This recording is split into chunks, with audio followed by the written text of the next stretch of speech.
microphones. Completely forgot. Let me grab those. It figures everything going on and I would forget to do this because I'm going to be with y'all for 5 hours and I want to make sure the sound is good. So hopefully I can do it this way. Fingers crossed. Let me get us on here so I can see the chat.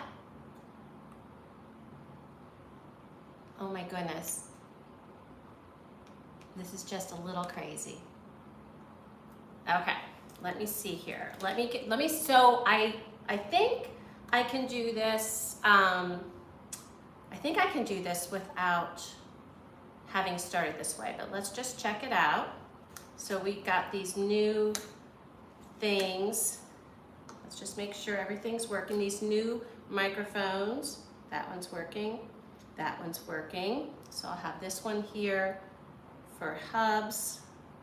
I know there's a way to mute it. Let me just take a peek real quick. And let's see here. I have no idea how to mute this. Okay, so I'm just gonna leave this one over here for hubs. 1 second. And I'm gonna get this one set for me. All right, here, let me see.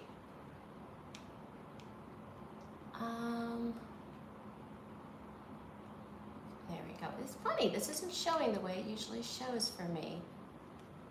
Okay. Oh, thank y'all for your patience. I will get this all up and running in a minute, and I just want to make sure everything works the way it should. So I think this should work that way. Okay, so hello friends. I'm beginning my stream, and I'm going to get my newfangled microphone set up. So fingers crossed that will work. So I just plug this fella in, and then I'm going to go get this hooked up. 1 second. Let me get this hooked up. Let's see here. If I'm being honest, I completely forgot about my fancy microphone. There we go. Whoops. Let's see. I should be able to go like this. And then I should be able to put this in the back. Here. Okay. Thank you for your patience. All right, okay, so now let me put this in, and let me get this in and see if this doesn't help us a little bit. Let's see here. Get up close and personal with y'all. Let's see. Oh, that's right, I have to take this out. Okay, oh my goodness, friends. Appreciate your patience. I want to use the new stuff, so let's see if this works. First of all, let me do that. That works. Let's see. So if you are on, let me know if you can hear me. Let me make that be a little bit, looks a little crooked. Okay, all right. So let me see here. So if you can hear me, please, if you could just say hey in the chat. I see that there are a few people on, so if you can give me a hey, whether you can hear, that would be awesome. Yeah, that would be great. So let me just check this out here. I don't know why it's not showing my chat. Let's see here, friends. Okay. So let me write this in. Let me know if you can hear me. There we go. All right. So let me know if you can hear me. See how that all goes. Okay. So friends, for some reason the chat isn't going, usually goes right next to, but it isn't. So I'm not really sure how to change that orientation. But maybe it's better. Maybe it's better if I don't see everything. All right, so friends, welcome to my celebration stream. Oh my goodness. Hopefully y'all can hear me. And again, if you're watching, please give me a heads up that you can hear me. I see Stream Elements has its bot running, which is great. But yeah, so I hope you can all hear me. I just kind of want to wait for that before I go on and make sure that this is all working. Let me just see something here, friends. Thank you. Okay, let me try this again because maybe it'll go up the regular way. Thank you all for your patience. We have quite a day scheduled today. Quite a day. Yeah, it's just looking different. It's so interesting. Okay, alrighty. Oh, okay. So you can hear me, but you don't think it's coming from the mic. Let me see. Okay, let me check my little thing here. Just a second. Wait. Okay. 1 second, DS. Thank you for letting me know. I was just trying this new stuff, and I'm trying to make sure it is working the right way. So you don't, because I have 2 mics going. Let me see if I can turn this one off. Okay, can you hear me better now? Let me know if you can hear me better now. And if not, I can call it a day. It's showing on my monitor that the mic is working, but I haven't been able to use this on the stream yet. So let me see. Let me know if, yes, is the sound good? Yes, is it better? Is it worse than when I don't use this microphone? So let me know that. Okay. Oh my goodness. I think we're set. I just put hubs back over there. It sounds better. Yay! Okay. So yes, I have a lot to do today, and I'm super excited about it. Right now, I actually have my oven warming because one of the things I've learned in making pizza over the years is that a well-heated oven is imperative to try to give you that pizzeria pizza experience. Let's see her. Hey, Paul, how are you? Good to see you. And DS is here, and Archie. Archie, yeah. Hubs is getting a shower, so we're trying these new microphones, and so I have this little pack here of the nicer one, and then this is the lavalier, so I don't have this big old thing on my shirt, but super excited about offering some good sound. I know our video isn't quite where I want it to be since I'm not using it through my laptop, but I'm just glad the sound is better because I know sound is important. So glad to see you all. Oh, I'm so glad, Poe, that it is good sound. Yes, he is the one and only Archie Pie, that is for sure.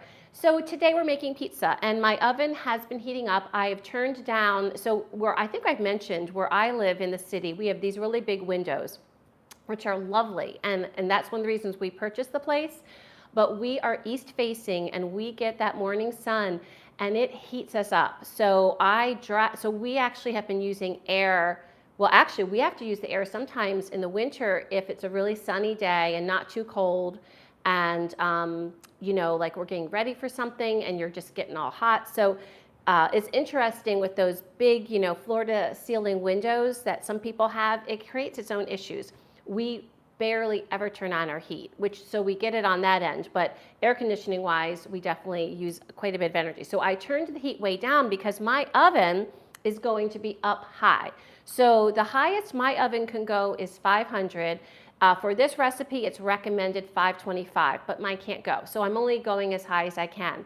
Now, I would love actually all of y'all opinion on this. So oftentimes, if I'm making a quick pizza for Hubs and I will use my convection because it just kind of, it cooks more evenly, it browns super nice, but I'm feeling like, and when I made this pizza in our old home, when we lived in the suburbs, I don't remember if I used convection or not. So I'm thinking to replicate more of a pizza oven, there wouldn't be air moving, that's my guess, but especially DS and Archie who've been in restaurants and kitchens, I don't know what your thoughts are. So let me know if you think it should be 500 convection or 500 regular. I do have a pizza stone, so that is going to be helping us get that crisp crust that we desire.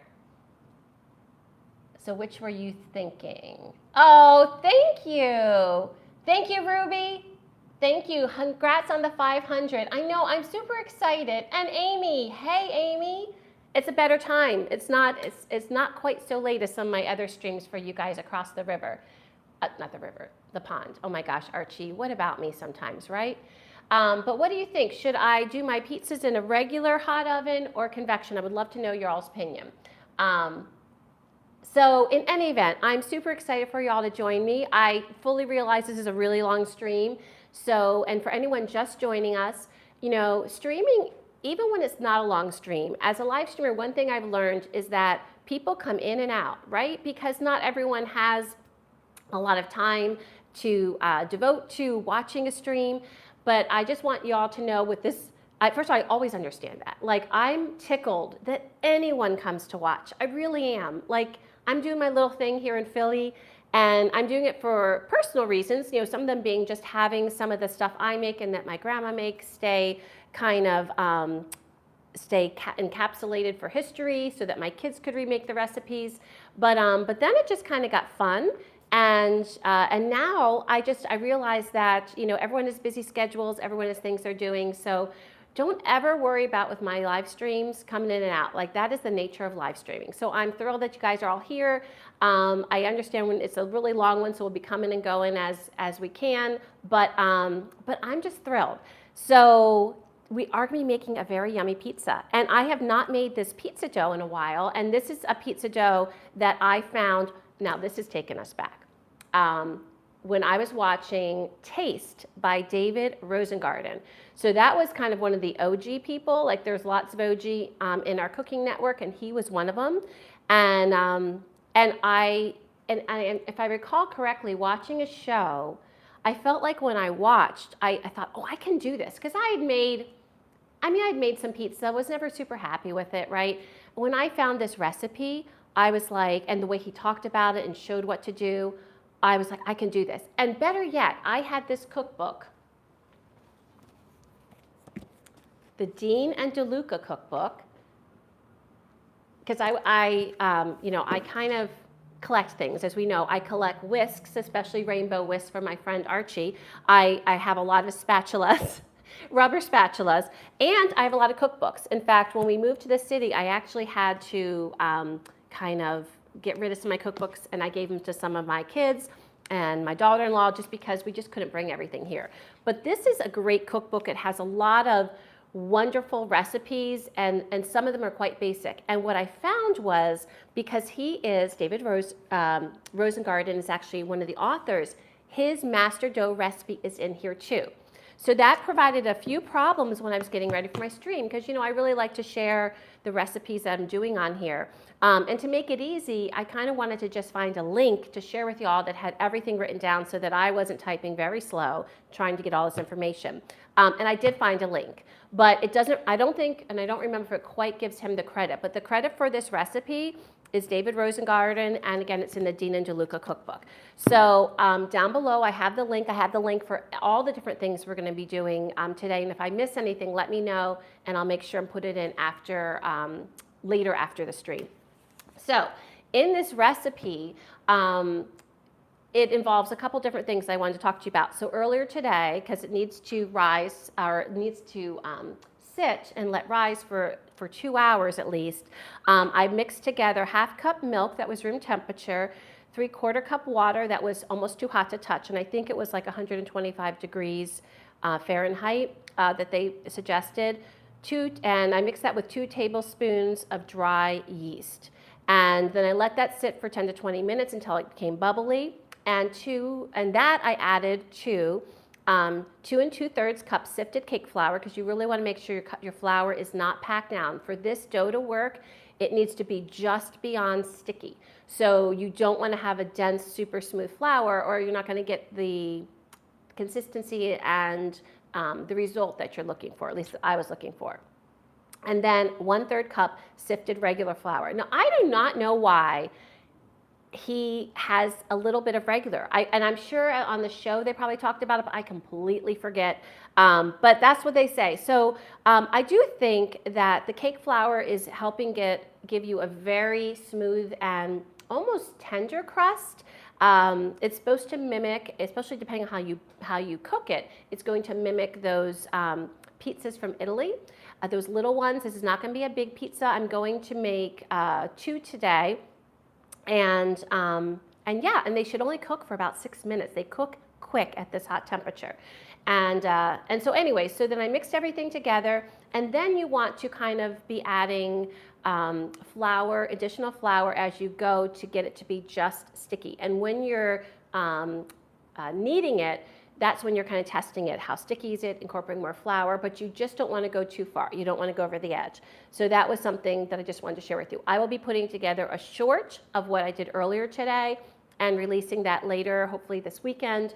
And I will make sure and link it here down below in the description once that's done, and I will connect the two also so that you can see that. But in any event, after you mix it and you knead it, by the way, I did a shortcut that we're gonna be testing today. You know I love my KitchenAid mixer. It's actually all over there because I'll be using for my cookies today. I've used my KitchenAid mixer many times to take some of the pressure off kneading. Now, I don't mind kneading dough of all sorts. I actually find it quite relaxing. But one of the reasons I was testing it out today, this recipe with my KitchenAid for the kneading process especially, is I want food to feel approachable to people, right? So this is a really good dough recipe, and I want it to feel approachable. So some of you that are watching might not be comfortable kneading dough, and that might be something that you're like, well, I'm not gonna do that because I don't know how to do that, right? So I want this to become more approachable. So what I did was I did most of it in the KitchenAid, and then when it was still a little too sticky, but it had gotten better and smooth, I turned it out and did the final kneading right here. So until it was just past sticky. So even when I put it into the bowl here to, in fact, let's check it out, to rise. Oh, it smells so good in there. It smells so good. There is nothing like that bread yeasty smell. It is delicious. Let's take a peek. I'm not quite ready to go. Oh, yes. And it has doubled. And some of you saw the picture I posted earlier. So I'm actually going to put that back in there. I don't want anything to happen to that lovely dough. Just keep it on in there until we're ready for it. We'll be there soon. You can see I actually put a piece of foil on because one of the directions in there was tightly put cling wrap. Well, my bowl there is made of plastic, and as you all know, cling wrap and plastic do not really like each other. So I used the foil to make sure it was even tighter. So yeah, so that's kind of where we are right now. And what I'm going to be doing in a minute is making a salad that we're going to have with our pizza, because this is going to be our lunch. And I'm going to start the toppings and get them ready. The pizza literally cooks for about 6 minutes. So that part will not take long. It's just a matter of getting everything ready. And actually, as I'm thinking about it, I realized that once we make the pizza, it's supposed to rise for 10 to 60 minutes. So I'm actually going to, see, I forgot my own stinking directions. So I actually am going to be making our pizza rounds soon because I want them to then be able to have a chance to rise. So anyway, it's a good thing I have this all together. I'm telling you, I have so much information in my head right now. Everyone's a little crowded up there, so just have a lot of wonderful things going on. So let me just catch up with the Maddie. Oh, Matt, hey. And so Matt's on right now having a load of fun with the chat, and he's going to be heading over today later at around 3 o'clock to, first of all, taste the absolutely delicious cookies I'm making later in the stream. Chocolate chip cookies, brown butter, little salt on top, yum. And also, he is going to be joining us with a gin tasting, both straight and in a G&T, as well as when I make the final thing, which is a celebratory cocktail with gin, a French 75. So Matt will be heading over later to kind of come in and all the fun. So let's see. And I want to look and see what you guys said. Okay, each oven's different. I would start it out in regular, then towards the end convection. Yeah, so DS, I totally agree with you there. In fact, my cheese right now is in the fridge, and I'm not taking it out until it's time to shred. And then I've heard a hack that I'm going to be trying today of putting the cheese in and once it's shredded and freeze it, just for even a few minutes, because you're right, the colder it gets, the more it enables the crust to cook before the cheese has a chance to melt. And so actually, and one of the things that's interesting is, you know how everyone likes pizza different? I actually prefer my pizza to not have the cheese be super browned. I don't know, I like the gooey and the ooey, but everyone's different, right? So, and this one will be a little different because the spinach will be on top and the chili crisp oil. But still, I agree with you. I think that's a really good, a good suggestion. And I might actually just stick, in saying that, DS, I actually might just stick with the regular oven. And you know what, we're gonna be doing 2 pizzas. So I might do the first pizza in the regular and the second in convection and then see which one we like better. That would be an interesting thing to do. So Amy says the amount of spatulas we have is ridiculous. Oh, you and me both. You know, I was out there the other day on stream taunting your dad with the rainbow whisk and showing how many whisks I had. Well, I have probably just as many of those different kinds of spatulas, rubber spatulas. But they're so useful. They're one of the things I grab. And you guys actually see it. Marissa, hey, I'm so glad you popped on. Great to see you. I want to make sure I didn't miss anybody else because I was chatting all about pizza. Good. I think I have everybody. So we've got Poe, we have Diaz, we have Archie, Amy, we have Ruby, and we have Marissa and Maddie. Excellent, excellent. Okay, so friends, let me get started. We are going to make some pizza. So when I made this pizza the first time, I very much, in fact, let me wash my hands. I know I've washed them, but I just want to make sure that they are sparkling clean. I know, how do I word this? I'm not fearful of a lot of things, especially with cooking. And it's funny because DS has asked me questions about things I, haven't cooked yet, or I don't even know if you said DS, afraid to cook. But I also am very up to trying things. And, all of us have gone to those pizzerias where we see them making the dough and they're using their hands and they're flipping it. Well, I've never flipped it. But I was very intrigued by the whole way you use your hands and your knuckles to stretch out the dough. Now these are I'm gonna take out my rings right now, in fact. These are gonna be small little pizzas, so we're not trying to go really far in making them too big. But I do want to split my dough. I'm gonna take it out because I would like to give this the opportunity to rest for almost an hour before we put it in the oven. That'll give us time to get the salad ready and get the toppings ready. And again, it says let it rest for 10 minutes to an hour, so like we have total wiggle room there. But before I uncover this, a really funny story when I was cooking the pizza years ago in my home in the suburbs is that we didn't have a pizza peel, to kind of release it onto the stone. And what they had said to do was, and I think I put it like on the back of like a cutting board with some cornmeal. And they said, put some cornmeal, I think they even said put cornmeal on your pizza stone. Don't do that, by the way, because immediately it started to smoke and it became this thing. And I got so flustered trying to put the first pizza in that it kind of definitely was misshapen, which is not a bad thing because, our cooking's rustic, right? But I decided I'm going to do it different because when I made pizza a couple weeks ago, the guy suggested, which I thought was genius, since I don't have the proper pizza equipment, he said, use parchment paper. And I was like, wow, I thought that was awesome. So I have 2 pieces of parchment paper that I'm going to use for each pizza. And that way it will make it easier transferring it to the pizza stone. And yeah, so that is the plan. So I'm going to get get these underneath because these will give it a little more support. Whoopsie, almost lost that. Get one more. Just one more. Give it a little more support. Okay, so that's the plan. So I'm putting these up here.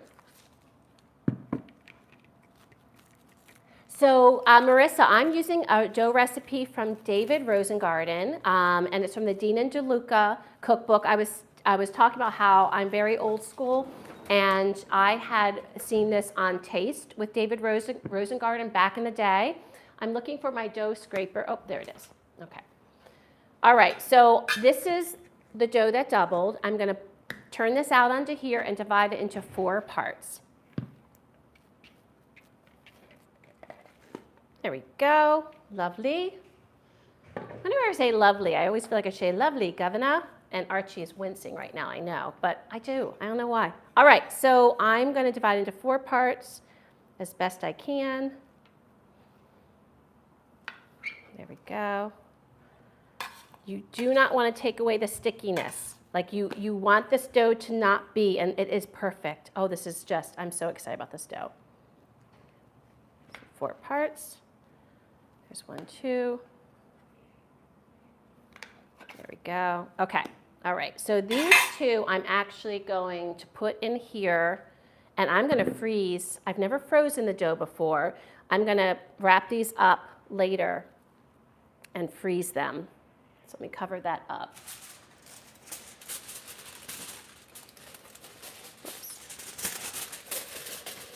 There we go. I don't want to forget about this. Matt, if you come over and we still haven't done anything with it, give me a hard time. Okay. All right, so then I'm just going to, let me start with this one. And then you just first want to just kind of use your hands to kind of put it in some sort of circle-ish shape, okay? So this is real, I'll already get it on here.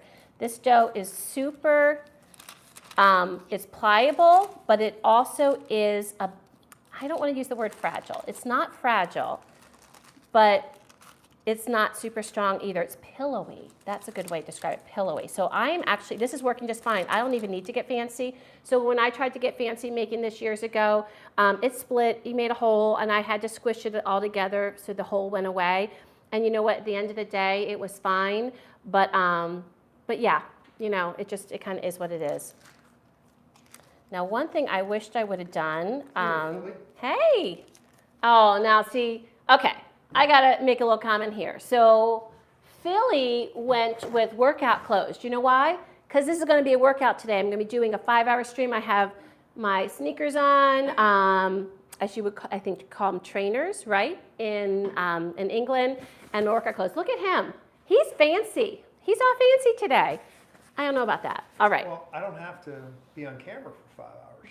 Yeah, but this isn't what you wear when you're not being on camera for 5 hours. Yeah, well. He wanted to look fancy today. That's okay. Oh, yes. Okay, so Matt's on, so I want to mic you up and make sure. So, Matt, quick question. I turned off the mic because it was interfering with mine. Is that normal? Because I had his on, but he wasn't out. And then the other question is, because you probably couldn't hear what you said. So I wanted to know is when I do mic him up, so the mic I turned it off because it was interfering. So do I just turn it on? I'm going to just try. Okay, turned it on. And it looks like, yep, it looks like it's paired. Okay. Totally out of my comfort zone with all this tech stuff. But I know, oh, I can't use that one, right? Because I don't have that part yet. So he's going to have to use this, okay? So question, how does he mute it? Archie. So, okay. I'm going to put this on you, just a second. I'm going to put it right here. 1 second, friends.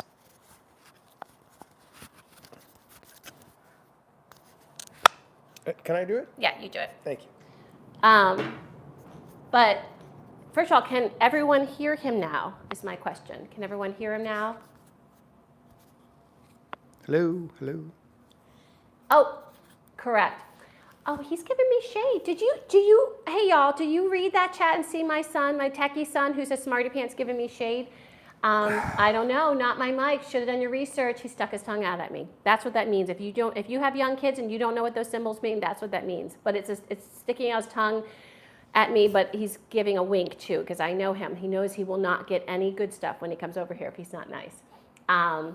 Yes, you can hear him. Okay, so Maddie, last question, and please don't be a smartass. How can he, like when he doesn't want to talk, can he just mute it or does he just turn it off, is my question. Okay, they said that they could hear you. Just remember, they can hear everything you say now, though. The good, the bad, and the ugly. Okay. Even the stuff under my breath. Even the stuff on your breath. So I'm just remembering something. I forgot to put olive oil on this because that's what I did. I'm going to actually transfer this one and put olive oil there. So 1 second, friends.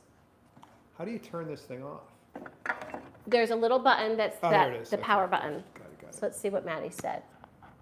He said, I genuinely don't know, probably just turn it off. Okay, yeah, because it worked last time. So if you don't feel like talking or you want to go crawl in a cave, you can just, but now they can hear you, which is actually good. All right, so I'm going to just get this sprayed, and I'm going to flip the other one because I just don't want any sticking. It's parchment, so I don't feel like it's going to stick, but I'm making these yummy pizzas, and I don't want to take any chances. There we go. Okay. So here's our first one. It has a nice rim. These aren't big. I think this one looks like it's about maybe, 8 inches would be my guess. And it's nice and thin underneath. I'm going to throw this away, get another sheet, and I'm going to make the other one. These are great. I use parchment paper a lot, and I have the roll that you cut off, but these are just nice and handy for times either you don't want to mess with it because sometimes parchment paper does not rip off nice, or when you just want to have that perfect size and not have to think about it. So I have both kinds. All right, so now I'm going to get this into a circle like I had showed you before. And I'm going to get it on pretty quick. Move this out of the way and make my round.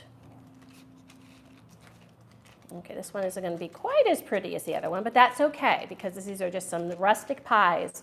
Some chili crisp pies, mind you, but some rustic pies.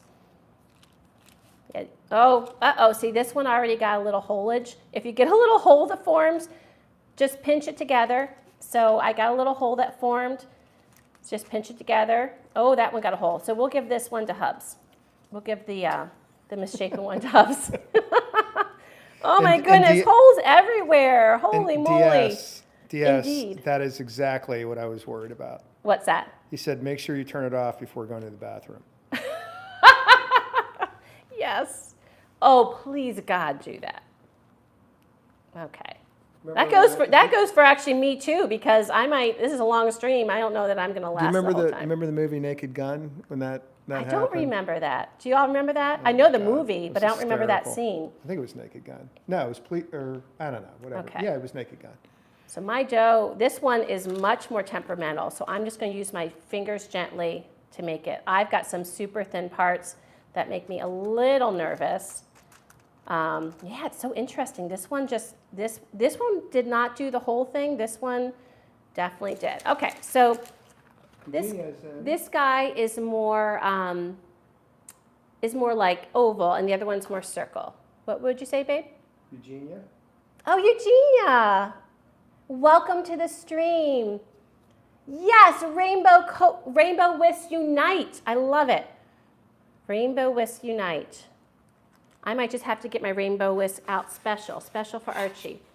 All right, so now we're going to put these aside and let them rise while we get everything else ready. I'll put one here. So one of the things I'm enjoying already is I used to really worry when I went to the other side of the kitchen that you couldn't hear me, but now I realize you can hear me. I hope, right? Everyone hears loud and clear, probably louder than you'd like and probably more than you'd like. And actually, I'll ask my techie smartass son, is the sound what you would expect, Matt? Is it pleasing to you? All right.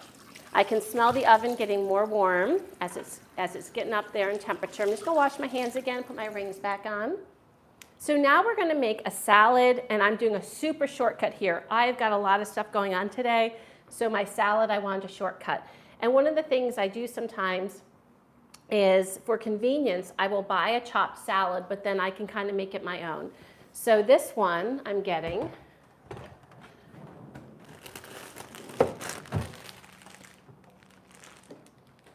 is a Dole Chopped Kit Sunflower Crunch, but I don't want the dressing. I don't want the bacon. I just wanted some of the parts of it. So what I'm going to do. Matt said it sounds fantastic. Good. That's awesome. So what I'm going to do is I'm just going to use some parts and I'm going to make my own dressing. Now, the teriyaki, I'm just going to basically make like a teriyaki dressing, and then I'm going to use that same dressing to flavor my ground lamb that's going to go on our pizza. Now, a little bit about that. So this just has some nice cabbage. It's funny. Joel, wait, I have a problem with you, babe. It says kale And now this will make Archie happy, but I'm counting like maybe 8 tiny pieces of kale. Oh, Dole, do better. I was actually hoping that it would be a little more kale-y, but no. All right, it's very cabbagey, which is fine. That's very Asian. I do want in here the sunflower seeds. I thought You ever those notice that would you be put nice. a lot of L's on words like kale-y, cabbagey? I love that I make my words, yes. You know, maybe I'll make my own dictionary. That would teach you, right? All right, so I'm gonna make a teriyaki dressing next.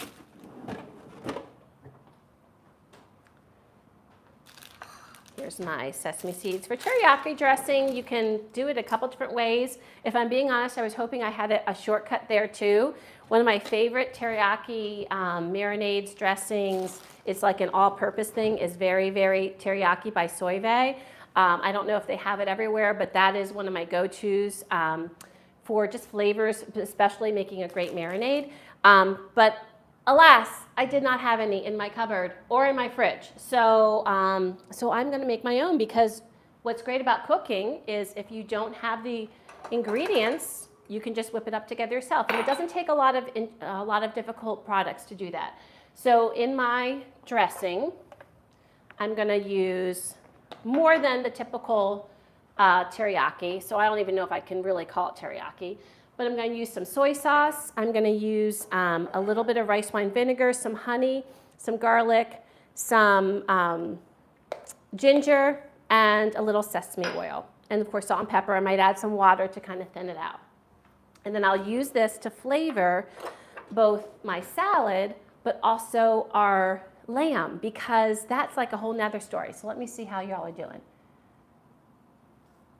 So Ruby says, don't worry, Philly, I use the same kind of words. Yes, Ruby, and it's fun that way. So, you know, he can take his sorry little stuck-up nose with my words, and he can go take them to another kitchen, because he can either like my words or he cannot eat here. Would you rather like my words and eat here, or go leave, babe? That's a good idea, actually. I like that. I'm putting Let me think on that. Oh, he's thinking. Can I throw this garlic at him? So I put a smidge of garlic.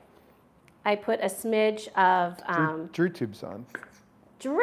Oh, Drew! He says hi to both and congrats. You guys are awesome. Boy, you all know how to make a Philly girl feel loved. So I'm putting about the same amount of ginger and garlic in here. By the way, in case you didn't know, we've got some great YouTubers here right now joining me, and they include Chef Archie Pie, Drew Tube, and new starting, in fact, DS, you're gonna let us know when it all launches, because I forget the dates, but DS Elias is starting off with a new channel that you're gonna wanna check out if you're a foodie, or even if you're just curious, because he is a wonderful individual, and I think whatever he does is going to be something exciting and fun to watch. But the three of them join me in this crazy YouTube universe, and we just do a lot of different things. I mean, we're all different, but we all have something to contribute. So thank you all. Thank everybody for joining, but the fellow YouTubers that come on, I really do appreciate that. So in here I have equal amounts garlic and ginger, and then I'm just gonna kind of eyeball it. I'm gonna add a little bit of soy sauce to it to break this up. I don't know, I've probably added like a couple tablespoons would be my guess. I'm whisking it up. I'm gonna add some honey. Honey. Yes. Probably about a tablespoon of honey. Now you can add cornstarch, which a lot of them will say, but I'm not actually using this. I don't want it thick. I like sauces to be thick for certain stir fries and dishes, but this is going on a salad, and it's also going to flavor my lamb, and I actually don't want it super thick, so I'm going to not do the cornstarch. I'm just doing a couple drops of sesame oil just to get the flavor. Now I want to taste and see how everything's going. I'm going to put a little pepper, because I love me some pepper. Now I'm really aching to add some spice to this, because if you all know me, I love me some spice. But I know on top of our pizza we're going to be having the delicious chili crisp, so I don't want to compete with that. Okay, so it needs a little bit more sweet. Oh, and I need a little sour, so I need a little rice wine vinegar. Let me do that first. Okay, I don't know, I just did a drib. Is that like half teaspoon maybe? Maybe it was a teaspoon. I feel like I want a little more sweetness. You could put brown sugar in at this time, but I actually just want to do honey. I'm feeling honey for today. Okay, since it's just for Hubs and I'm going to double dip. Ooh. Oh, can I just tell you the rice wine vinegar made all the difference? Oh, not the rice. Just the rice vinegar, not rice wine vinegar. But the rice vinegar made all the difference there. Oh, this is delicious. And that's a little bit, tad more honey. Woo! Woo! I'm going to add a little water because it's a little bit strong. What do I mean strong? Kind of like it's very soy-y. So I just added a little bit of water just to tone it down a little bit. So this is what the plan is. I'm going to, let me taste it again. This is my base. I'm going to use this to flavor, some of this to flavor my,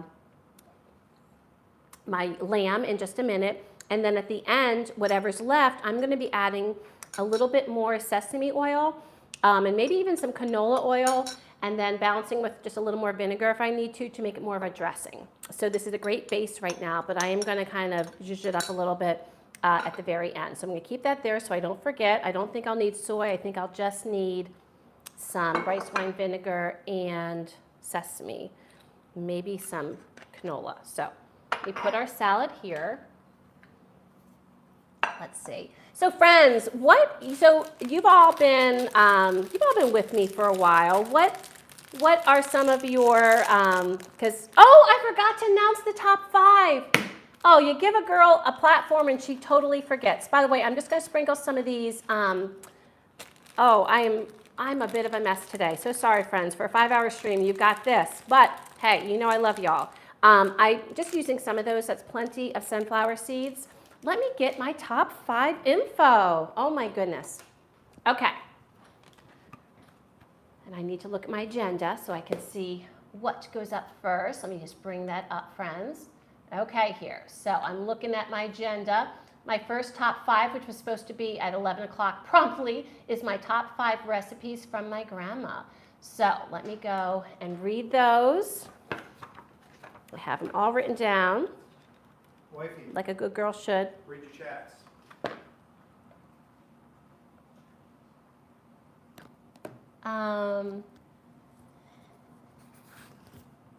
Oh, Marissa, look at my answer, Amy. Okay, let me see here. Let me check out Marissa. I'm back. I don't think you need convection. I don't use it. Yes, and yes, Marissa, thank you. And thank you, by the way, for any of you coming on. Chat can build, and then what happens is it rolls away from my view. So when I check it, certain parts can be out of view. So if you're ever wanting me not to miss a comment, either repeat it or just say, hey, go back and look what I said the last time or something. So thank you, Marissa, for that. So yes, so it's been preheating. By the time we put it in here, it will have been preheating an hour, and I did hear about that, which is why I have my air on low right now, because we're going to have a hot kitchen. So thank you for that, Marissa, and no convection. I love it. All right, so so to pull down what she said, I don't think she didn't see that oh, Matt, are you surprised? I'm not surprised, I didn't catch that. So he told me literally what Marissa said, but I pulled it down anyway. So Matt, you're so sweet, and you know, I love the fact that you love me in spite of my flaws. So back to top 5. So top 5, which is now almost 51 minutes late, and I'm going to have to say another top 5 in about 9 minutes, is my top 5 grandma's recipes. So the reason I started this channel was because of my grandma, and I wanted to immortalize her recipes. So as of right now, or at least the last time I looked, the top 5 recipes in order actually, I'm going to count down. Number 5 was her apricot crisscross, which are one of my personal favorites. I absolutely love them. That's a great recipe. Number 4 was Hungarian apple pie. Absolutely delicious. Number 3 was her iconic chicken paprikash and spetzels. Oh my gosh, the best winter fall meal. Number 2 was her 7-year cake, which is actually a pineapple torte. That was one of those fear factor things that I was always afraid to make that I made, and it came out wonderful. And it was almost like just a smidge not as good as my grandma's, but almost as good. It brought back so many memories when I made it. And the number 1 grandma's recipes currently here is her anise cookies. The cookies you've never tasted, and I'm not even going to try to say what they are in German, but it is a much longer word. I think it's like Anisblattchen. Oh, wait, I said I wasn't going to say it, and there I go. That is the most viewed recipe of my grandma's. And that was another fear factor. I was totally intimidated by the making of these cookies because they actually sit out and cure overnight, and they turned out beautifully. I was super happy how they turned out, and those are a winner. So that was my top 5. So I'm going to leave this here for my recipe for later. I'm going to move these out of the way. And I'm going to get my heat on so we can start cooking up our lamb. Yeah, I'm going to use this.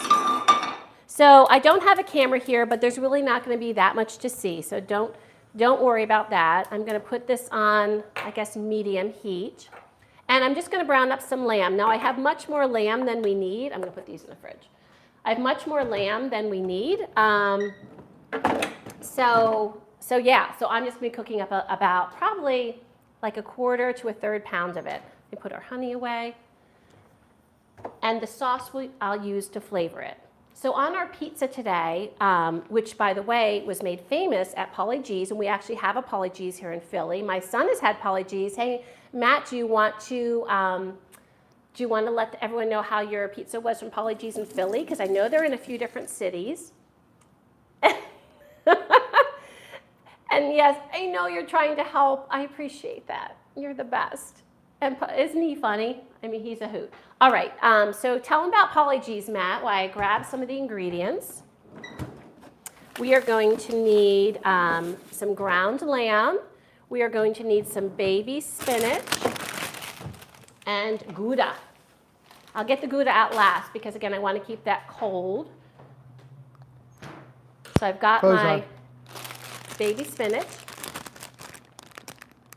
Paulie G's is so good. Big ass pizza pies too, absolutely. And he's known for having really unique flavors. That's one of the things that kind of disappointed me when I went to his website for Philly, is I didn't feel like he brought a ton of really cool flavors, if I'm being honest. That was a little disappointing. I like really inventive pizzas. Yes, you can. On.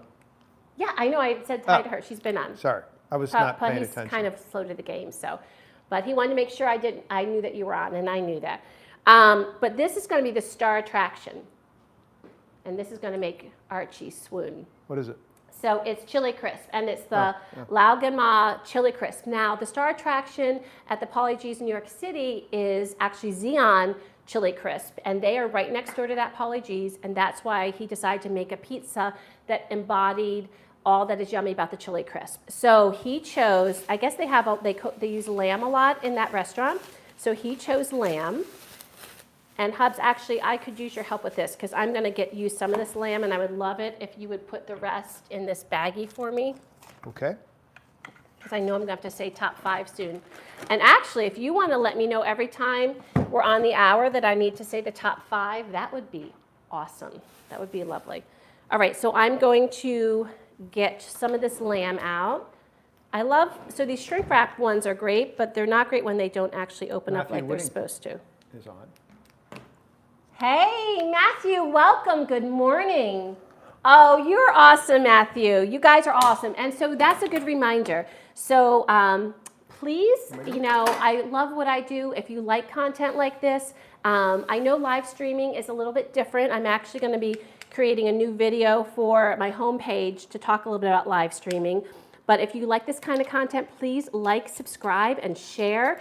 Get those notifications so you don't miss a thing. I really enjoy doing this. I love the community we've created here, and so many of my favorite people are on, and that makes my heart so happy.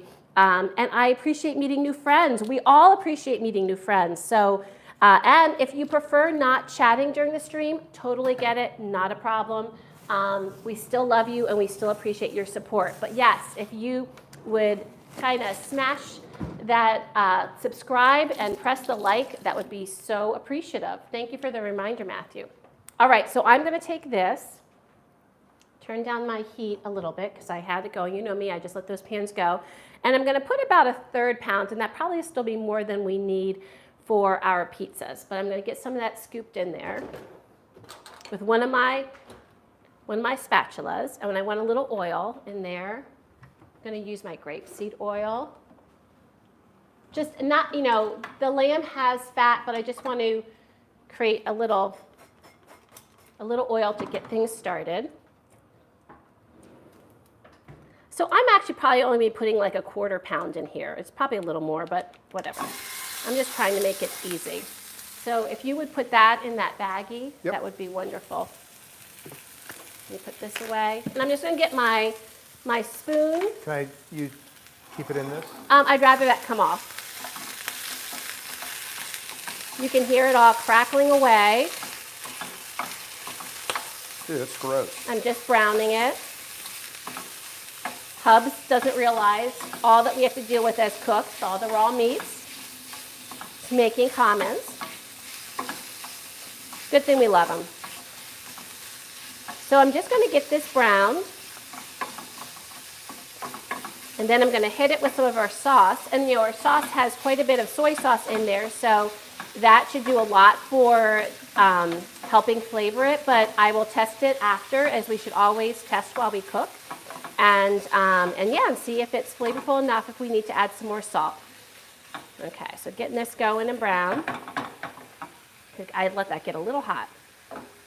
And I think we got our spinach ready. We'll get our cheese. We'll get this open. I'm going to get a spoon for that, for drizzling. Any special spot? Oh my gosh, wait, the kitchen. There is nothing like lamb cooking in the kitchen. Oh, that smells delicious. I'm sorry. Any special spot? Bottom drawer. Bottom drawer. Bottom drawer, yes. All right, getting this browned. Sorry you can't see this. We will hope to, this summer when we get a new laptop, bring back those cameras so y'all can see it. And I'll bring it over to you once I add everything, like once I add the sauce, I'll bring it so you can kind of see. But, so what was tricky about this pizza is I was reading articles about it and I saw it listed on his website, which by the way, he doesn't have it listed anymore, which I was telling Hubs, he kind of lied in an article because he said, as long as there's chili crisp, this will be on the menu, and it's not on the menu anymore. So I was a little disappointed about that, but because I would love to get that when we're in New York City sometime. But in any event, it involved, they did tell us that it has ground lamb, mild Gouda cheese, baby spinach, and chili crisp. So, and I saw pictures of it, and really when you see the picture, you mostly just see the spinach. So I was kind of like, being a detail person, like, okay, so like how does everything go? So the plan today is going to be to put the cheese down first, then the ground lamb. And my plan was to do spinach and then drizzle the chili crisp on top and then bake it away. So I don't know that that's what they do. Because the spinach looks so fluffy when in the pictures, I feel like maybe they drizzle the chili crisp first, but that wouldn't make sense in some ways because you wouldn't be able to see it. But who knows? So I'm just doing my best. And the good thing I know is the flavors will be there. So let me check my lamb. My goodness. So, do you want me to go through some of the... Yes, keep me abreast. You don't have to, but I appreciate it just because I'm trying to get this in the oven. I'm trying to think where you left off. So Matt was giving me shade about, and then you saw Poe, and you thought that maybe I hadn't seen that she was on. Matt, our Matt, said you're making one of those pizzas for me, right? Well, I think by the time you get here, they will be gone, babe. I can guarantee. You'll be lucky if we have cookies for you, right? I can guarantee they'll be gone. He said, just give it a good frisbee toss. It should make it. So here's our ground lamb, and then to that, since I'm over here, and you can see, I'm just going to add some of this, not too much, just some of this, and I want this to then cook down, okay? I'm going to have this cook down, so I'm going to put this up high, get those flavors in there, get that going. There we go. And I'll check for seasoning in a minute. Hey, is it top of the hour yet? In 1 minute. Okay.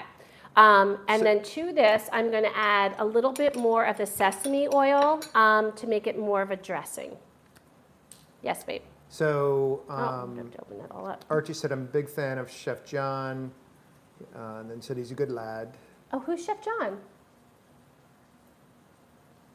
I think I missed that convo. Chef John, Matt. Yeah, I think we did, but So Matthew Whittington was talking about Chef John. Yeah. Wonderful. Oh, and by the way, Matthew, I did check out Gina. Wow, what a channel. That was so cool to check her out. So does he have a YouTube channel too, John? I mean, not John, Matthew. Does Chef John have a YouTube channel? You have to let me know like how to find him. So Philly's son is, he's done with the dealership. I didn't even realize he was at the dealership. Who? Maddie. Oh, Maddie's at the dealership. Yeah. Oh. So he's done, so he's leaving, so he'll be back soon. All right. See, I will have to say, and that's what these young people do, like Amy, I don't know if you're still on, but you have to tell me, they watch YouTube. Like, I tend to watch YouTube if I'm on my lunch break or whatever. He was watching YouTube just while he was down at the car dealership, you know? I mean, that's, Sure. I know it's on your phone, but like, I think sometimes as we get older, we kind of lose sight of those possibilities. All right, so this is thickening up, which is nice. It's getting a little caramelized, which I love. I'll be tasting in a minute. Let me just see how this is for my salad. Now this has cabbage in it, so I am going to mix it actually ahead of time so that it has a chance to soften the cabbage. Oh, that's good. What kind of dressing is that? I made like a homemade teriyaki. Oh, really? Yeah. There we Somebody, go. I can't remember who was saying that they do have that, what is it, the very teriyaki?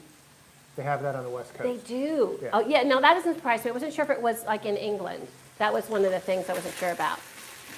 I love that. I think it's a great, and I pass it on to my son, you know, as just a great grab if you need to get a teriyaki, a great teriyaki flavor quick. It's just, and it's a great marinade.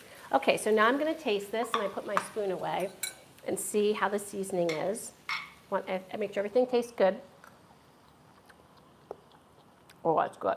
Not salty enough, though, surprisingly, even with that soy sauce. It needs a little hit of regular salt. Can I taste it? Sure. You tell me. I think it needs more salt. Well, no, go ahead. First do with that. Oh, I know you do. I know you trust me. It's hot, so be careful. A little bit. Yeah. Okay. Let me mix first. I'm hungry. Well, it's almost lunchtime. Remember, the pizzas only cook like 6 minutes, so they will cook fast. All I gotta do is the cheese, and then we're putting this together and putting it in. Okay, try it. Matthew said, I grilled teriyaki chicken with bell pepper, mushrooms, and onion tempura. That sounds delicious. But Amy says, I just watch YouTube in my spare time, 5-10 minutes. Yeah, no, I agree. It's such a great thing, and I really think the young people do that more often. Oh yeah, that's good. That needed it. That needed that. Agreed. And that's why we always taste, right? We always taste as we go because you want to make sure everything has the flavor you want. All right, so I'm going to get a spoon for that. It'll make it easier putting it on the pizza because I'll burn my fingers if I use my hands. Let's see here. And I think Eugenia had said something. I need to check out what Eugenia said. She said, I often watch videos in the car while I'm waiting for Andrew to finish his physical therapy. That's a great idea. That's an excellent idea, Eugenia. So Marissa says, David Chang from, I'm not even going to try that, puts crisp in meat and also on top of pizza.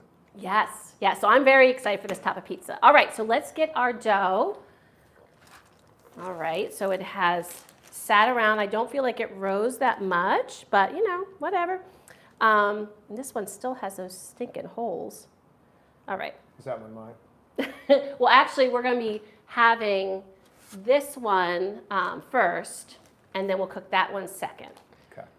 So I'm actually, I'm sorry, I'm in a bit of a mix. I'm going to top them the same. But first, I need to get our cheese shredded.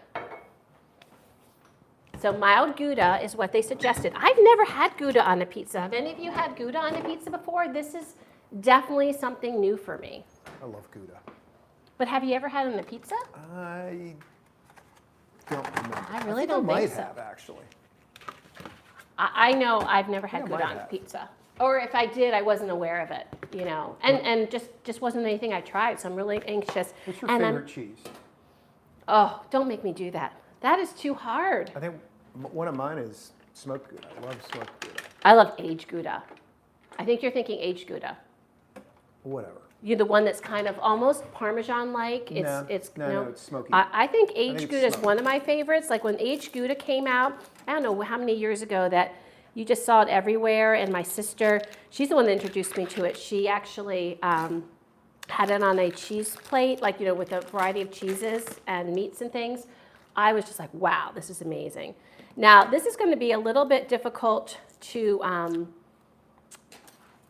shred because it's kind of a soft cheese. So let's just see how this goes. I probably should have put this in the freezer as is just to allow it to firm up, but I'm just going to grate some. Again, I'm just eyeballing how much I'm going to use. Like, you can never have too much cheese, right? But these are little pizzas, so I don't want to make them too inundated, but I probably will, because I will say if I run into any issues as someone who makes pizzas is I forget the less is more oftentimes. Well, you could just shred a lot of it, and then I can just eat it. Well, that's what I figured I would do. I don't even need the knife. I figured that would make you super happy.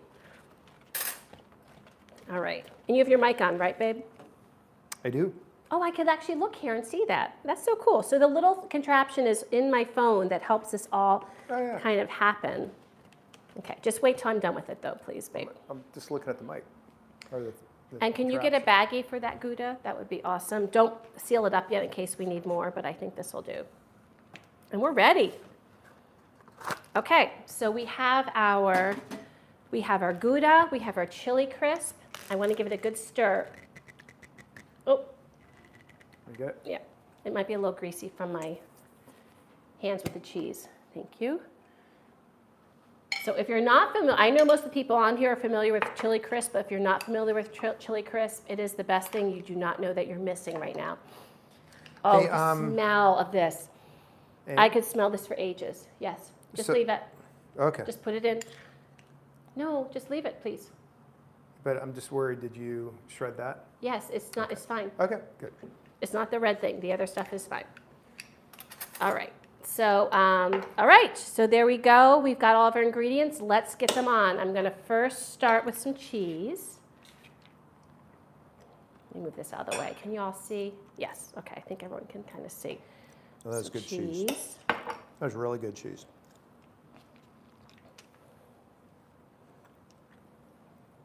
Kind of put it out. I like to have, I do not want a crust to crust pizza experience. I like to have the little ends to munch on. I didn't leave you any, so it's good that you're getting your cheese because I kind of am using it all. And again, I'm probably going to be using too much, but I just don't care. There you go. You can pick at that. All right. Cool. I'm like a garbage can. I think they've realized that about you. All right, so I've got my cheese here, probably too much, but you know, it's just good food. So as Ina would say, how bad can it be? And then I'm gonna put some of my seasoned lamb on.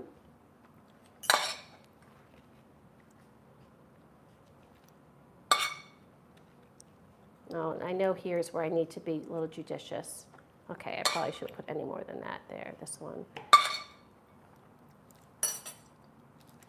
Okay, and I'm just gonna move these with my fingers so that it's spread out. I like a stretched out pizza that has all the goodies in a variety of places. Okay, we got that. And then I'm gonna put my baby spinach on. When do you put the chili crisp on? Is that at the end? It'll go through the spinach as it cooks. I'm kind of not worried about that. I'm gonna take off these long, some of them have long stems. I'm gonna take those off. I don't know why, I'm just feeling like I should. So I'm gonna kind of tear off any of those little long stems so that just the most tender part remains. Okay, let's see here. Got that, please. They put quite a bit of spinach on because you know spinach disappears once you cook it. So this will get quite small. Just taking off any of these big old stems.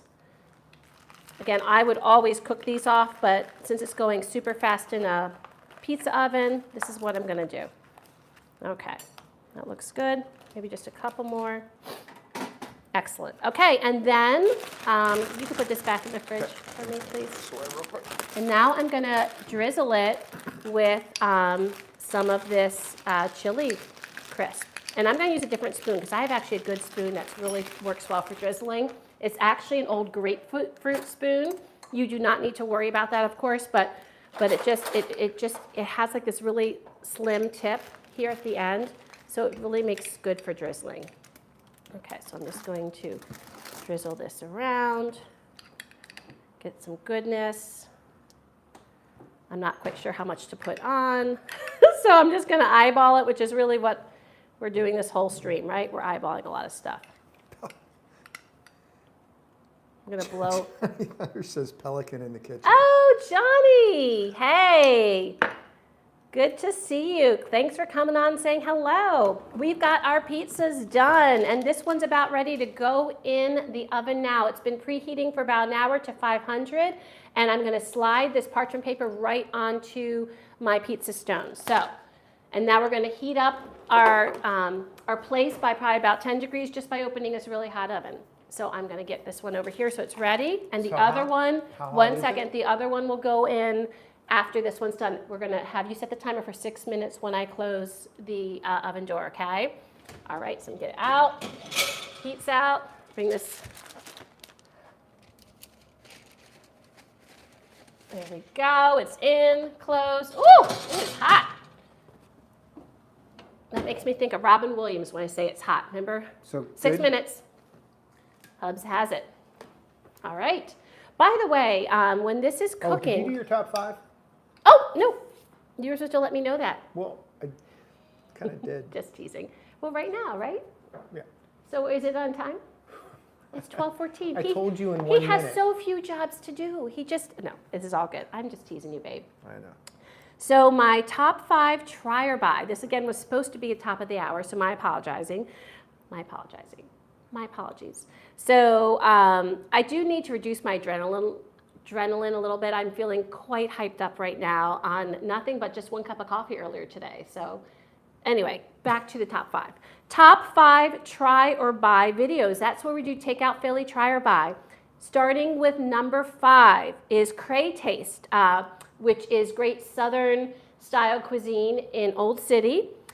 4 was Poke Burry, which is in Center City and does a great fun spin on poke and sushi. And it's my first sushi donut, and it was delightful. So is this like your favorites, or is this? No, this is the most viewed. The most viewed. Gotcha. And number 3 is Terakawa ramen, which is probably, when I look at this list, the most that we order from. We order from Terakawa all the time. They have phenomenal ramen. They are in Chinatown. Number 2 is QT Vietnamese Kitchen, where we got the banh mi, and that is also in Chinatown. I think, or more towards Center City. Anyway, that was the most viewed number 2. And number 1 is Masala Kitchen, which is Center City. It's kind of, it's Indian street food. So I thought that was really interesting that one was the most watched. So top 5 try or buy, and if you're not familiar with that, that's where Hubs and I get some takeout food, and we rate it on a variety of different elements, and we give you our honest opinion about it. So even if you're not from Philly, you might enjoy watching it. It's kind of fun. I'm going to lick this because I need to do that. Oh, that chili crisp. Oh, and look, I got to lick this one too. Oh, it's so good.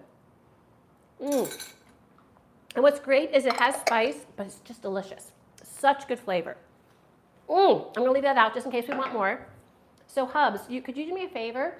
And could you get us some napkins?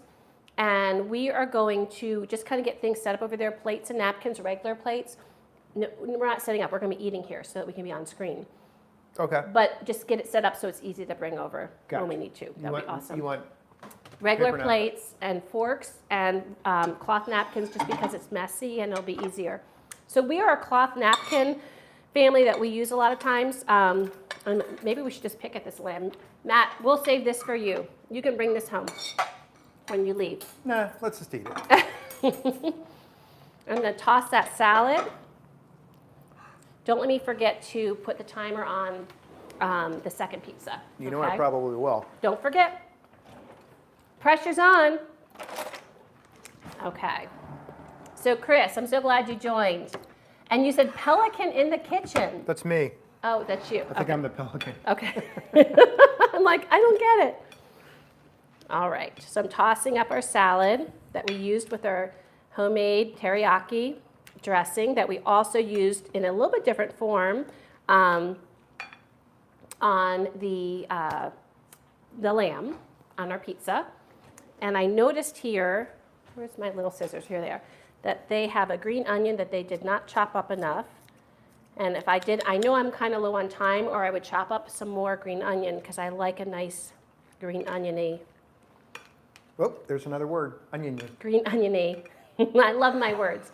Green oniony, what do you call it? Salad. I love green onion in Asian food. I think it's awesome. You should count how many Now, I times gotta you add a take a Y peek. to your words over this 5 hours. All right, so I'm noticing, hey, you know what? Can you Google, actually, let me use your phone first. I'm going to just use another part of it. I'm just going to go like that so it's part of there. Okay. Oh, I can't do it now. You can watch that while I'm here, but I'm going to need it when we open up. So Google how hot do the ovens burn parchment paper? Because also I thought about that because I'm going to cut a little of this extra off. I was thinking to myself, wow, like what if that's a hot temperature? What if the paper doesn't withstand that and we create a fire? Wouldn't that be fun? That would be fun. We just had our fire alarms checked, so those are in working order. So at least that's the case. Oh, you know what I'm going to do? I'm going to get out a cutting board to slide that pizza onto, and our right here. Oh, you probably want to watch. It's 420 to 450. Okay. All right. Luckily, it's not in there long. Wait, and but we occasionally recommend using this liner for bread and pizza baked as high as 500 degrees. Okay. And I think partly because the pizza is not in for a super long time. Just and I did so watch. I know, where is the fire extinguisher? It's under the sink. Okay. Wouldn't that be exciting? All right. Boy, that 6 minutes seemed long to me. Did it seem long to you? Let me check what's going on. Yes, Amy, that stuff is addicting. Oh, it's got 10 seconds left. Okay. So Matthew said Martin Yan did a Beijing pizza, chicken paella pizza, and a dessert called fruit pizza. Oh, I've had fruit pizza. Those are delicious. And then Okay. It didn't look quite done, so I'm going to let it go for a little bit longer. Do you want me to set another time? No, I'm just going to look, because trust me, I'm hungry, so I'm ready. But Amy said there's no shame in eating the leftovers. I agree, Amy. So she wanted to make sure you knew there was no shame in that, but I agree. I appreciate that. And let's see, and that's when Chris said hi. And have you watched Mrs. Doubtfire? Yes, I have. I love Robin Williams, and I miss him. He was one of those that was hard. It was hard when he passed. That was really hard. And then Matthew also said Iron Chefs did squid, eggplant pizza, lamb pizza, bell. Wow, so many pizzas. It will probably get very dark, but it shouldn't ignite. Right. Thanks, Eugenia. I appreciate that. All right, I just am looking, and the crust just doesn't look ready to me yet. So I'm just giving you all a heads up. And I don't really want to open the the oven, because I know that'll let all that good heat escape. I think I'm going to cook the next one at the top. So, one of the things I do as a cook is if I'm not using convection, is a lot of times I'll cook it up higher so that it's right against the top where there's more concentrated heat. Down below has a concentrated heat for the bottom, but I'm already using a pizza stone. So the next one I'm going to put at nearer, not the exact top, but it's this one that's a little bit higher. It's probably 2 below. I'm going to cook it there and see if it doesn't brown it a little bit quicker. Now, I noticed in the picture from Paulie G's is their spinach isn't wilted as much as mine, but their pizza oven is also a lot hotter, so it's a much more flash cooked. And And Amy said, how's your week been, Philly and Hubs? My week's been good. How's your week been? You've been busy. My week's been busy. Your week's been busy. I had I'm going to just couple open things and at just night. check real quick. Okay, we're going to heat up the place again. Oh, I think it is ready. Okay. It's just not, woo! Oh my word. facial. Definite facial. Okay, I'm going to take this out. Let me know if you need any help. 1 second. I'm going to put this back in. This is super hot. So I'm going to put this here. I'm going to show you all in a second. Let me just get this on here. Looks tasty.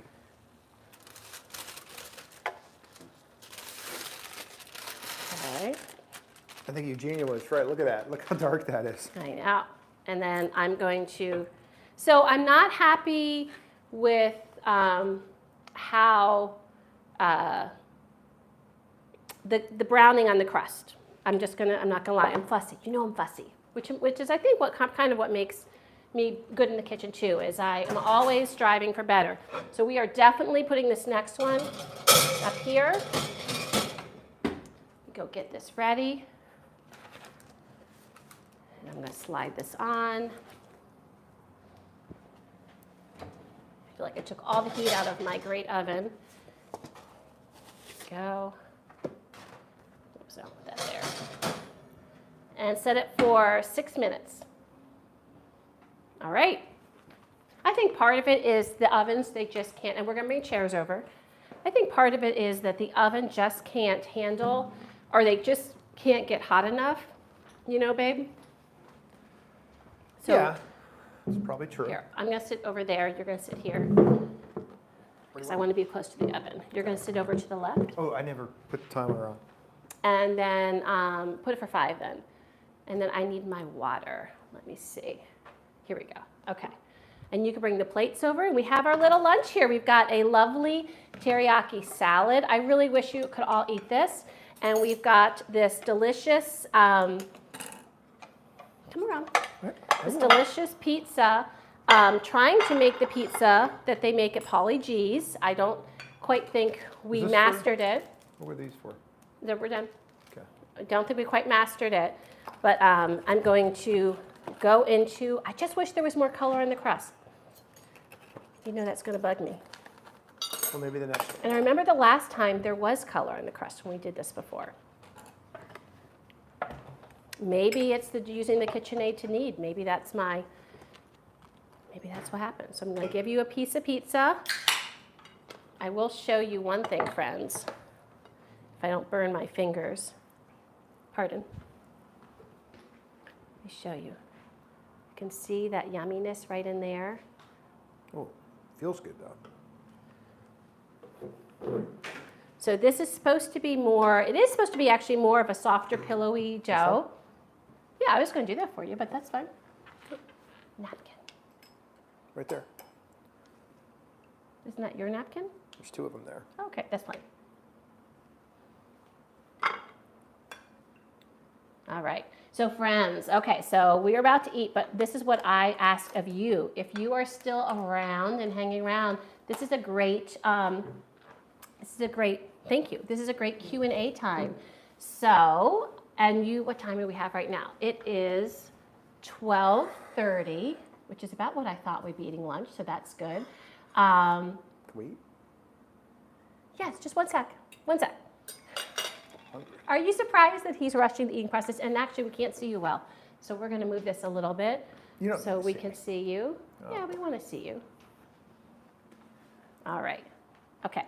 So we're going to taste it a second. It is going to be really hot, so there's nothing wrong with just waiting a second. But, so friends, if you're just joining us now, we have made a hopefully very delicious pizza. We have a second one in the oven because this is a small pizza, probably about an 8-inch. From Paulie G's in New York City, trying to replicate the Xi'an chili crisp pizza that he has.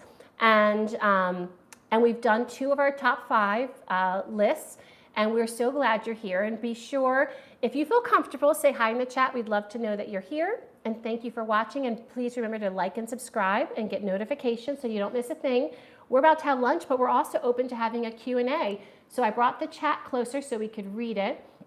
So if anyone here has any questions, feel free to put them in the chat. Any questions for Hubs or I? And we're going to taste the pizza first, because I think Pizza let's do first. that. Let's Okay. taste it, yeah.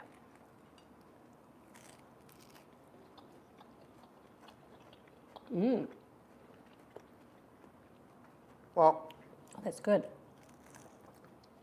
the crust might not be brown, but it's very good. So look at, I don't know if you can see. It's really good. I could actually take even more chili Yeah. crisp.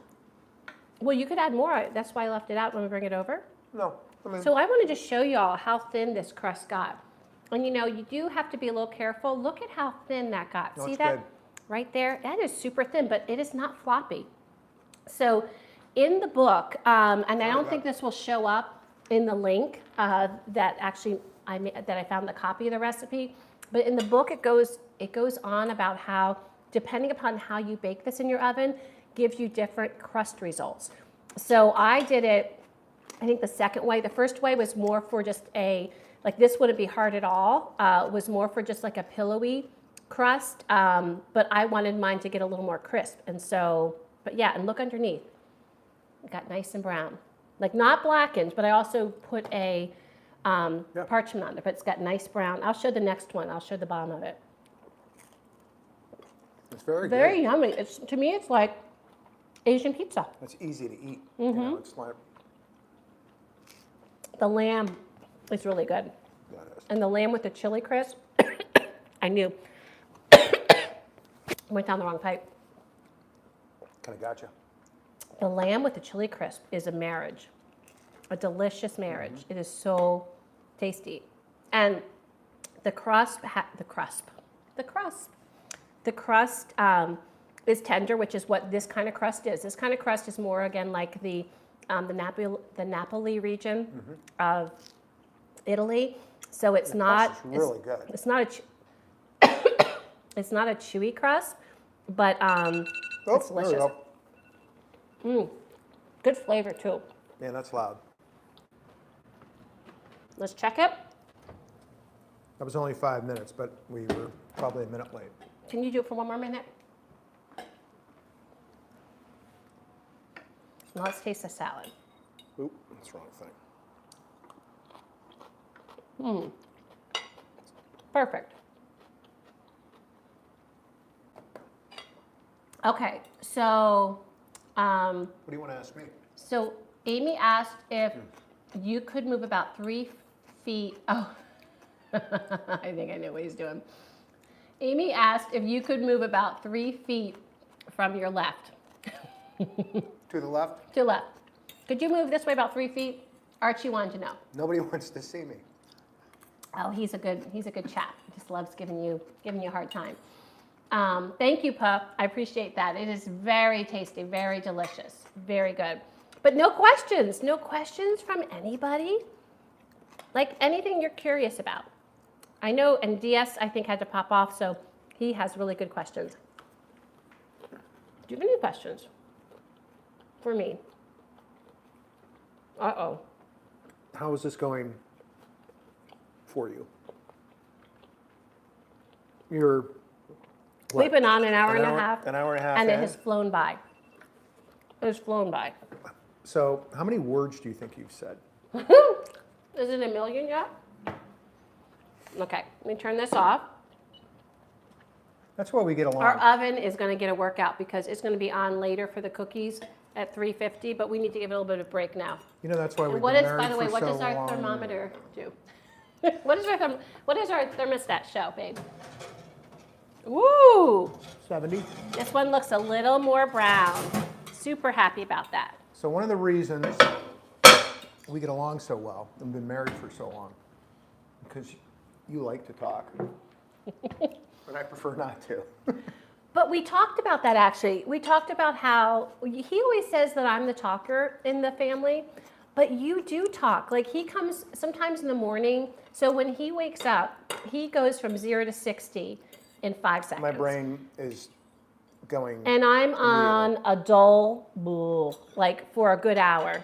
And I need to have my coffee. I need to have time to wake up. And the boys know this. I know Matt's not on right now, but both Matt and David would tell you that they just knew with Mama, you just needed to be, I just needed quiet in the morning.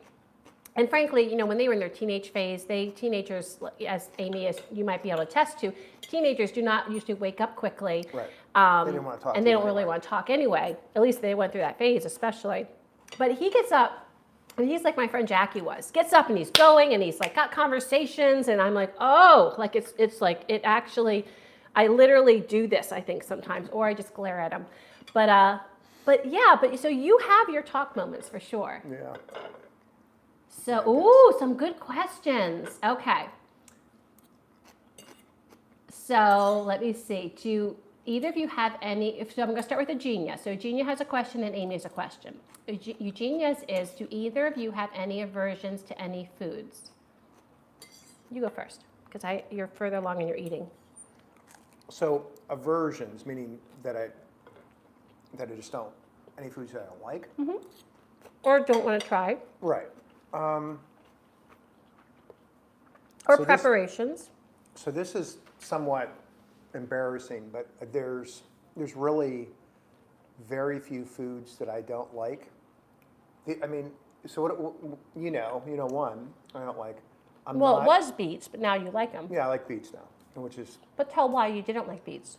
Because my mom was a wonderful cook, but she, you know, it was what canned beets or whatever they were. I think that's what everybody did back And then. I hated them. You know, they just were horrible. But then when you actually have beets that are roasted or proper way. whatever, that's been great. But the only thing I don't like, I hate to say it, is like bologna, and I don't know why. I just don't like bologna. Maybe it's because I ate it so much as a kid. I feel like there's something else. What? I can't think of it, but Eugenia, I'll get on that. I don't like cognac either, but that's a Right, but that is something though. That's it. Really? Yeah. That's weird. I'll think on that. What about you? So for me, here, by the way, will you show the back of that? Just don't, make sure you cover it. You mean so the that, bottom? Yeah, the bottom of it. Just, here, I'll do it. Okay. It's okay, I'm brave. Okay, so I wanted to show you the bottom of this. See how lovely that crust is on the bottom? So good. I'll give you that one. It has lots of goodies on it. Okay. Go ahead. Oh, so for me, I'm going to put the other pizza here. 1 second. Let me just get the other pizza here.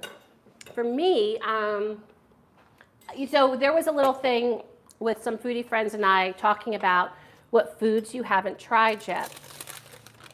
And there's many, and when I say many foods, I don't mean like your normal everyday foods, but kind of the weird, and I try to say weird with all the love of my heart, but the foods that are pushing limits like Rocky Mountain oysters and Right. gizzards and so those extreme foods, I would say.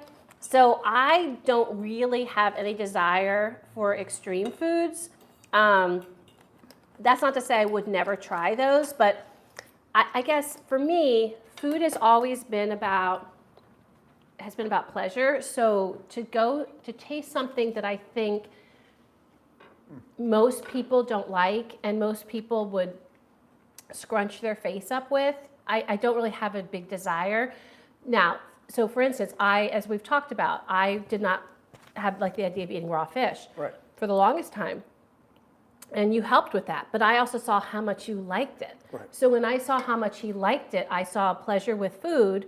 And I thought, well, maybe I'm missing something. And I'm going to keep trying it, right, each time. And then I love it. We just had sushi last night at our favorite place in the city at Tuna Bar. It's our favorite sushi place. And it was phenomenal. I'd never had, honestly, this was a new one for me last night because we did they do like a chef's plate that we do sashimi. And they put his selection of fish, and there was a little roll that he made special and everything. And one of the ones was flounder or fluke. And I've never had fluke sashimi. I've had like lots of different tunas, lots of different salmons, and they always have a couple other ones, mackerel sometimes, but never had fluke and flounder. And I was actually a little bit, I was like, uh-oh, here we go. Like I'm a fried flounder girl. How am I gonna like this sashimi? It was delicious. It was so clean tasting. So, but I kind of trusted that pleasure element, thinking. So you still don't want to try eel? No, I actually do now. Okay. Because I That's like good. eel We'll sauce. try that. And I think that I just have it in my head. I think of the eels. Right. And I think of that and I go, ooh. So I'm more against what they look like. And honestly, can I tell you my other eel fear? I don't know if you remember this. Well, we went through a period of time watching, what's the guy's name? Mike something, Dirty Jobs. Yeah. You know who I'm talking about? I know exactly. Mike Rowe, Yeah. Dirty Jobs. And there was one where he was taking care of these eels. And they released so much mucus. Oh. I'm going to stop there, but it totally grossed me out. So after that, like the idea of eating eel just went, and I'm not even saying that's the kind of eel that are in Japanese foods, but I just put it together and it never left me. And that's kind of how our brain can be. Our brain can definitely affect us, and give us opinions about things like that. So. Okay. And then you didn't used to like oysters.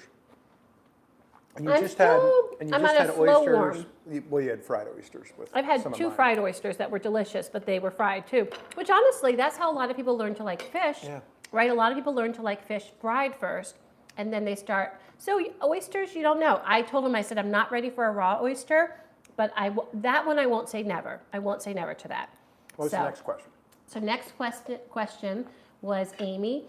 Dad asked if Hubs has ever considered turning vegan. No. Have I? No. Okay. But I went through a stage when I was, I don't know, maybe 15 years ago, when I was really watching, what I ate, and I went through a stage where I ate mostly, a lot of vegetables, but I was eating protein too, but it was pretty vegetable based. But now I don't think I could ever go away from the proteins that we like. Yeah, it is funny because I think the thing I would miss the most, as simple as it sounds, is I think I would miss chicken. Ooh. It's just, I love chicken's good. I love beef, all that, but I think But we eat chicken the most. That's what we from the meat standpoint. Like we both love fish, but from meat with legs, it would be chicken. That's what we eat the most. Yeah. Yeah, I think so. Well, it's funny because on Twitter, and I was just telling you about this the other night, is some vegans specifically kind of can give others a bad name. Now, I have a niece that's a vegan and a niece that's a vegetarian. I love them dearly, and they are wonderful. They're very informative. They've learned a lot. When they decided they were going to do that, they both researched and found a way to make sure that they were still eating healthy and getting all of their important nutrients and everything.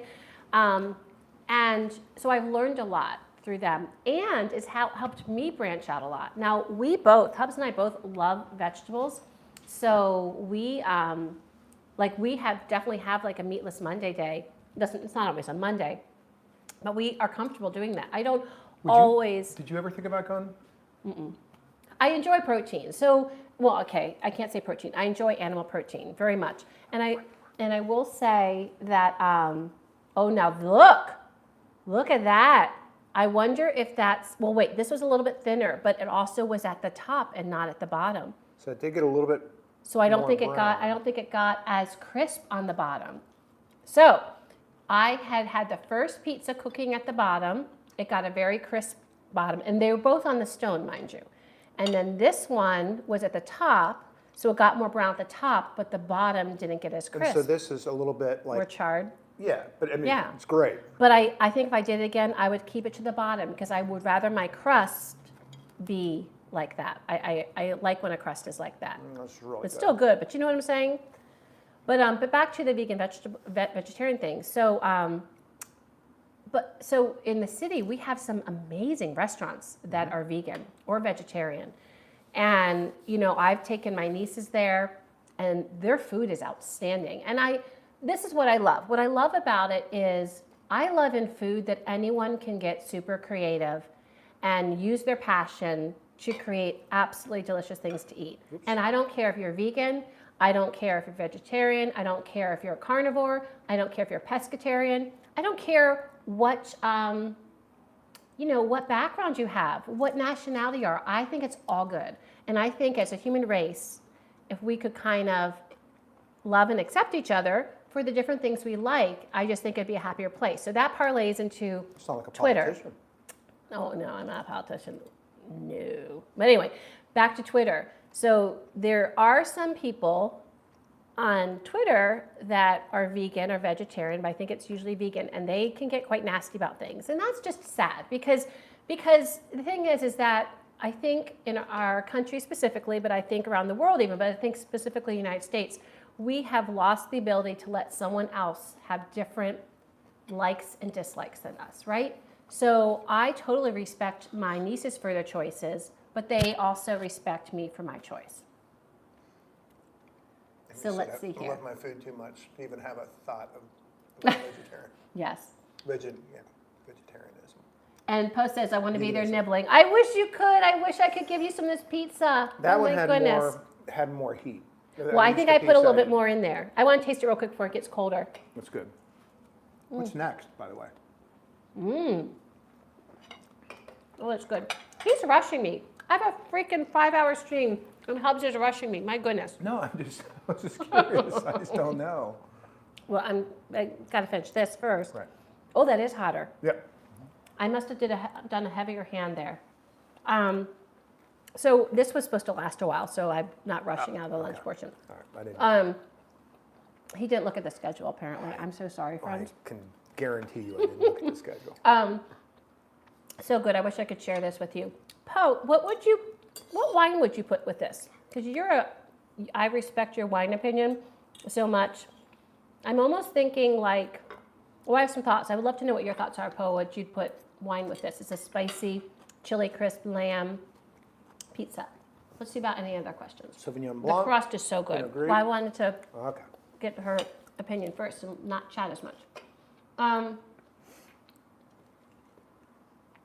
So Chris says, I like to coat beets in oil so they slide into the trash earlier. So true story, Chris. I actually never touched beets for the longest time. He didn't like beets. He told me about that very early in our marriage. So I was like, well, I'm fine. I don't like beets. Then we go to, so there's a famous chef here, Mark Vetri, we never know how to say his name. Whatever. He has some of the most amazing restaurants here. My favorite pasta place, Fiorella, and then his flagship, which is Vetri. Absolutely amazing dining experience. He had opened up. Shockingly expensive. What's it called? Osteria. That was his. I think it was like his first place. No. His flagship was first. I think it was his second place. Okay, maybe his second place. So we went into the city to eat there, and that was the first time I had an egg on my pizza. It was like a life-changing moment. It wasn't a fried egg. It was just an egg that cooked in the pizza oven, and their homemade sausage and everything. It was a spectacular pizza. Do you remember the name of it? Lombardo. If you're ever at Osteria, get the Lombardo pizza. Now, it's no longer owned by Vetri. He sold it, but still very good. Yep. In any event, they actually took one. They made one over in New Jersey when we were still living in the suburbs at one of the malls, which is no longer open now. But in any event, when we were ordering dinner one night, we knew we were there to get pizza. The waitress said, "Can we tell you about our specials?" We said, "Sure." And it was this plate of roasted vegetables. And I don't know if we asked what was roasted on it. I don't think we kind of did. Whatever it was, it sounded good. It was like an antipasti platter, but it was just vegetables. So we said, "Sure." So they bring it out, and we see beets. We see gold beets, and we see red beets. And both of us look at each other like, now, this is not going to let's go back, though. We love this restaurant. We've eaten there in the city. They now have one near our home. We're like lusting after their pizzas. So we respect the way they cook food. So we are good triers, right? So we decided to try the beets. Oh, yeah, they were great. My God, they were the most delicious things. I don't know how they fixed them. They were roasted, but they were absolutely phenomenal. And ever since then, I did not turn my nose up on a roasted beet. And I think what I think you were saying, and what I would come down to at the end to say, is that I don't care for a canned beet. Yeah. I don't like a lot of canned things, actually. I like some canned things, but there's a lot of canned things I don't like so much. But yes, you made me laugh, Chris, with that. This is making my nose run. So Eugenia says she only eats eels and sushi. Well, that's super interesting. And she's never met an oyster she wouldn't like. And then Eugenia, an oyster. Oh, yeah, I'm with her. Yeah, Hubs is with you. And Eugenia said, I couldn't be a vegan. It's against my nature. My granddaughter and her partner are vegetarian, but they aren't radical towards us meat eaters. And neither are my nieces. And I think that's the thing is I wouldn't be radical towards a vegan or a vegetarian or anyone the way they chose their food. And so it's the kind of thing, as a teacher that we teach, it's do unto others as you would have them do unto you, right? Like, it's a mutual respect kind of thing. And that's what I think we could have more of in our country is mutual respect. And let's see here. And Amy says, I love my food too much to even have a thought about veganism. Yes, me too. But I do absolutely understand the importance of us all eating more vegetables because I think there is a lot of health reasons for a plant-based diet. And sometimes people, I think, run into different health issues and then they don't have a choice, that they've got to bring more plants into their diet. And I love vegetables and fruits. I do not, in fact, I think the reason we don't eat more sometimes is just you get so tired of fixing everything. And then sometimes the vegetables are the ones you just do a couple of. So I think in general, we've tried to eat more vegetables in our meals, like maybe have half our plate be vegetables instead of a quarter. Like growing up, it was a quarter vegetables. It was probably a half of carbs and then a quarter of protein, and now it's probably a half. Well, you do of a lot of vegetables. times where you'll just make a protein and maybe two different vegetables, right? Absolutely. So for just us. Mm-hmm. and it's great, it's because you're not filling up on the carbs. And Marissa, you mentioned my birthday restaurant. Was that where you went? Did you go to Vetri for your birthday? Or was it Osteria? I'm just curious. And then Chris said, if the beets touched any of the other vegetables, the whole dish would need to be thrown out. Which is so funny coming from you because you've been doing, I know you've been doing keto, paleo keto. I can't remember what you've been doing. And I fully respect you for it because I think we all have to do what works for us in our bodies to be the weight we want, to be the health we want. But I get it. I will never offer you, Chris, a beet. Never. I'll take them all unless they're yucky, That'll and then I will throw them away with you too. The next stream. Beets. Yeah, I'll say just for Johnny. Beets. 5 ways. I'm just teasing. Just no carbs. Okay.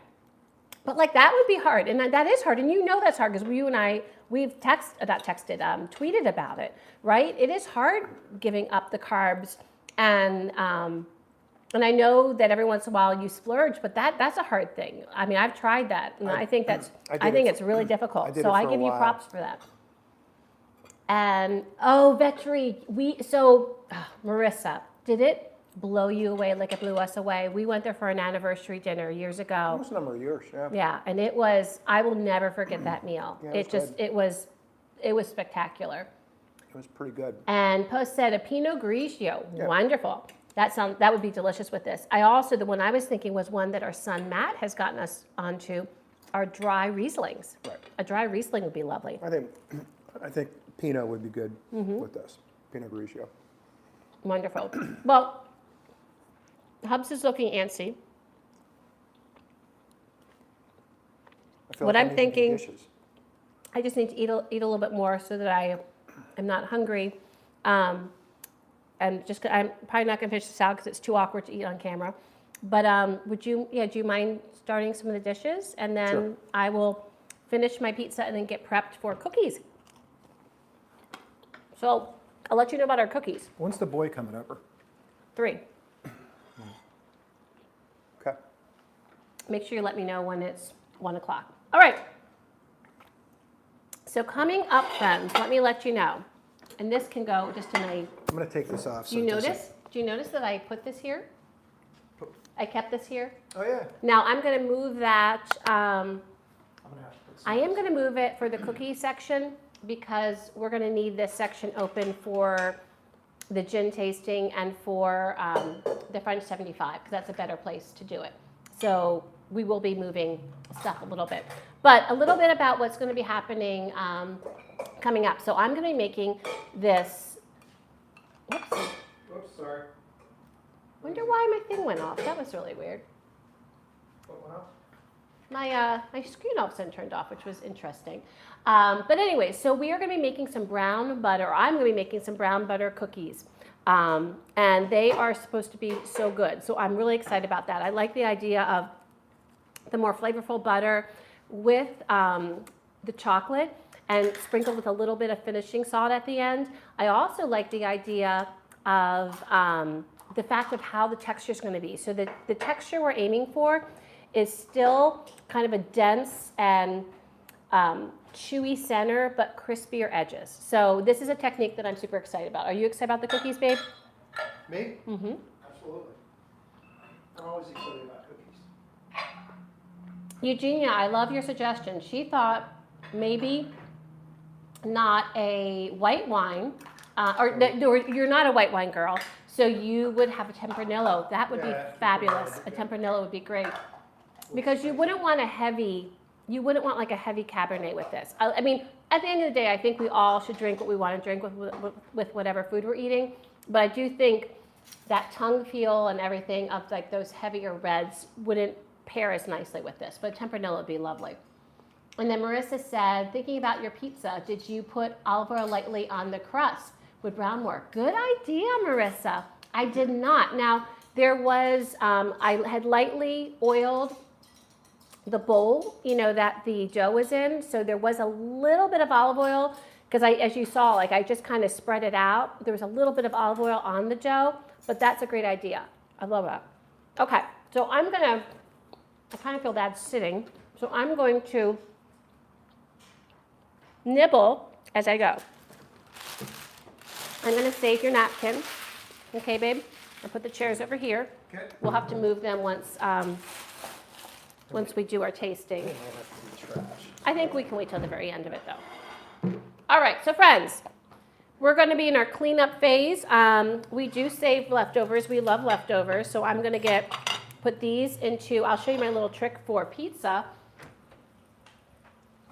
So either in a, let's see how big that is, either in a baggie, which we have reduced how many plastic bags we use, I will say, but I know baggies kind of have a bad rap right now, which I understand. I understand that we should have good plastic usage or lessen our plastic usage, but a good trick for pizza is flipping it on top of each other and then putting in the goodies. I think I ever knew that. Yeah, because then you're not affecting the crust, right? So it's flipped on top. And then, good pizza hack is if you don't have an air fryer, is heating this up in a pan so the brown gets so the bottom gets crisp again. So we'll put this away. And I'm going to put our salad away because that's one of those salads that I think just keeps getting better and better. I'm also going to put our ground lamb in a container so that Maddie can take it with him if he wants to use it for anything. Still no, I'm not sure. If not, I will hold on to it because I do not. Have you ever seen me throw something out unless it went bad? Absolutely, I have not. No. I mean, he'll be like, do you want to save this nice? And I'll say, absolutely. That would be 2 good bites after school for a snack. I'm a little crazy with my saving. She's a pack rat. Oh, I am not a pack rat. That is so not true. I'm just a saver. That's different. Oh, and the other thing I need to do, so I have a question, Marissa. The other thing I need to do is I need to freeze this pizza dough. I have never frozen pizza dough before. So, Marissa, what would you suggest so that I can effectively but also not ruin it for freezing my pizza dough? Or Eugenia, either one of you, if you have any ideas. Or Chris. How about just putting it Or Poe. I'm putting it in the freezer.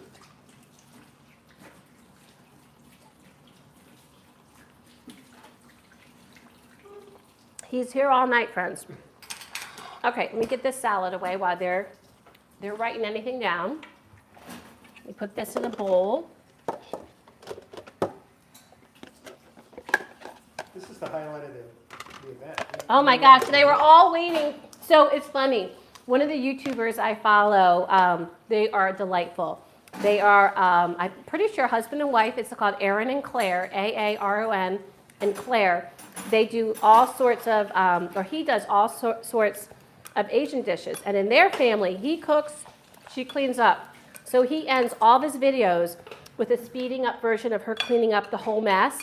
And then she peeks in at the end. It's so cute. And it's so funny because I'm like that person that watches something to the very end, because just like movies do this too, sometimes you get outtakes. You never, as a YouTuber, a lot of times people don't watch things to the end, but I will tell you, you can find some of the most delightful things at the ends of some of these videos. Also, another YouTuber that we are super fond of is Anders Ericsson. He mixes cocktails, and he used to be a bartender for many, many years, total credibility, and he makes fabulous content. He is so fun to watch, and we're not quite sure. I'm pretty sure it's, I forget what her name is, but I'm pretty sure it's his partner. We've been looking at the videos now to see if they have rings on. Not that it matters if they're married or not, but she films all of his videos, but they just have a energy about each other that makes me think that they're together, because it just kind of comes off that way. And she's got a really cool name. I can't remember her name. Do you remember her name? It's like a little different, and his name's a little different, so it's great that they're together. In any event, we are watching one of his videos to prep for the French 75 later today. Highly recommend his video, French 75, Anders Ericsson. And at the end is this calamity that happens that if you had not watched it at the end, you would miss, and it is hysterical. I'm not going to tell you what it is, because I would actually say go look up Anders Ericsson on YouTube, his French 75. It's worth your while. Plus, you learn so much. He has such a great, easy, casual manner. He's not stuffy. He's not pretentious. He's just super knowledgeable, and he doesn't take himself too seriously, and he's fun. And I will figure out his significant other's name, but she's a delight too. You don't see her that much on the videos, but she is fun. Okay, I'm going to start getting things ready. I'm going to put this on a napkin so I can nibble. I'm going to start getting things ready for my cookies, because now that we've had lunch, I think something sweet is in order. Did you get water on yourself, dear? Oh, poor guy. So sometimes you think cooking is where you get all messed up. You can get as messed up cleaning up those dishes, right? So by the way, I got to ask, how much do y'all hate cleaning up dishes?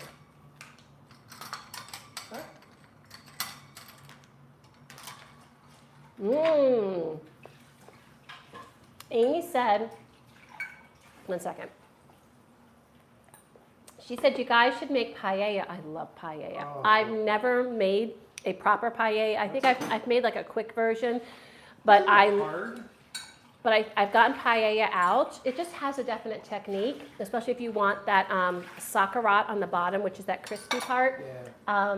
My Spanish nan used to make it perfectly with fish. Oh, Amy, that sounds delightful. And I'll tell you what, it was so memorable and delicious, honestly. So, Amy, thank you for that suggestion. I'm going to actually jot it down, and maybe either, I'm not sure, this summer or where, but I'm going to put that as in my idea book. Remember that place in, what was it, Collingswood? Mm-hmm. Casona. Yeah, that's what it was. Casona. And it was this place. It was like an old farmhouse, and it had this huge porch. It was delightful. And they were known for paella, and it was, oh my God, it was great. And then it just shut. Remember that? It just it closed and made us very sad. So Amy, I wrote it down. So I'm not sure when, but I will make paella sometime. And actually, that brings me to a great thing I would like to share. I have certain things that I'm passionate about that I want to share with you. Like I was passionate about sharing, even though the chili crisp thing was just a fun thing, I knew that there was this good recipe for Joe, so I wanted to share that with you. And again, all the links are below, for any of the recipes I'm using. But I also want to know what you want. So Amy, I'm glad you brought that up. I wrote it down. If anyone else has any suggestions of things they'd like to see me cook on a live stream, please let me know below, and I will jot those down too on my list. So Amy said it's one of her favorite dishes of all time. And Poe says, love wine. Oh, you and me both, Poe. I love that. Can't wait to have some bubbly later. And Eugenia says, my partner Andrew spent a long time in the wine industry. Some of it's rubbed off. That's wonderful. So you know what got our son really interested is he took a wine class in college. So he, well, don't laugh, because he also is a computer science major when he was in college. Harder than either one of us could ever, hope to excel at. Like those courses are way beyond my. Yeah, it was at a difficult school. Those courses are way beyond my brain capacity. But in any event, as an elective, he took a wine tasting. He learned so much, and he totally loved and absorbed everything. But they didn't drink a lot. They didn't give them a lot. But he learned so much. He loved his professor. He learned so much. So we actually went to the Finger Lakes, which is a lovely part because his school was in New York, the state of New York. We went to the Finger Lakes and did wine tasting with him. And it was remember that was like his last semester, such a fun time. So Eugenia says, I would form the dough into a ball, coat with oil, and then slide into a freezer bag. Let them thaw overnight to use. Wonderful. Thank you, Eugenia. I will definitely do that. And Archie says, Hubs will be late for therapy. Be mindful of the time. His therapist, Professor Ivor Shrinkdink, hates it when his parents are late. Thank you, Larry. So Archie wants you to get going, babe. 1 o'clock. And yes, Eugenia, he's back to misbehaving, and that is like a good Archie. A good Archie would never go too long without misbehaving, for sure. All right, so I'm going to do that, Eugenia. I'm going to put them in baggies. Now, I don't have a freezer bag, but what I'm going to do is double bag it then. It is 1 o'clock, Erin. Oh, it's 1 o'clock. Let me pause my freezing and give you our next top 5. God, I'm just a mess. It's all about him, really. Let me close that. Oops, I lost my, uh-oh. Do we have sound still? Okay, I lost my thing. Just a second, friends. My thing came unclipped. All right, so we are now going to actually be on time with our top 5. Make sure I don't turn it off. My goodness, what would happen if I did that? Okay, it's on. All right, so we're going to do the top 5 shorts. So shorts are those quick little videos like TikTok that we have on YouTube. And so I'm going to give you, from the time I started, oh, I got my book all wet. From the time I started, my top 5 shorts videos based on views. So I'm going to go backwards, of course, like I've been. So number 5 was my salted caramel no churn ice cream. Oh my goodness, that. You still have some? No, I wish. We've made that twice. That is spectacular. It is easy, and it is absolutely delicious. And the great thing about no churn ice cream is you can make it how you want it, right? You can add whatever flavor you want. That was number 5. Number 4 was I like it spicy, and that was when I made spicy pesto eggs. I've not made that in a while. That's where I used the spicy pesto and then put it over toast with whole milk ricotta cheese on it. Absolutely delicious. Number 3 is smoky eggs on taters, and that's where, I don't remember what the taters were, but I cooked my eggs in butter and smoked paprika, and that was delicious, and that was a hit with people for whatever reason. And actually, of my 5, 3 of them are eggs. Yeah. 3 of them are eggs. That's why that's why I have a playlist that just says eggs, because eggs are like such a thing, and Archie knows that. He knows, I don't know, I just think a lot of people like eggs. Number 2 went off the rails. So number 2 is not about food at all. It was one that, I don't know if you were in it, you were there, but I don't know if you were on camera, but it was me and my son Matt. And it says, when your mom's talking about tomatoes for way too long. And this is what you can do with your videos. You can do, what's it called, like a clip from your video. So I took one of my live streams, I clipped a small portion to make total fun of myself. I noticed when we were rewatching a portion, and I don't remember what we were eating or what I was cooking, but I must have said the word tomatoes like 20 times in a minute. And Matt just kept getting this like, and Amy, you probably know this look well, getting this like son or daughter look of, oh my God, would she just shush with the tomatoes already? You probably said tomato. So, shush. So yeah, poking fun at myself, that got a lot of views apparently. I have a few of those where I try to poke fun at myself. And then the number one was eggs. It was Scrammies. It was my Scrammies video. I think I just added cheese. Like, it's so funny. One thing I've learned being on YouTube for now a little over a year is I honestly do not know what is going to make people. There's no rhyme or reason. Sometimes, I think the Scrammies one, I threw together super quick. I don't remember the song I put to it. It wasn't like it was like a super popular song at the time necessarily, and it shot up. So I don't think you always know what's going to like tickle people's fancy. People are just looking for comfort food. I don't know. That's Could be. a comfort Absolutely, it could be. food. So I'm going to get these in the freezer so that we can move on to making some yummy cookies. So let's see here. And Eugenia says that they have many wonderful wines and wineries here in Oregon. Oh, yes, that's a great, my son would chime in too. Absolutely, you were very fortunate to be where you are. And Chris says, good luck with the cookies, gotta hop. I am smoking turkey breast tomorrow. Oh, wonderful. Thanks for joining us, Johnny. I appreciate that. And good luck with those turkey breasts. And Eugenia says, eggs are a very cheap source of protein, even when the prices are high. I agree. When people were complaining about the prices, like, I got it, because we weren't used to seeing those prices. But in the end of the day, it's still pretty cheap. And the thing is, unless you're vegan, you can enjoy them. So vegetarians also eat eggs, unless they just don't like eggs. And then the next one was, I can't read. Okay. One sec. Sorry. It's okay. Sorry. Okay. All right. Then the next one was the janitor guy in blue is getting on my nerves. Does he speak English? Amy said, get the feeling way too much of the feeling. Get the feeling way too much of that feeling daily. Oh, I'm sure you do, sweetie. And I can say that as a mama. I'm sure you do, because you know, we deserve most of the eye rolls we get, if I'm being totally honest. And Arch says, Chris is smoking turkey makes a change from weed. And Post says, you need it now, Philly. Your voice would soon disappear from talking.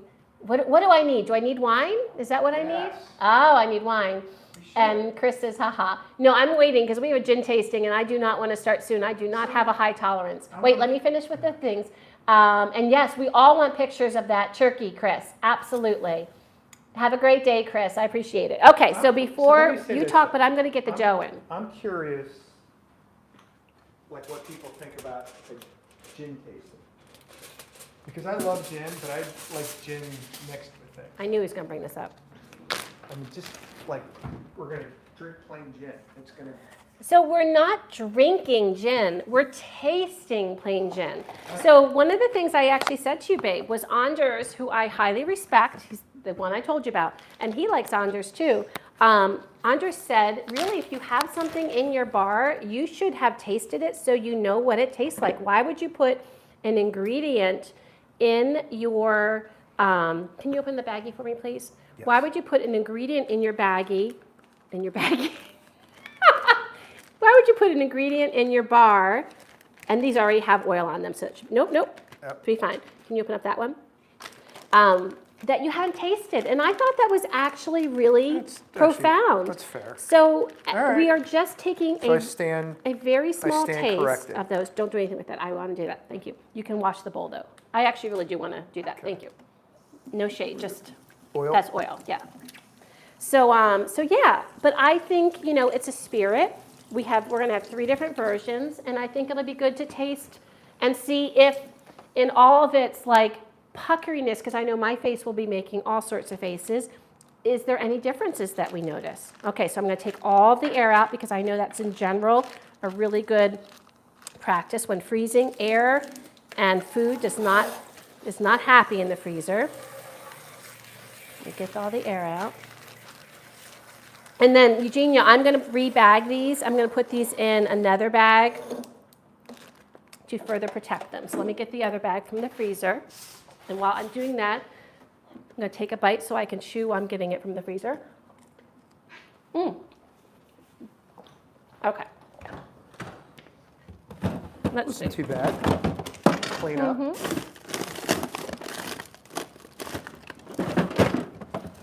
Except I'm soaked. I look like I You know how I keep got one? in the shower with my shirt on. I usually keep an extra one in here that I've used so I don't, again, so I try to use less of these bags. but I can't find it. I might have to get a new one. By the way, hon, I'm also noticing that like we just have copious amounts of ice cubes that fall into that drawer that's underneath our ice maker. Oh, I didn't know that. You know, do you hear every once in a while when you're shifting something and you hear them fall down? Oh, so Yeah. that's me doing that? Oh, no, I'm just saying that's where they're going. Oh, okay. So, all right, I'm gonna clean put those. get another baggie. I hope the baggie police doesn't get mad at me, but, and I do feel like my quart-size baggies are a little bit thicker than my sandwich baggies. So I'm gonna put that in there because I want to protect this yummy dough. And this will be dinner another night. Cool. All right. So, you know, thinking about this pizza that we made, I think that would be a great pizza to make also as a flatbread. Like that would be great as like a an hors d'oeuvre. Oh, yeah, it would. Wouldn't that be? Because I think that tastes good, not piping hot, because obviously, and again, this is no, say we that? never know when you can use that, so we're just gonna keep Oh, that that's there. what it- Yeah. that Oh, was no, good. I wasn't being judgy. Judgy? Because I feel a little uncomfortable eating in front of everybody. That was the way I was brought up, you know. So that's why I'm kind of not going to town on the pizza. All right, so I'm gonna need to get some butter out. I'm gonna need 2 sticks of butter, 1 cup of butter for this recipe. This is gonna be a little bit of a process.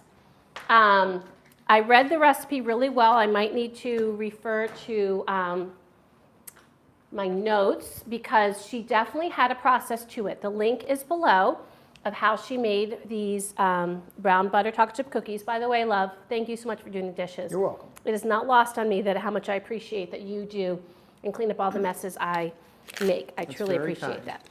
that. I mean it. I'm sure Archie will say something smart ass, but I do mean it. Ooh, wow, these are like little guys. I didn't know about little guys. Kind of an interesting concept, but I wonder if it uses more paper, but okay, interesting. Of course, you know always, or I don't know if you know, because you might be joining us in this stream, this crazy 5-hour stream, and you might say, oh, what kind of butter do I get for cookies? So for any kind of baking, and actually, in general, I always get unsalted butter. The only time I ever get salted butter is if I'm going to be using it just for putting on things, spreading on toast, that sort of thing. But even if you just stick to unsalted butter, you could always add some salt to that. But like Kerrygold isn't unsalted, or at least I don't think it's unsalted. So like that is just a delicious butter to spread on things, or to put like on a potato, or to fry an egg in, or anything. But for baking, you want unsalted. And typically, you would want to soften this. But we are not doing that today. Today, we're going to be melting it. So I want to cut this up. In fact, I'm going to use, oh, I think he put it away. I'm going to use this. I'm going to cut up my sticks of butter, and I'm going to use this cheese knife because it actually works well when you're cutting them up this way. Because the only thing she said was cut up your butter into equal amounts so that it melts evenly, because we're looking to brown our butter. Now, browning and burning, there's a fine line. So if you're making this, my suggestion would be I'd rather you under-brown it than burn it, or otherwise you're starting over, right? So one of the tips she gave when melting this and cooking it till it browns is to use a spatula to loosen any bits of the solids that go at the bottom, because those are what could burn first. So I am going to be looking for my butter to get a brown color, and I'm taking it off toot sweet. I'm taking it off super fast because I do not want, I don't want it to burn. So I'm just going to be cutting these into pads, like little, or patties, I guess you might say, little butter patties. And then we're going to melt this stuff up. So again, this looks like 4 sticks, but it's because they're in half. 2 sticks of butter or 1 cup of butter. There we go. And I'm going to melt it in a pot as opposed to a pan, because a pan has more surface area, and I'm a little bit worried that, again, I won't have as much control on it.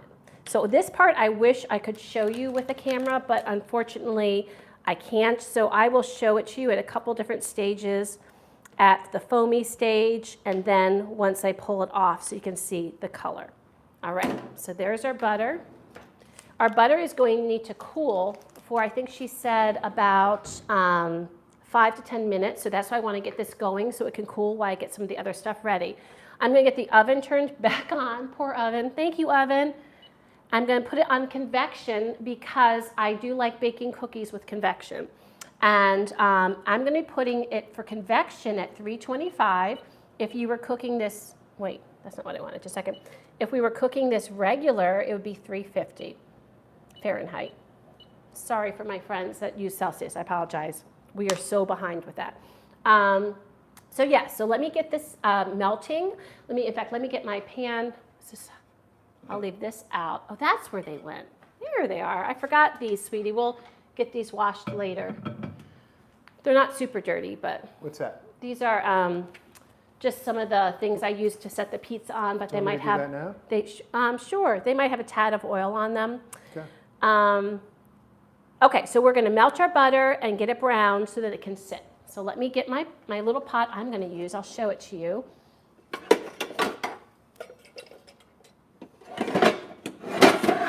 Oh, sorry for the noise. Oh my. Okay. You talk about the hole in the. No, stove? the hole. You can talk about the hole. Why don't you talk about the hole? Mama needs a talk break. There's a hole in our. There's a hole in my bucket. Cabinet. Isn't that a song? Isn't that a song like there's a hole in your bucket, or isn't that a It's song? hat or something, right? Or I don't hole in know. my shoe or. There's a song there though. I know that. Dear Lucy or dear something. I don't know. Wasn't there? Isn't Wasn't there? that in like Toy Story? Wasn't there a hole in my? Oh, there is something about that in Toy Story. It's not the song, but what is something? What Woody says? There's a hole in my boot. This is what he says. There's Yeah, a hole it's a hole in in my my boot. boot, Yeah. or something like that. So Something in here's my our boot. butter. All right. I'm going to get it melting. And friends, I am going to stay over here because I want to make sure I'm keeping an eye. I do not want to have this butter go wrong. I'm going to use a rubber spatula just to help it. And once Hubs moves, once he's done cleaning, there's no rush, but then you'll be able to see me again. So I'm going to hang out over there until my butter part is done. Oh, I'll have to think of that song. I think it was the. It was Toy Story 2. It was You think it was that one? It was the female cowboy. Remember? Oh, what was? I Yeah, don't I know. I don't remember her I'm name, but. I'm getting old. I don't remember anything anymore. You know I have a hard time standing still. So my butter is just beginning to melt, so I'm going to get my 2 eggs that I'm going to be needing for the recipe. It really is a problem, my lack of being able to stay in one spot. I remember taking my eyes off things in the broiler, like breads or toast, and them getting completely scorched. So it definitely is a problem I have. So she had said have this on, I think it was on medium heat. Yep, medium heat. I'll let that go.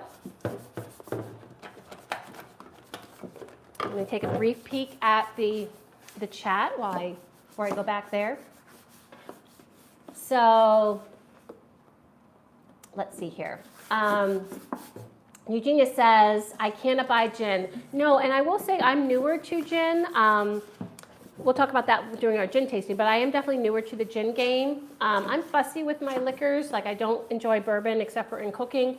And I think a lot of people already know about that, but that is one of my hard stops. Archie says gin's his fave, which it's one of mine too. Oh, it is. Okay. So Archie, you're going to be all about our gin tasting. I'm with Archie And there.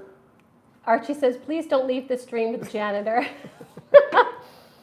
And Eugenia says, I live in the midst of the world's largest juniper forest, and I'm highly allergic. Oh, interesting. Wow. And I know juniper is a lot of one of the botanicals, I think, used in it. Vodka's a different story. Oh, Eugenia, what's your favorite vodka drink? I'd love to know. Favorite vodka? I'm poaching into that, and I better take a look here. Okay, it's just melting. We still have some milk, we still have some butter solids there. And And Amy apologized for her dad. Oh, Amy, you must be an expert eye roller, I imagine, and I give you huge props for that. And she said, Eugenia says, we all understand, hon, we all have burdens. Yes, we all do have our burdens, that is for sure. There's a snake in my boot. Oh, that was Amy. Snake yes, in my boot. Amy, there's a snake in my boot. It wasn't a hole. I it was a love it, snake. Amy. That's right. And it was, there's a hole in the bucket, dear Liza, dear Liza. That's right. Thank you. Oh, see, you know what? This is why you stream, because when you forget things, you have a whole crew to help you out. I love it. We have the snake in my boot and a hole in the bucket, dear Liza. I love it. Your lack of Toy Story knowledge is disappointing. You know why, Amy? I will say, I hate to give an excuse, but my boys are Old. They're older. They're out. Like one's married, one's in his first job. So that was like a long time ago, and that's hard. Absolutely. Then fix it, dear Henry. Oh, Eugenia, I love it. I love it. Okay, so our butter is melty, but it's not really even foaming yet. So I wanted to get kind of bubbly and foaming, and then it's going to start browning. So there's nothing to see here. I will definitely show it to you when there is something to see. So a little bit about our recipe as I watch our cookies, as I watch the butter, is we're going to be adding 2 sticks of butter that we're melting now, 1 cup of white sugar, 1 cup of brown sugar, 1 tablespoon of vanilla, 2 eggs, 2.5 cups plus 2 tablespoons of flour. I'm actually going to measure this out on the weights because she talks about how the amount of flour that you add is really important. If you add too much, it can affect the cookies. And so she gives that 335 grams is kind of the perfect amount. So I'm going to actually measure it by weight. A teaspoon baking soda, a teaspoon baking powder, 3/4 teaspoon salt, some finishing salt. And then she is funny. She put 1.5 cups chocolate. Now it's kind of foaming. And I giggled at that because I was like, oh, I only use amounts in chocolate chip cookies as a slight recommendation. I kind of go a little overboard adding my chocolate. All right, so I'm seeing it. Let me just show you where we are now. So we are foaming now, and a lot of you know. I don't know if you'll be able to see. No, you won't be able to see it because it'll tip. Okay, just trust me, we're foamy. And I'm running my spatula along the bottom to make sure any of those milk solids don't settle and get burned. I'm going to just do that from time to time. It's bubbly and foamy. And it says you can also just swirl. It kind of reminds me in a way of when you make caramel, that you're looking for that browning, but we just don't want it to over brown. No browning yet. And it's hard, I will say, with a darker pan to really catch that browning moment, but I'm going to do my best. It smells divine. And that's the other thing she mentioned is the butter will start to smell a little different, that heavenly brown butter smell.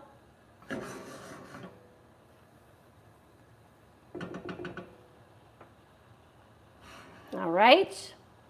It's bubbling away. I wish you could see this, friends. If I thought about it, I should have gotten a mirror to just put here. That would have been a good idea. Actually, babe, will you grab the mirror that's underneath the bathroom sink? I'm just running my spatula underneath to make sure that nothing's going to burn on the bottom. It says this will take about 5 minutes to do. Thank you. Can I have it? Thank you. You're going to want to move out of the way. Okay. So I'll just show you all where we are now. There we go, kind of. So that's where we are now, foamy. We do what we do here. We do what we do here on the Philly channel. Still no browning. I'm going to keep my eye on it. And any of you who are just joining us, welcome to the stream. I'm on my 5-hour stream celebrating my over 500 subs that I got recently. And so I committed to doing this. And I'd like to tell you that we've already made this chili crisp pizza that is found at Paulie G's in New York City with a famous chili crisp from Xi'an's. We used Langoma chili crisp, and it was delicious. And now we are making brown butter cookies, brown butter chocolate chip cookies. So we're just waiting for my butter to brown. Still not happening yet. You know, this harkens the whole saying, a A watched pot never boils. I'm pretty sure a watched pot never browns either. We just don't want it to burn. So this is a new method I'm going to try. I'm getting so much butter on my counters. I think I could dab some bread in it. I just don't want it to burn. Getting very hot. Actually, at this point, you know, you could maybe even make clarified butter out of it at this point. But we need a little browning. Come on, baby, brown up. Ooh, it's starting to get there, I think. Yep, starting to get there. I mean, not just very faintly. Come on, a little brownage. A little brownage. It's just ever so faint.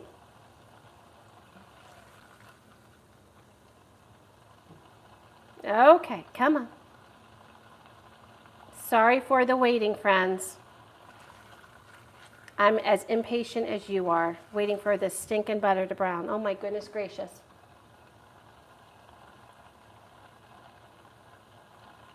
All good things comes to those who wait, right? Isn't that something like all of our mamas used to tell us?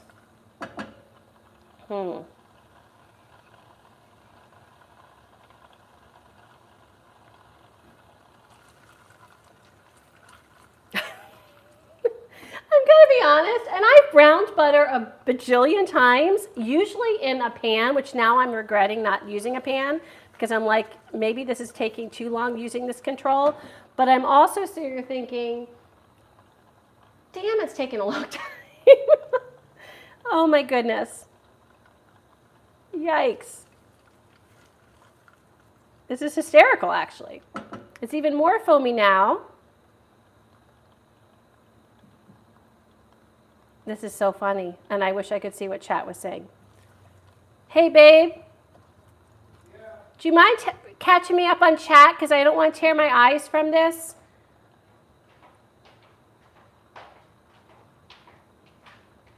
Because I don't want to like miss the browning stage. Maybe Eugenia has a tip, because I'm just shocked it hasn't browned yet.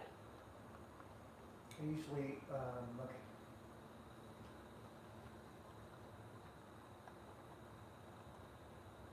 Eugenia says, I usually drink what we call a vodka Presbyterian. Ooh. Vodka press. It's a vodka soda with a bit of lemon lime. Nice. Huh. I like that. And then Sam said, hello, love it. Oh, spell Sam. S-A-M. Just S-A-M. Hi, Sam. Welcome to the stream. Welcome to Philly. We are trying to brown some butter, which is happening momentarily. It's getting close. It's almost starting. I think maybe it has done a little bit. So then Chef Archie said, real cooking, hi, Sam. And then he said, Yes, it browned. Okay, we're there. Real cooking, Sam, can I get your number? Fancy dinner? All right. Eugenia said, are you using a non-stick pan? I am. Yeah, that's probably it. Ooh, yeah, it looks good. But I think it looks. Yeah, it looks brown now. Let me get. Probably shouldn't use a non-stick pan, I'm guessing. I know. I have mostly nonstick pans. Watch out, babe. Oop. I just want to. So it's hard because it's super dark. This is a carbon steel and does smell good. Oh yes. So it is slightly brown. I was just a little bit worried to let it go too brown. To be honest, I just didn't want to burn it that much butter. But let me show you what color it is. I wish I had gotten it a little bit more brown. I kind of wussed out a little bit, to be honest with y'all. But there are brown bits there. I just didn't want them to, yeah. Do you think, Eugenia, should I go put it on for a little bit longer? What do you think? There are brown bits there. I just don't want them to get black. You know, I just don't want to burn it. I feel like it'll have more flavor than your normal butter. And you know what? It's already gotten a little more brown because it's in this pan that's warm. Okay, so I'm going to take this out of the pan and let it cool. I don't want it to go too far. I think we're good. I'll show you the color once I put it in my glass dish. Yeah, I think we're good. I think we're good. Getting all those wonderful bits. Yeah, that's not too shabby. There we go. See? Oh, my thing came out again. See? That's a nice color. There we go. Okay, so I lost my, I lost my microphone. Oh my goodness, it is funny. I'm known for catching on things, and I just caught. Make sure I still have sound. Okay, yeah, I do. All right, so let me put this here. Hey, hon, did you turn off your microphone? I left it out there. Oh, could you not do that? Because that actually, then they hear from two different places. It's not good sound-wise. It'd be better for you just to turn it off on you. Just put it in your pocket, and then you can turn it on when you want to come out or something. Because when I first did this and they were both on, they said it affected the sound. Folding laundry. I love that you're folding laundry. I'm all about folding laundry. I don't know if you do. Let me just taste. It's good except for there's no salt in it, so there's like literally almost no flavor, but a little bit of flavor from the browning. All right, so thank goodness. That was like the longest. I think that's about as long as I've ever taken to brown some butter. So let me see what I missed. Is it off? Let's see. Sam, so glad that you came on, and welcome to the stream. And let's see here. I caught up there. Eugenia, you need to become Phil's assistant. Let's face it, she doesn't have any quality help. Eugenia, I'd love you to become my assistant. All right, so friends, oops, I see what's causing the problem. I've got this little thing. Oh my goodness, look at this. Can I just show y'all? This is what happened. This kind of came undone. So let me just tidy myself up a bit because I feel like a bit of a mess. All right, so our butter is browned and it is going to be cooling. In fact, after we put together the dough, all the dough is going to need to cool for, I believe she said, oh, let me find my recipe.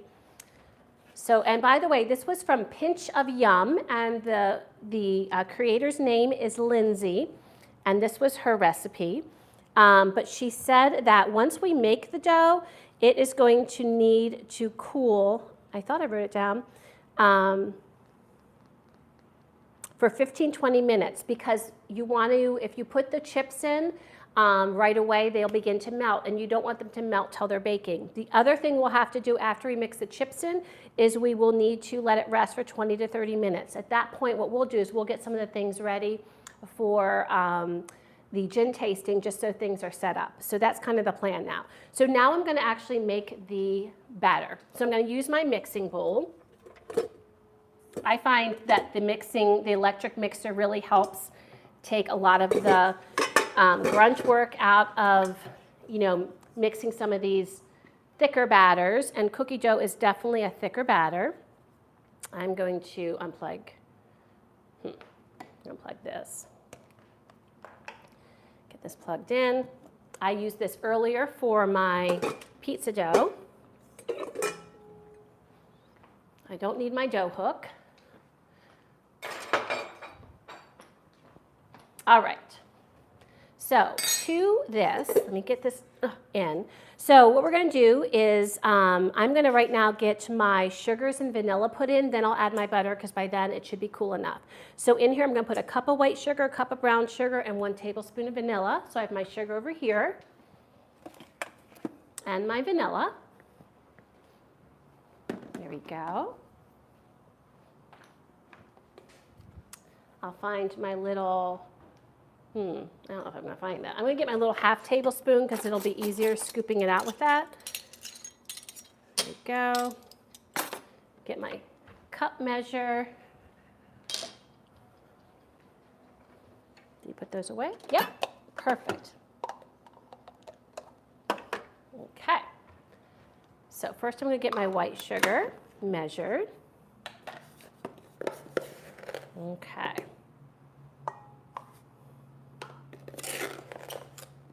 For those of you that have started with me from the beginning, I used to have these absolutely terrible flour and sugar bins that I actually bought from IKEA, but they were not user-friendly whatsoever. And I complained about them incessantly until finally I did something about it. And I got these, I think from Target, and I forget who makes them, but they are delightful. They were so much easier.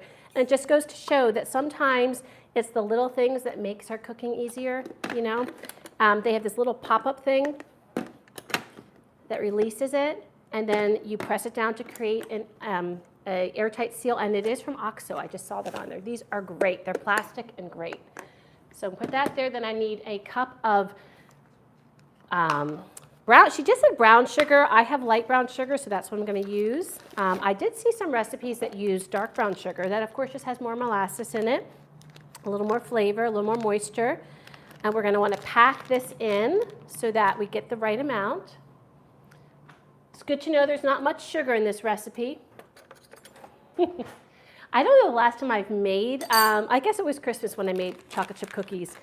You know, once your kids leave, it's really hard making this kind of stuff because all of a sudden it's just you and Hubs or you and your significant other eating it, and it might just be you by yourself, and that's just a lot of these foods to eat, so we just don't make them as much unless we're going to be sharing.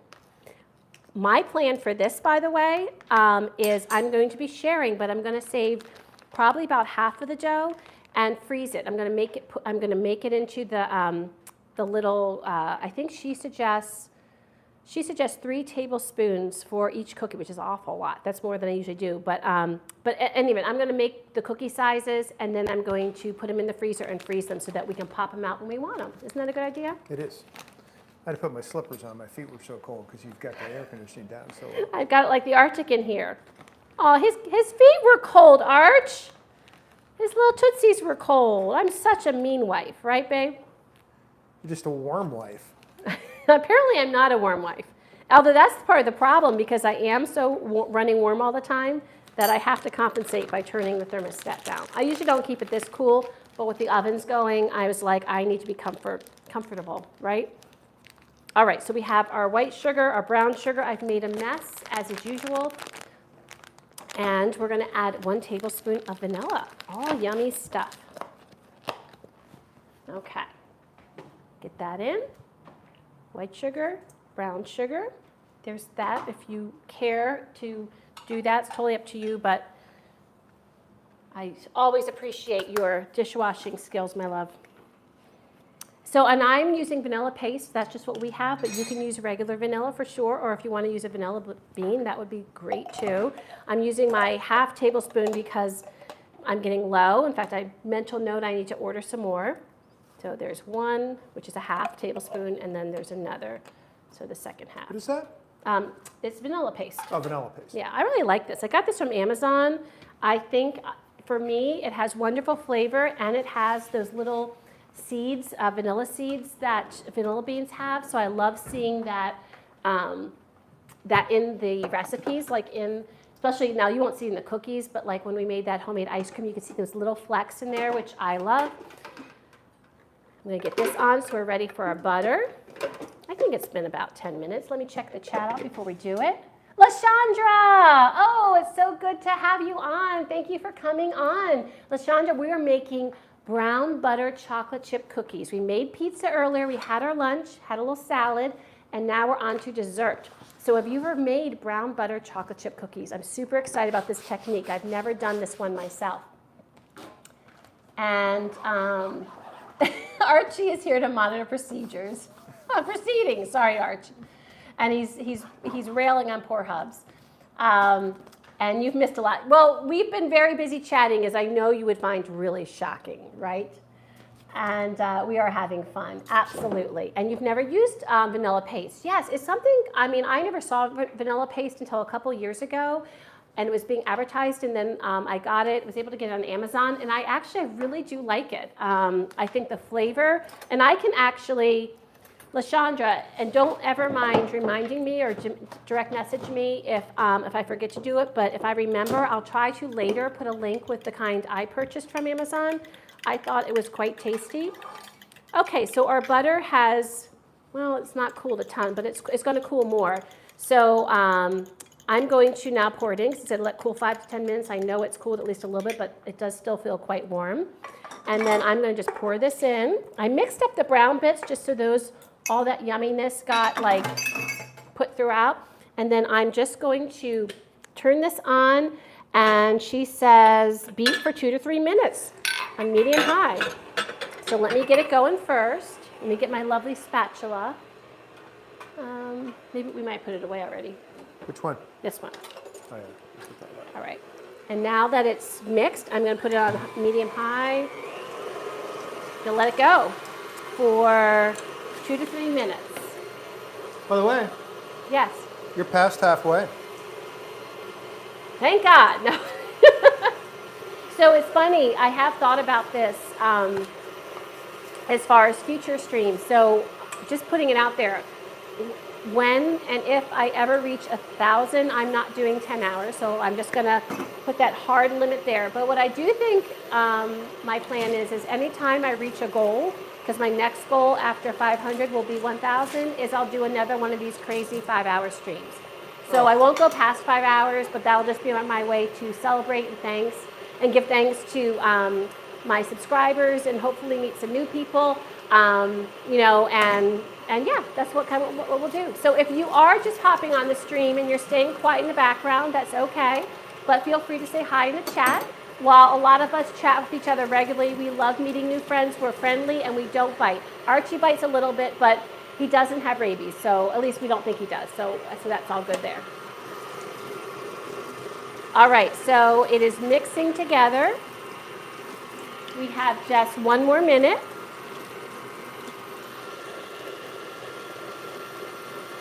And then we're going to be adding our eggs. So let me get my eggs. I'm going to use this actually. Okay. So I'm going to add my eggs after we're done beating it for 30 more seconds.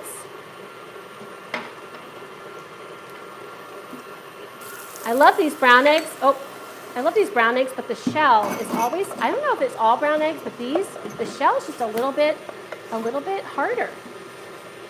It's not quite as fragile.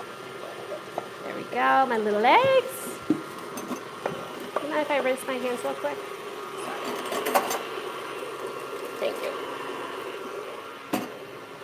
All right. I think we're good. Yep, that's done. I'm going to turn that off. I'm going to, show you what we got here. So that's how it looks. Just our 2 different butters and sugars. Look at that nice color. I'm going to just bring down the sides. So all that, oh, it smells so good. I wish there was smell-o-vision. Oh my gosh, that smells good. These are going to be fabulous. I can just tell. I can tell by just what we're doing. This is going to be great. All right, and so then I'm going to add the eggs, and I'm going to beat with the electric beater for 1 to 2 more minutes. So I'm going to add those.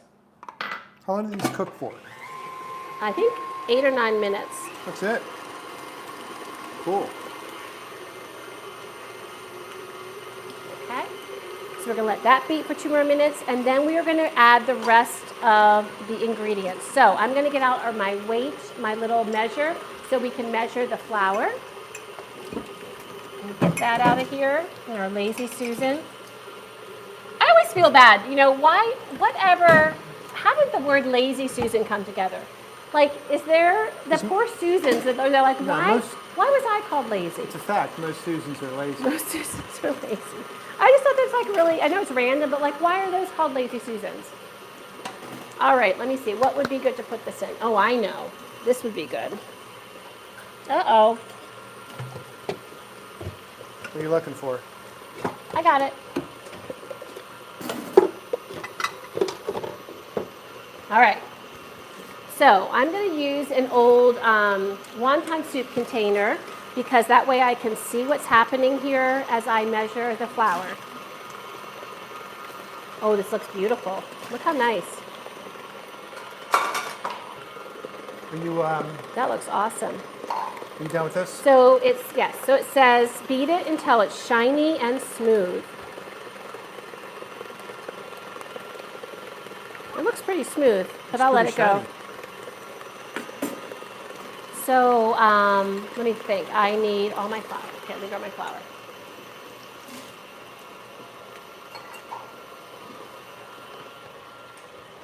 Okay.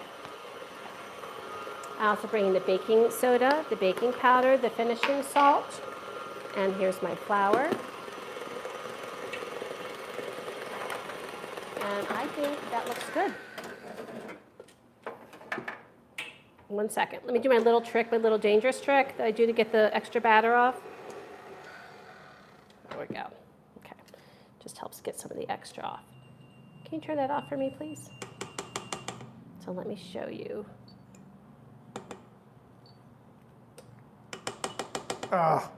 You okay there? I can never remember how to turn this stupid thing off. So this is what it looks like now. Shiny and smooth. Okay.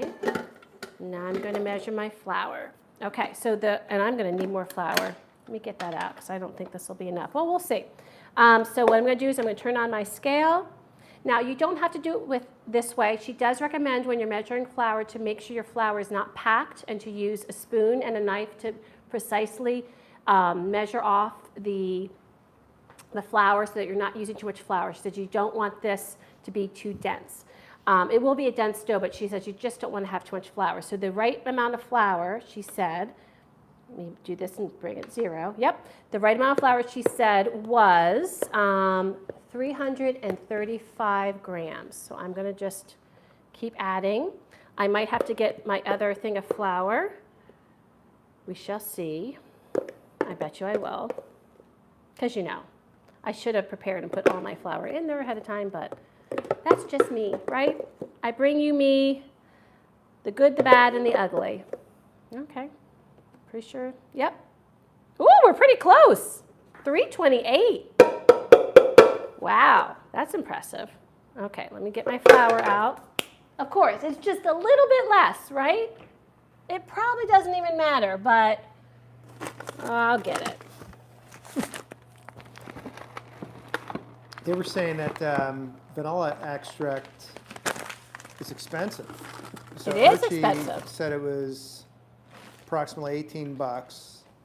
Those said it was expensive there too. And I'll check the price. Now, when do you know when I got the paste? It was on sale. I think it was during the Amazon, those Prime days. That's why I thought I would try it. But I will definitely share it so that, because it might be something that, because I do think it tastes really good in the recipes I use it in, so that could be something you try. So I'll be sure later to share the link. Said she found it for about $15 for 4 ounces. And then Archie said, sending Hubs a link to YouTube instruction video to explain how to turn the oven off. Okay, let's get some flour in here. Might as well just get it filled while I'm at it. And then I'll add that little smidge left. We needed just to 335. Would you mind wrapping that back up for me, please? That would be lovely. Please. There's no rush, by the way, because that's fine. It's not like it's frozen or something. Okay, so I'm aiming for 335. Perfect. That little smidge. It wasn't even, I don't think it was even a tablespoon. Maybe a teaspoon. But hey, I'm not about perfection, but we just kind of did perfection. Oh, now it went down to 334. Well, it'll be just fine. It'll be just fine. Okay. So that is our flour. I can put my little scale away and get all of its lovely flouriness off. There we go. Okay. There we go. Awesome. So we are going to add, I'm trying to see if it says add all the same time. Yeah, add the rest. Okay, until dense and shiny. Kind of like you, babe. No, it's probably more like me, to be honest, right? No. Wouldn't you agree? I was sitting here minding my own business and I get a shot. I actually just shot myself because I'm the one that's a little bit dense and shiny. So I'm just going to add a little time so I don't have a flour shower, a flour cloud. But these mixers are great because they just do all that work for you. I didn't add the salt yet. Shoot. Put in salt. I know, I will. Oh my God, I didn't add the rest. Oh, I'm supposed to add everything. Oh my gosh, I'm supposed to add everything together. Oh, shoot. Okay. Quick fix. So this is what I do. I still have some flour left. I'm going to add the rest of the ingredients to that and hope for the best. Oh my goodness, Eugenia, you're probably like, Philly, what are you doing? You're forgetting stuff. All right, so I want to add, this was a rookie error. Like, I shouldn't have done this. Like, I know better than this. Okay, I need a teaspoon of baking soda. Hey, it wouldn't be a Philly stream if there wasn't something like really crazy going on. And I need my teaspoon. How come I don't have a teaspoon? Oop. No, I'm just going to use this one. Okay. Oh my gosh, I can't believe I almost did that. I feel like I've had a couple of those moments where I almost did something that was going to ruin the recipe. So we just checking sure 1 teaspoon of baking soda, 1 teaspoon of baking powder. Holy cow, that would have been funny. That would have made an interesting cookie. That's for sure. They would have smelled good and then they would have come out horribly. And then I need 3/4 teaspoon of salt. And of course, I like using kosher salt. Oh my word. Oh, Archie's not going to let me live this down. He's telling me to get out of the way. Okay, that's 1/2 and 1/4. Can you put that back? Thank you. So what I'm going to do is I'm going to take one of my whisks. You know what? I'm going to bring my rainbow whisk out. Sorry, Archie. Just so, oh gosh, I have low battery. Uh-oh. Okay, so this is what's going to have to happen. Hell's breaking loose. I'm going to have to, I'm going to have to take out the good sound. Good sound. Sorry, friends. We're going to lose the stream because I was wondering if this would happen with this really long stream if I don't put in my phone. There we go. Okay. So all right. how are we getting sound now? From this thing. I'm going to keep this here in case we can reboot it. I'm going to bring it a little bit. No, I think that's the good distance. All right. Can everyone hear okay? I'm so sorry, friends, but I'm going to just turn this monitor off right now. I was going to lose power. So, quick fun fact. Wait, let me just do this first. I'm going to whisk this together so I can whisk in the baking powder and baking soda and salt that I absolutely forgot so that this will more evenly distribute in here. Oh my goodness. Okay.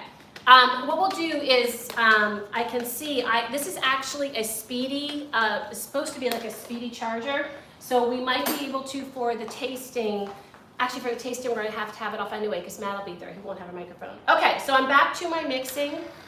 Oh, I cannot believe I almost did that.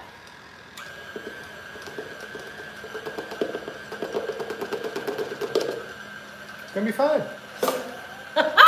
It's like it never I happened. hope it'll be fine. You're going to mix it all together anyway, right? Yeah, but, okay, I do baking. I'm just a little worried about it really all going throughout as best as it could. But I'm just, you know, I think anyone that bakes knows what I'm concerned about just because, you know, you do want that to be mixed through all your flour so that it's all evenly distributed. But it is what it is. You know, it happened. And I think they'll be fine, but yeah. I don't know if I'm ever going to live this down. So I'm just getting this mixed well. I'm probably going to mix it a little more than I usually would because I just want to make sure everything gets all incorporated. Okay. I don't think I can really mix it anymore. All right. So now I'm going to take this off and I'm going to mix my chips in. So I could use the mixer, but I prefer just to mix the chips by hand. Let me take a little taste. Oh, that's good dough. Oh, you got to come taste this dough. So the dough itself almost tastes like it's been baking in the oven for a while because it has that browned butter flavor. Oh, that is fabulous. So good. You want to come taste this dough, babe? Okay. You don't have to. I'm just saying it is delicious. All right, so the dough is ready. Let me show it to you. Just can we get spoon? Honey, you can just pick a piece off. Okay. Oh. Okay, put this away. Okay, my chocolate chips. Oh, Oops, I could use just that. I keep losing my thing. This is hysterical. Oh my goodness, I'm a mess. Okay, I'm gonna take this off because I don't think we're gonna be able to use this later. In a second, friends. Okay. So, I am a big fan. I know there's lots of opinions about chocolate. Use whatever chocolate you like. I'm a big fan of Ghirardelli. They cost a little more than Nestle, but I think the cost is worth it. My sister uses I forget the name of that really, really good chocolate that's Xi'an, I think. That's even pricier, but I really think Ghirardelli is nice. So pick what chocolate you like. In this, I'm gonna be using half of the 60% cacao and then half of the semi-sweet. I love dark chocolate. I don't want it bitter. Oh, where's my spatula? I washed it. Oh. So I love this about him. So he washes so readily and speedily that sometimes I'm like, oh, I was still using that. So that's okay. We've got a really clean spatula. But that's really sweet. And it, Nothing if not efficient. it totally tickles me that he does it. Okay. Let me get some scissors. Now I gotta make sure I get my teacher voice, my shouting voice, so y'all can hear me. And you're all probably like, ooh, a little bit. So they say 1.5 cups chips. I'm going to probably put more like almost 2 cups chips because I think you can never have too many chips. But that's just me. But you put in how many chips you want. So I'm gonna probably be using about half a bag of each. You're a big chip fan. Big chip fan. And you know what? We don't do this every day, so I'm going to go for it with these chocolate chip cookies. They're going to make me really happy. In fact, one of our good friends, Sam's parents, or Sam's mom, she made these chocolate chip cookies once, and my son, Matt, the one you guys know well, he just raved and raved and raved about them. And I was like, you gotta tell me, like, what is the recipe? Divulge, let me know, because I'm like, my son's just raving. She's like, I just add more chips. I'm like, you know what? I love that. Oh, those are so good. Okay, I'm gonna need a big wooden spoon. So you didn't need that? No, I'm gonna need that, so I need something strong that can work these chips in. This is like a nice big wood spoon, but it's nice because it's a little slender there, see that? And it's gonna help it cut in. I really feel badly for y'all because I really wish I could get some of this yumminess. Could you get twisties for those too? Or you know what? Instead of twisties, because we're almost out, can you just fold those up and put them in a quart-size bag? Put them both, like fold them up and put them both in a quart-size bag? Like, yeah, fold like that. All right. They good? I don't know. Oh gosh, these look so good. Let's check again. Let's check again. Well, I think since you're gonna check there, you're not gonna get to check any of the dough. We'll see. The other thing that's cool about using these different chips is the ones that are a little more bittersweet, they're a little bit bigger than the standard chips, so I love that there's different size. So if I didn't have that, what I might do is take like a more bittersweet chocolate and just cut it into chunks, which would give you some nice variety. But these chips, I might have actually added too many chips. Looking at this, oh my goodness. I might have had too big a boat, babe. Oh my gosh, this is good. Okay, let me show you this yummy stuff. We're gonna do this one. You know what I just realized I did? I got flustered with the lack of adding the baking soda, and I added it too soon. Because remember, I was supposed to let it cool a little bit, but maybe it cooled when it was waiting for me to get flour. And because I had to wait to get flour. But I was thinking I don't want to use that. I wanted to put it in because that'll seal them, and then we don't need to worry about Okay. any of that. The quart size, please. Yeah. Right there. Red. Quart size. Anyways, because I was supposed to let it cool so they won't melt, and they are looking a little shiny. Oh, please don't melt. Okay, I gotta taste it though.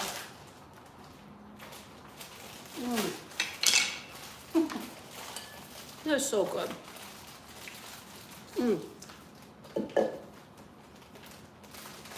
Pretty good? That doesn't suck. That doesn't suck at all. Okay, so now we do have to wait though. Now she says, there's a couple times we have to wait. We need to wait after we mix everything, and we have to let rest for 20 to 30 minutes. I'm gonna choose 20.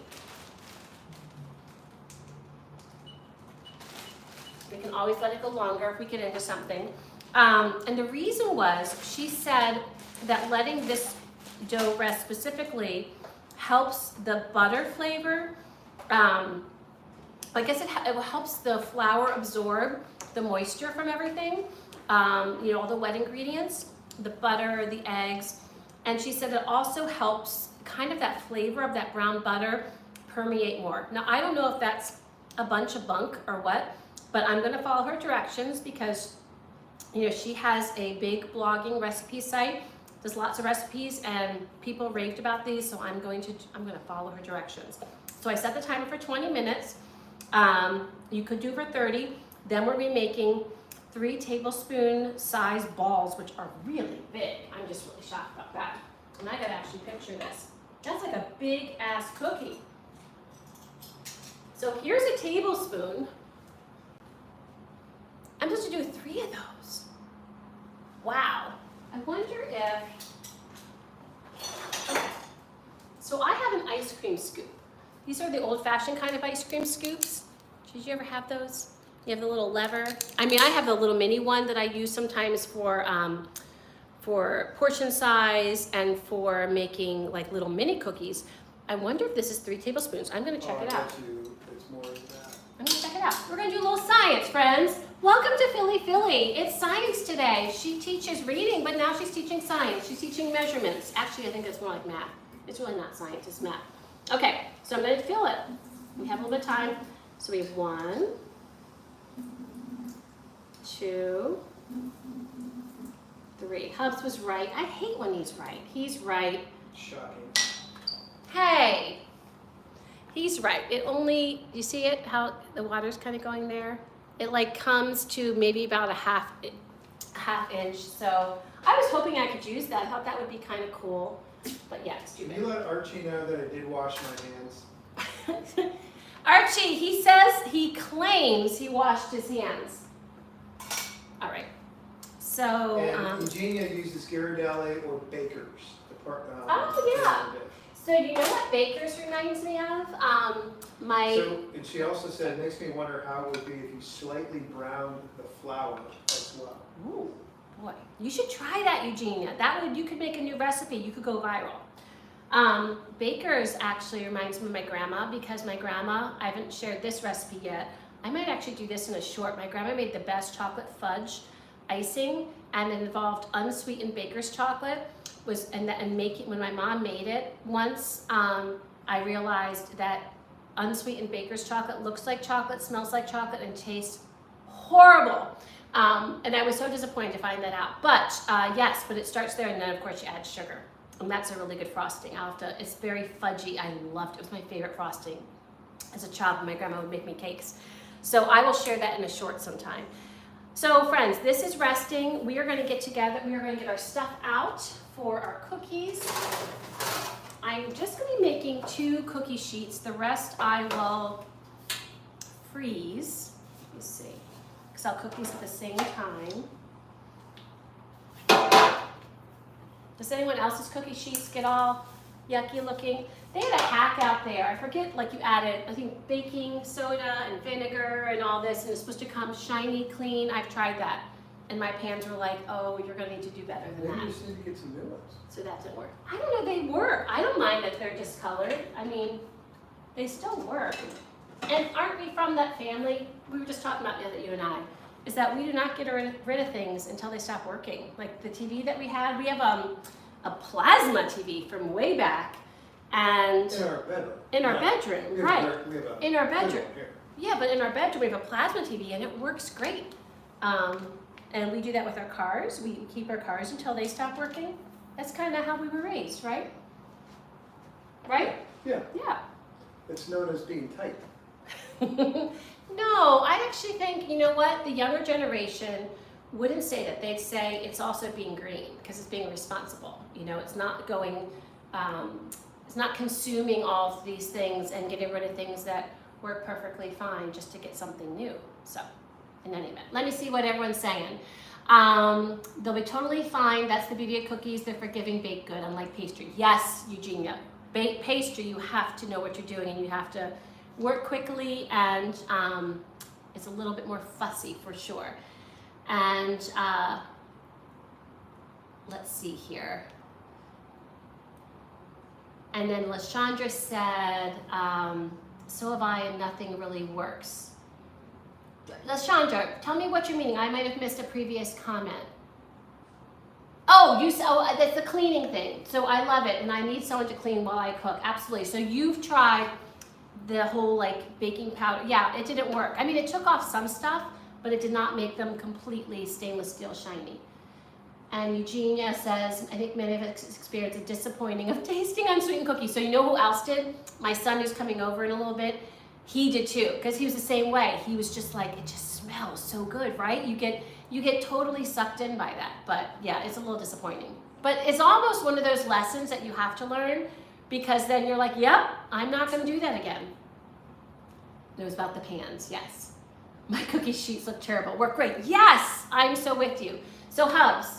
Yes. I need you to do your song and dance for a minute. Maybe you can talk about what it's like being married to this crazy person, because I just need to take a quick bathroom break, considering that I've had coffee, I've had water. Actually, I need to drink more water though, because I've not been drinking enough of my water. And need to take care of a quick bit of business. And he's skulking over. My goodness, you'd think I told him to taste unsweetened chocolate or something. I'll be right back, friends. So what's it like being married to the crazy one? It's difficult. No, I'm joking. It's she is a wonderful person. I remember when she said she wanted to do this, and in my outwardly I was saying, oh, that's interesting, that's great, and inwardly I was thinking, my God, she's lost her mind. But you know, I think it goes down to two of her favorite things, which one is, number one is cooking, and number two is talking. Scratch that. Number one is talking, number two is cooking.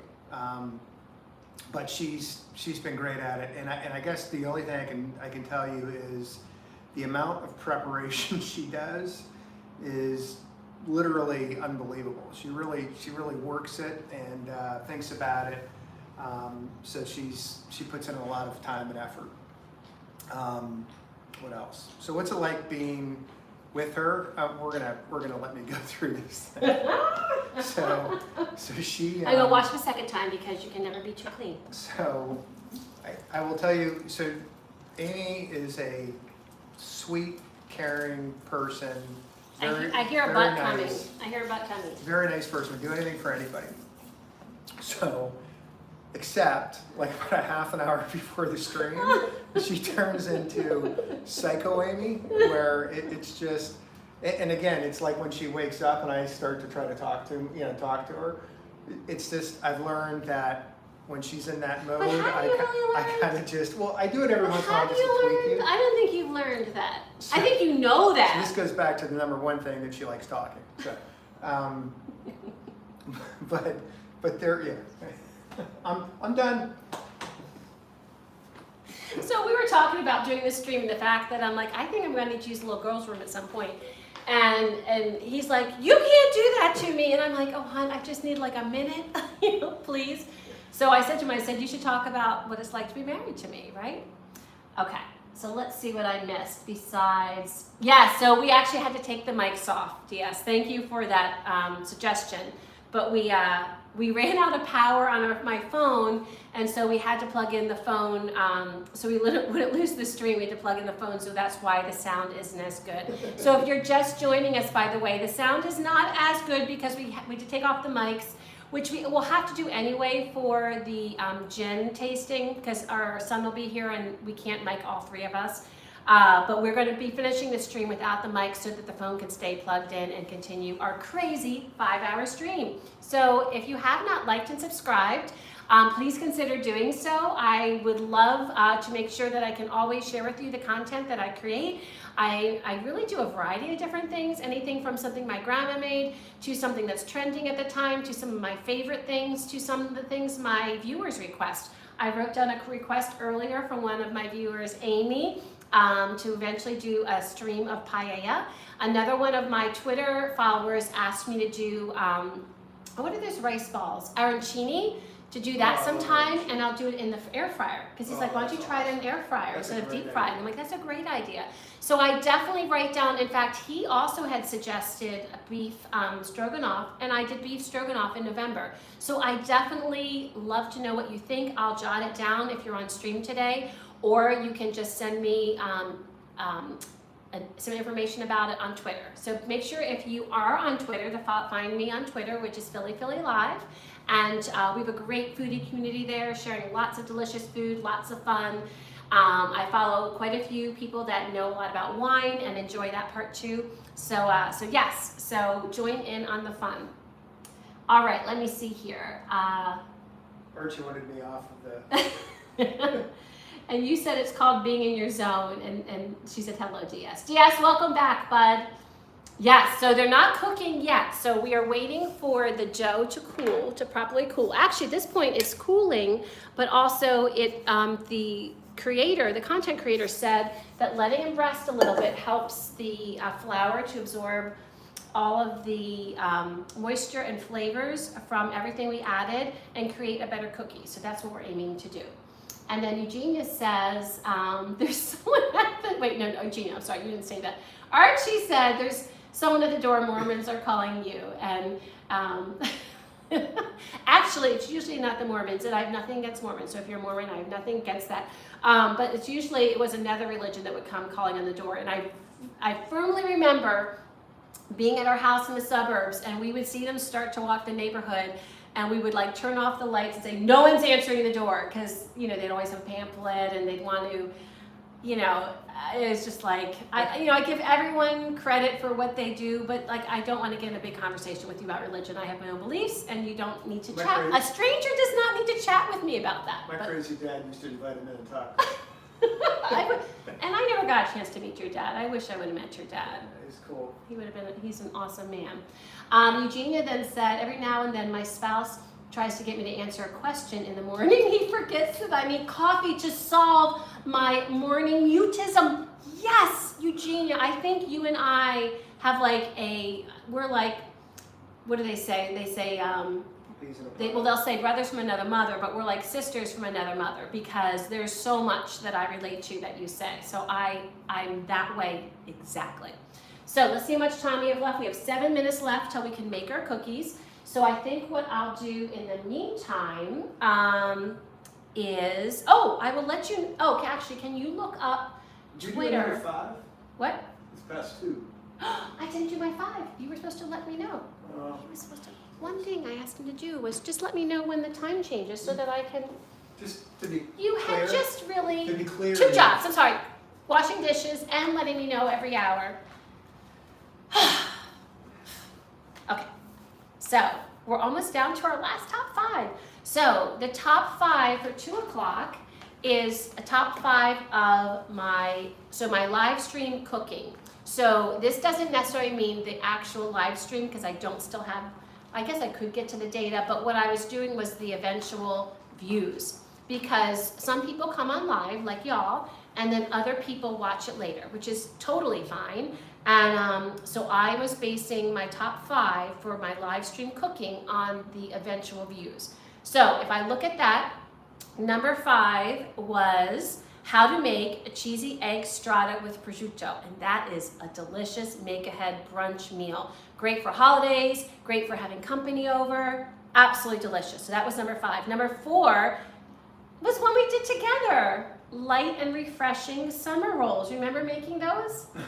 I do. That was Remember rolling those? That was awesome. And we did that together. That was couple cooking. Yeah, I was not. I loved that. I thought that was cool that one of our couple, because that's where we actually were truly cooking together. I love that one of those was there. I think that's awesome. Number 3 was testing viral TikTok air fryer recipes. So the whole viral, I guess, got its influence on those views. And because that was when I'd gotten my new air fryer, I had the old, what do you call it? Toaster oven design before, and now I had the real air fryer design. And number 2 was how to make 7-year cake, one of my grandma's recipes. So I thought that was cool that, now that one, because think about it this way. So The anise cookies that I talked about, that was the #1 most viewed video of my grandma's recipes. That was a video. So every once in a while I do make videos, and I don't do something live. Those cookies, because of the nature of them, needed to have a video made, and so that's what I did. And I was thinking, there's a couple of recipes that I haven't shared yet that really would be best for video format. They're really not great for live format. So be on the lookout for that maybe this summer when I have more time, since I do work full-time also. And so that's an awesome recipe, that pineapple tort. The #1 live stream cooking most views was the Ukrainian dumplings, halushki, which was my very first stream. Now, make no mistake, that stream was interesting, at least. It had lots of issues. Like, it was just my very first time doing it. We didn't use good cameras. I think I used or maybe I used a camera, but then I used my laptop. Like, it was, I didn't have a good microphone. But I think part of it was that and maybe because of the Ukrainian war, there's a lot of people looking up Ukrainian dishes. So that was the #1 live stream cooking video for views, and that was that. And then next hour, which is at 3 o'clock, right before we start our gin tasting, we're going to be doing the top 5 cocktail videos, because isn't that perfect? All right, so I'm going to put these over here. I'm going to put my chocolate chips away. I'm going to turn on this light since it's not as bright as it was. Okay. All right, friends, so we're going to make these cookies. I'm going to need to, well, you know what? We are going to need to tidy this up before the cocktail stream, because this is where we're sitting. Do you need to do that? I can help you with it after, because I think what happens is when these get in, like, we're going to be a little bit short on time, and I know we still have to prep a little bit for the cocktail stream, that portion with the gin tasting, but I think we'll be good on time.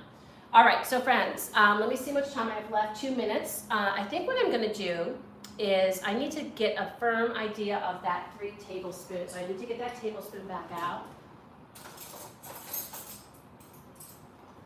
So I think what I'm going to first do is I know it's a little early, but I'm just going to get a size idea first. Okay, so I'm going to do, there's 1. I've washed my hands twice. 2. Whoop. I don't make cookies this big usually. I actually prefer a smaller cookie just because it helps with. Can't you make them smaller? I prefer a smaller cookie. I like the portion size, sweetie. I'm making them the way she's doing them so I can get the texture that she's saying. I'm going to make 1 pan her way and 1 pan my way. So this is the size. So it's almost like a golf ball. It's very much like a golf ball size. That would be my guess. Okay. All right. So I'm just gonna start making it. We're close enough. We're a minute away. Okay. So on here, I don't think I can put too many of these. I think 6 max, because these are big old guys. We get a little spoon or a bigger spoon to help scoop. I'm going to put this here so y'all can see. Got a nice large cookie. It's a good German cookie.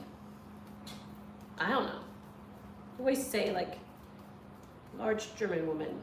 There we go. And I am German, so I'm making fun of myself. My grandma, who was Hungarian, she was tiny. She was small. She had the tiniest hands. My sister has hands like my grandma's hands. They're that small. They're super small. And mine are a little bigger, but I used to, as a child, I loved my mom's, well, I still love my mom's hands, but when I was young and infatuated with like the idea of polished nails, which I couldn't do yet, and all that, I would look at her hands. They were she had always had beautiful nails. Her hands were long and graceful, long fingers. She could wear big rings and they looked beautiful. I was just infatuated. Like, it was, to me, that was being an adult, wearing big rings, having polished nails, right? That was, in my mind, what being an adult was. And then I had my little stubby hands, which aren't as small as my sister's hands, But yeah, that's. I think Sunny's on. Hi, Sunny. Welcome to the stream. Thanks for coming on the chat. We are making cookies. We are making brown butter cookies. I was talking about what I remember being a little girl and being infatuated with my mama's hands because they were beautiful. She had long fingers, wore big rings, and had beautiful nails always, like to me. And I never paint my nails. Like it's just, I think being a cook, painting nails does not really work out well for that because the paint is just gonna chip off. Okay, so I feel like only 6 cookies are gonna fit right being this big. These are gonna be big cookies. So I'm feeling that 6 is probably, I'm gonna smush them down a little bit. And I feel like we need to have some pretty chips on top. So like that one looks a little empty. So I feel like I gotta pick and choose a little bit. But Sunny, we are all foodies here on chatting in this chat. Welcome. And what's your favorite cookie? Do you like chocolate chip cookies, or is there any other cookies that you enjoy? We're going to be popping these in the oven very soon. I'm just going to cherry pick a couple more chips out of the batter to make them look super pretty. There we go. Awesome. Okay, so these are going to go in. They are supposed to, no, this is what I find interesting. They're supposed to only bake for 9 minutes. That's a big ass cookie only baking for 9 minutes. I'm a little worried about that, but we're gonna wait and see. Then once they bake, you're gonna hate this. She actually says, let it rest for 15 to 20 minutes. Crazy. Now, obviously letting it rest for a little bit is important because they are so piping hot when they come out, but she said part of that helps with the texture. So we have to wait 15 to 20 minutes till they come out? Yep. We'll do 15. So this is going to be, but it's in convection. You know what? I'm still going to do it for 9 minutes. I can't imagine cooking these less than 9 minutes. I'm going to make that decision now. All right, and now I'm going to make our nether cookies my way. So making my normal size cookie. Let me mix this up a little bit.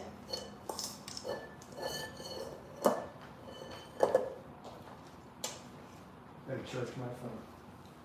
So this is probably just a little bit over a tablespoon. That's like what I would usually do. And that way you can fit a lot more cookies on here too. Got a little dough with your chips there? He thinks he's being cute. No. And let's see. LaShandra, that's just like you making everyone feel welcome. I love that about you. A very kind soul.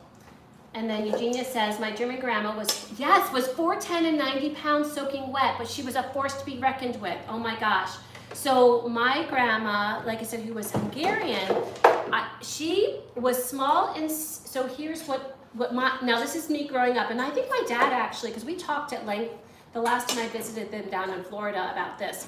My grandma was small in stature, and she was, I wouldn't say that, I mean, she loved to chat, not quite as much as I love to chat, meaning that I do it way too much, but she was not I would definitely say she wasn't a force to be reckoned with, but I'll tell you, she was just one of the kindest people.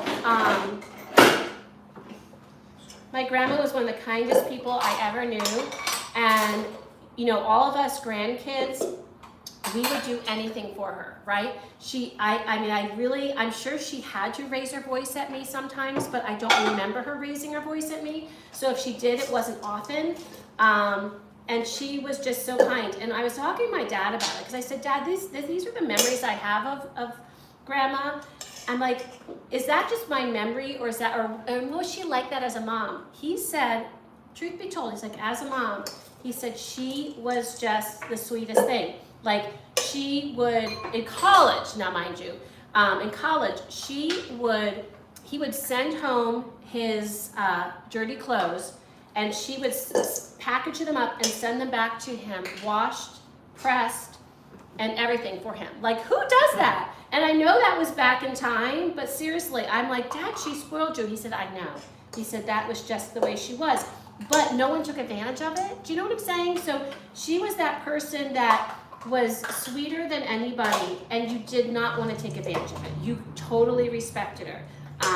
But if you're shipping your dirty laundry home, isn't that the definition of taking advantage of her niceness?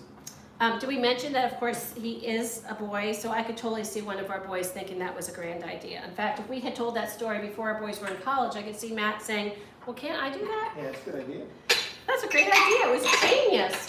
But yeah, she was sweet. And my grandpa, like neither one, I think my grandpa was the one that had more of the temper, but not around us, not as grandkids. But he was tall and, I mean, I did not fear my grandpa, but he was just tall, and he was more of a force. I guess I would say. Like he was the reason they traveled when they retired. You know, they really, you know, they were from Depression era, so they were big savers. They did not spend money or overspend money or, you know, what's the word? They were not wasteful with anything. And so, but they did save so they could travel some, and they were quite a bit older when they traveled, and my grandpa was the one that loved to travel. And so my grandma would sit there and go, oh, where's he taking me now? But she did it because she loved him. Like that probably wasn't as much her jam. It's not that she didn't want to see, but it was exhausting and they were older. But my grandpa, he just got the biggest thrill out of going to different places.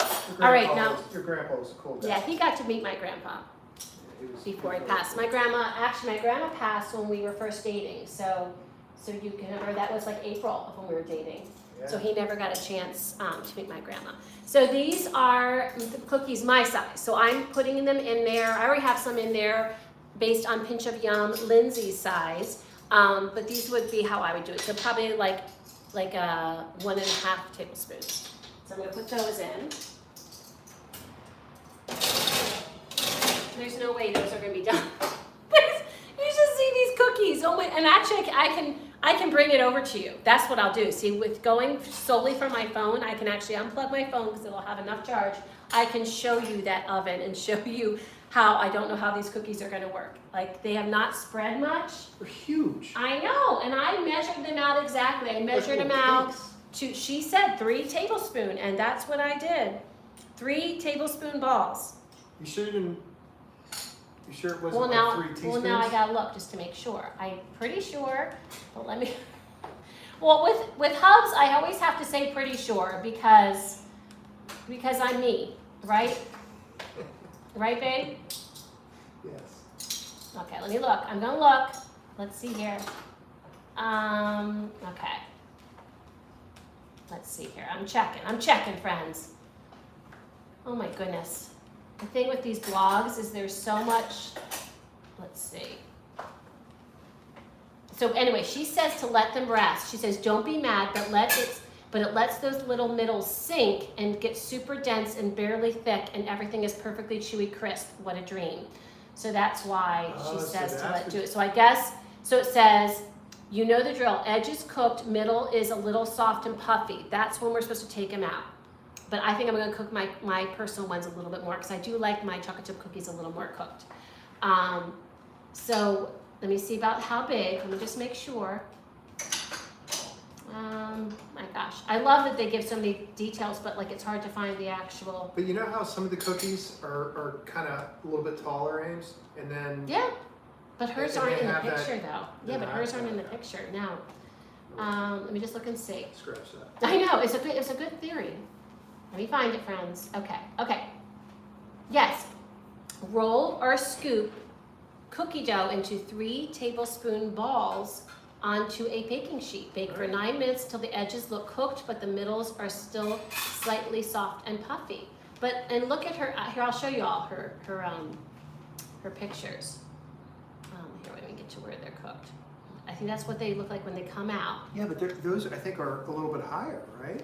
Well, remember, this is an over top view. I know. But can I show you the final results? Let me show you the final results. Oh, I guess you're right. Okay. So, Wait, wait, I'm gonna show you the pictures from the top. Look. See? Huh. I don't know. We'll try. So, I was gonna show them something. What was I gonna show them?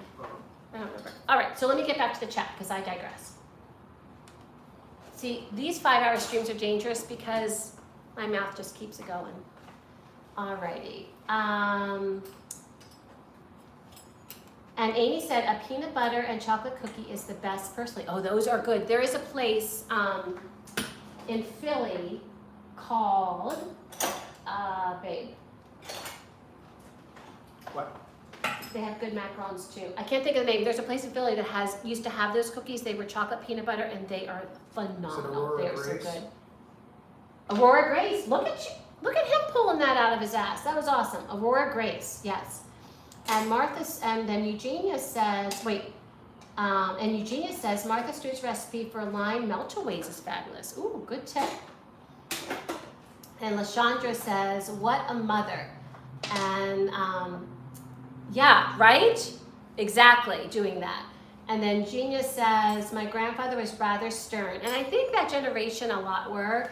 His family was one of the early Pennsylvania Dutch founders. Lots of distant relatives in PA. Oh, that is so interesting. That is so interesting. I love that. Very cool.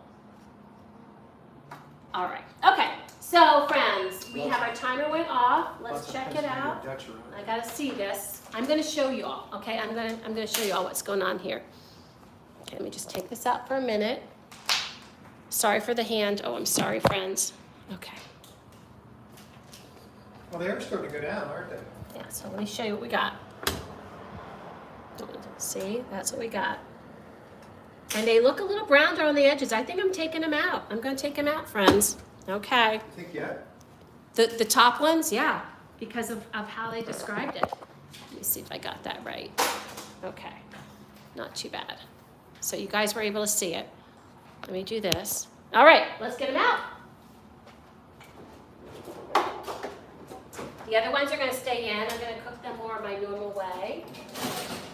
I think we got to try it. This is actually what she said. They're puffy, they're browned on the edges, and they're supposed to sink. So that's what's supposed to happen. So that's why you have to wait 15 to 20 minutes, babe, right? So we're going to put, I think it was, 15 at least. So I'm going to put the timer on for that. Okay. Stupidly good. They do smell stupidly good. Our son's gonna die when he gets home. All right, so I'm gonna tidy up a little bit, and we're going to, the reason we're doing this, by the way, oh, and I'm gonna add a little bit of finishing salt on top of it right now, too. Maybe I should have done that on the other ones. Oh, I think I should have done that before they went in, you know? Yeah, I think I should have done that before, because I don't think that's gonna stick at all. Okay, sorry friends, I'm gonna take these out, put a little finishing salt, and then put it back on, which I know seems weird, but I'm afraid they're not gonna stick otherwise. Just get a little dose of salt. What are you going to do with the rest of the cookie? Oh, that's what we're gonna do now. Thank you, babe. That I'm gonna form it into balls, and we're going to put it in the freezer, and that way we can just get out cookies whenever we feel like cooking, right? And in fact, we can put them in our air fryer. We don't have to heat up the whole stinking ovens. And I'm gonna put another timer for, I'm gonna say 4 more minutes, just to check.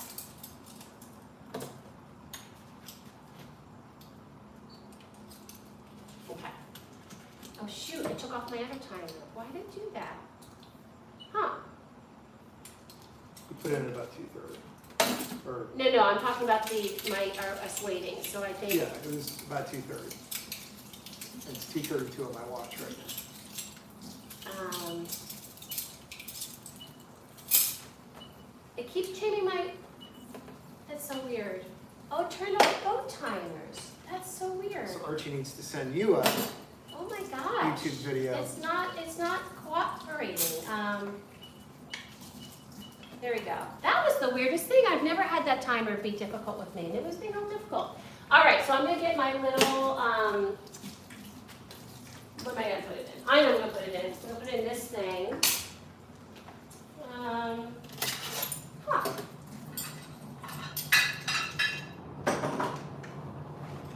Oops. I'm gonna put them in here.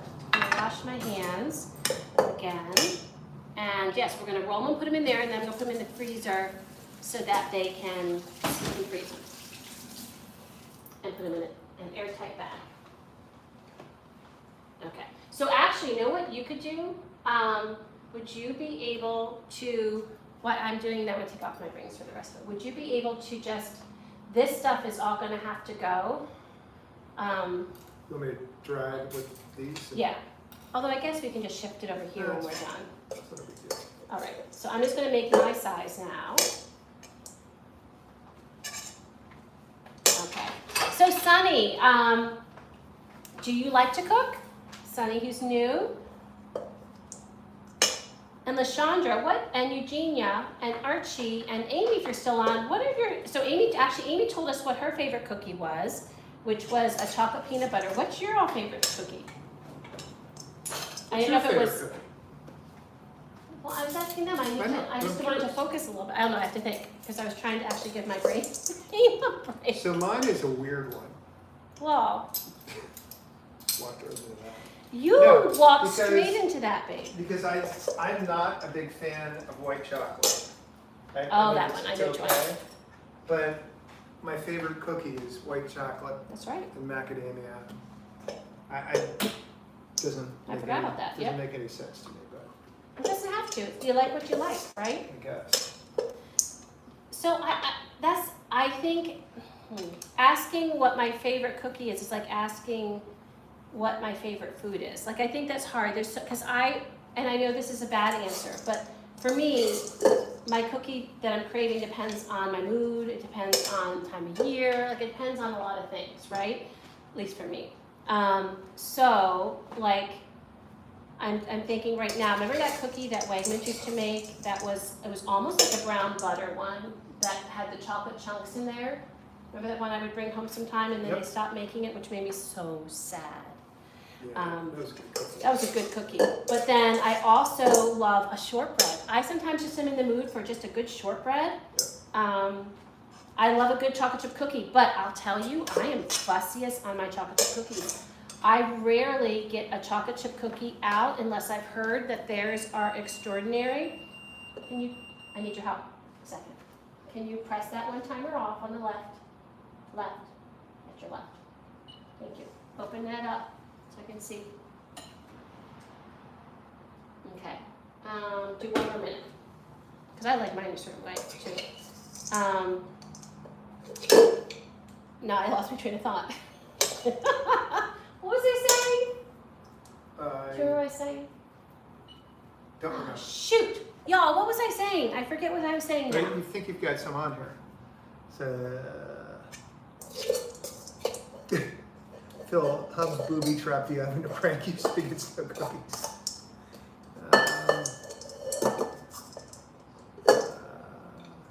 Oh, sounds delicious, Archie. My favorite cookie is laced with mood-enhancing opioids.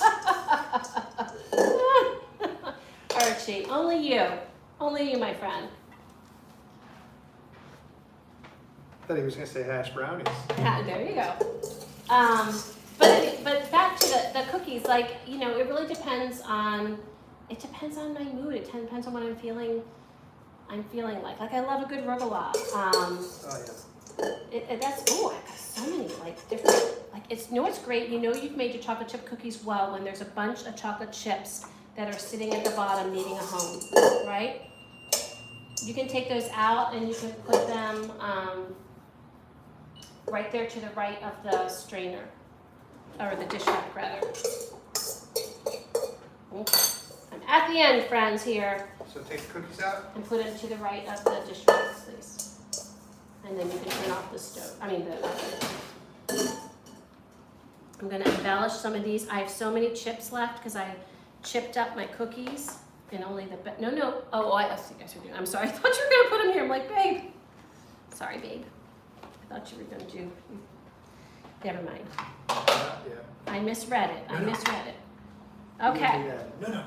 I know. I gave you that. No. I do that a little too much, don't I? No. He loves that. He loves it. It's his favorite words that he hears from me. No. Okay. All right. So now I have these in a dish.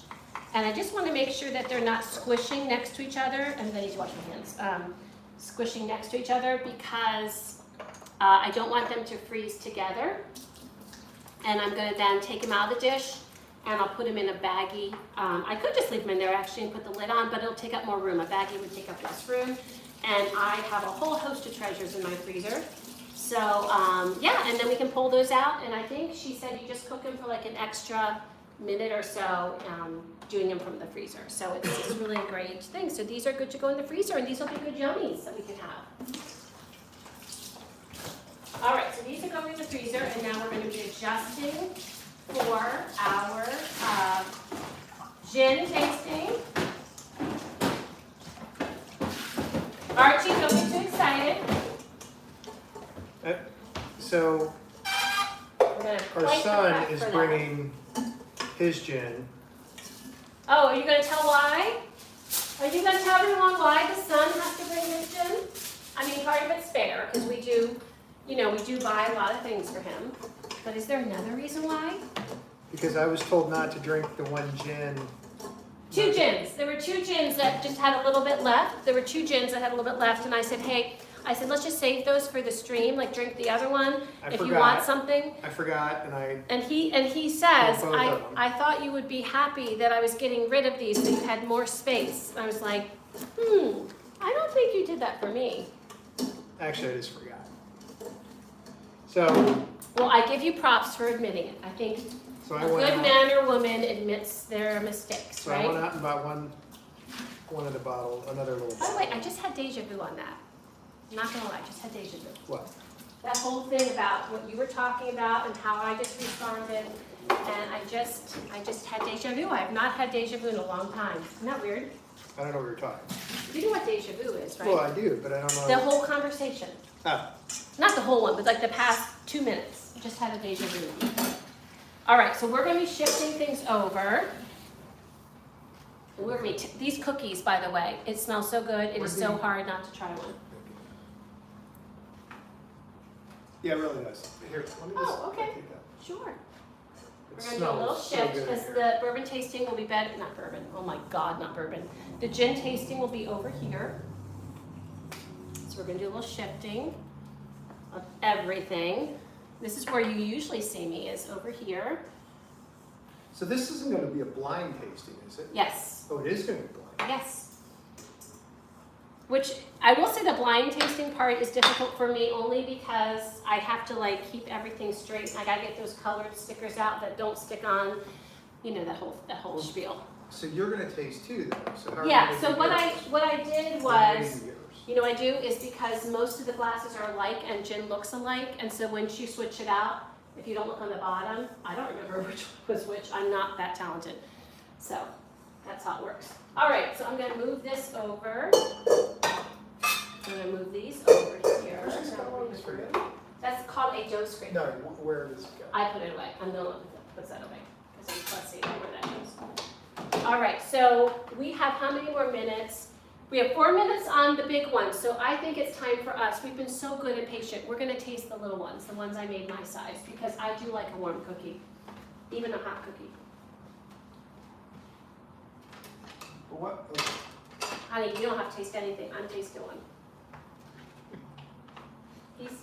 He sometimes speaks when it would Get a be little, better for him not a little to. cranky there. I did on purpose. Okay. Put me in my place. Let me show y'all. There we go. This is the one, this was our size. So I will say upon looking, they don't look the way hers looked. So like hers, I know I made them smaller, but hers spread out more. So I'm not really sure why hers spread out more and mine spread out less. That's yours if you want. I'm going to wait for the Okay, all right. So I'm gonna taste it now. Very chocolatey. The chips are gonna be hot. Oh, Good?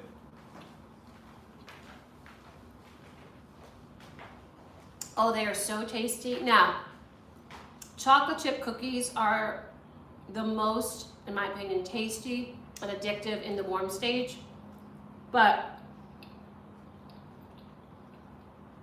it's the butter. I won't say I can tell that it's browned, but it just has such good butter flavor. It really does. It's a really good butter flavor. Mmm. Mmm. Oh my goodness. So good. Okay, let me see what y'all are saying here. Let me move this out of the way until we need to.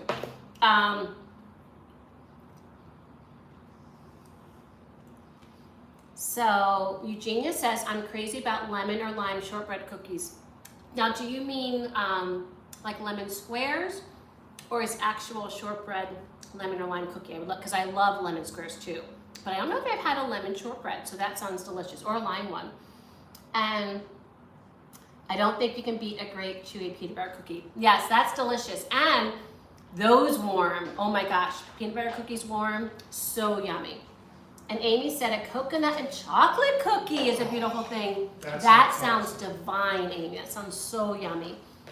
And then Eugenia says, I have skinless, boneless chicken thighs thawed, so I still cook them with some teriyaki sauce and make some rice and broccoli. But it's not quite lunchtime here. She was driving. Read the next one. Oh. And LaShondra said, sorry, I was driving and I couldn't reply. Oh, gotcha. And then Archie said, Hub's back off. Thanks, Arch. Thanks, Arch. And then LaShondra said, I really don't have a favorite cookie. It also depends on my mood. I'm with you. But I eat oatmeal raisin most often. And I will tell you, the cookie that most surprised me, we were doing a tasting in Greenwich Village. It's a food tasting. They have food tasting tours in New York City. And someone had recommended any of them to me. They'd said she had done it with her husband to quite a few of them. And she's like, definitely do that. She knew how much a foodie I was. So we did the one in Greenwich Village, and we went to this bakery. Yes, it was, yeah. It doesn't really matter, but we went to a bakery that had oatmeal raisin cookies. And at first, when they told us we were going to eat them, I mean, I love an oatmeal cookie, but it's kind of like the workhorse, right? I was like, oh my gosh. Yeah, they were great. It was one of the best cookies I've ever had. I don't even know why. It was like, I don't know that I've eaten a cookie and actually been so impressed is the word. It was phenomenal. It was not an ordinary oatmeal cookie, but it was very much an oatmeal cookie, if you get my drift. And that was the one that most surprised me in all my life, trying someplace new, was the way that oatmeal cookie was. Remember the, what was it, the pizza? Archie. Remember the pizza? Yeah, the pizza was good. What was the pizza though? Back in the day, that was my nickname, Hot Cookie. Oh my gosh. It was the, It was artichoke. the artichoke pizza. It was crazy. Now, can I have one of these? Sure. You're not having that one actually? No. Okay, I'll put it back on the thing. Can you use a napkin? Yeah, I'm gonna use this one. By the way, the salt, even though it didn't all stick, the salt sprinkled on top, I will now salt my cookies. Even if I'm making regular chocolate chip cookies, I will now salt them. See? Can I see? They just don't look like your pictures. I do get irked by the fact that I make something and it doesn't look like their pictures. You know? Wow. These are really good though. Really You're good. right. You're right about the salt. The salt is everything.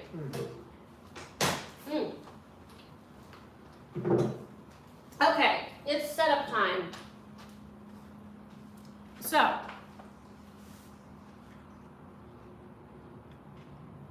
okay. So what's gonna happen is you are gonna, at a certain point, you're gonna go get lost. Although Matt could come in at any time. He left already, so. Because I'm going to get everything poured, and I don't want to have to try to do that behind your back, so I can chat with everyone. So I'm gonna move. Oh, can you get the Extension cord? extension cord, please? Okay, so I'm gonna move y'all. I'm gonna go back over here. Very good cookie. Yeah, that was yummy. Very yummy. Make sure we can see. 1 second, friends. There we go. There we go. Okay. Excellent. Thank you, babe.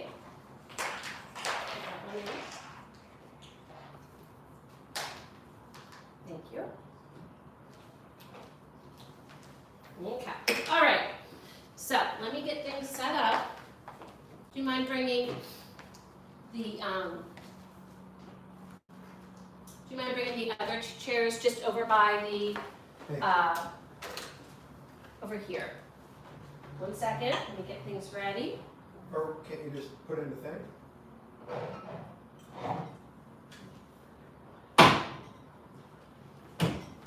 Oh, that's okay. Oh, thanks, got Yeah, it. I'll come down. Okay.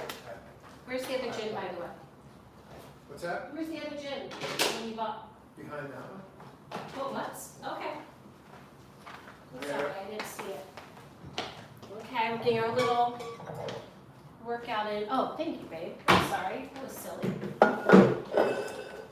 Okay, I have to go get the boy. get the little one. He's at the door downstairs. All right. Okay, so friends, what I'm gonna do is I need to go get stickers. He's bringing the other kind of gin, so I'm gonna get that. Or not the gin, but I need to go, I'm gonna get the stickers, so I'll be right back, friends. Let me just get some stickers for our tasting.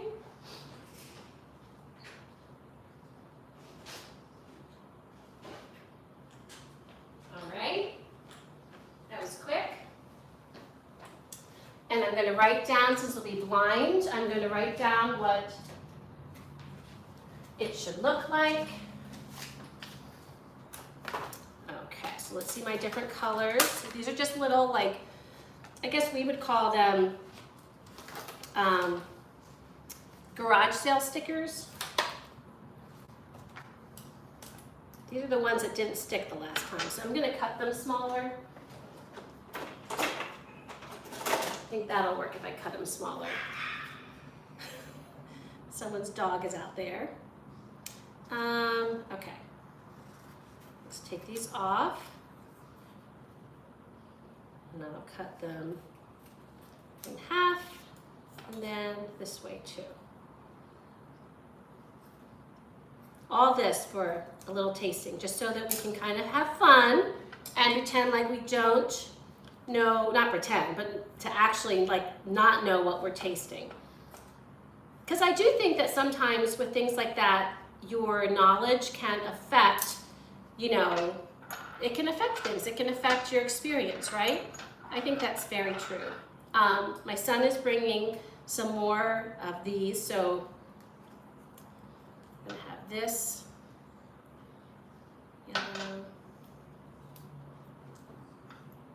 yellow. Thank you for your patience, guys. I appreciate it. This is one thing I was not able to get done before I started. I was just running out of time, right? After a full work week, I was tired and needed to, I think we got up at like 7, but yeah, so then I just needed, I probably needed like a half hour more to be properly set up, okay? And then down here, I'm gonna write what each one would be. So we'll put the blue, the red, and then this one is green. Okay. Oh, and oh my gosh, I gotta do that for the other things too. Okay. Oh, so what our plan is we are gonna be doing a blind taste test of the spirits. But you know what? We're not doing a blind with our G&Ts. We're gonna make gin and tonics. We're not having 3 gin and tonics. We're making 1 and then pouring it over ice in each of our glasses. So let's get to that. All right.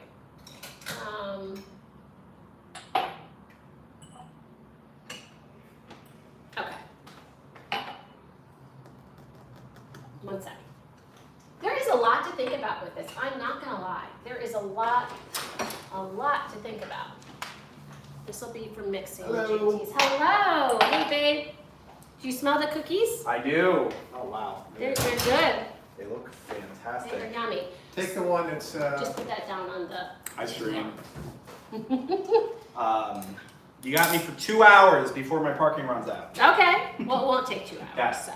So that's good. And the people on the stream are like, God, I hope it doesn't take 2 hours. Boodles. There we You go. got the We got our boodles. boodles. one of the ones I You grabbed. got more shot glasses. Thank you, babe. Can you put that You're not doing And, that here, please. Can you do that over there? Just Yes. because, thank you. That's what I was skipping. Oh, I'm sorry. I thought you were just like when I was trying to set up. And All a right. little Are they bonus, clean? bonus gift, yeah. I got these for free from one of Erica's friends. Wow, Girl Scout cookies. What are they? Brownie inspired Adventurefuls. cookies with caramel flavored creme and a hint of sea salt. Nice. Here, I'll show everybody. I've never seen this flavor before. There you go. And I need to bring this over so I can hear what everyone's saying. So let me bring my laptop over. Thank you, sweetie. I love presents. Always good to bring Mama presents. All right, let's see here. Yes, I did add that, Archie. I added it, so he might have to run in a minute.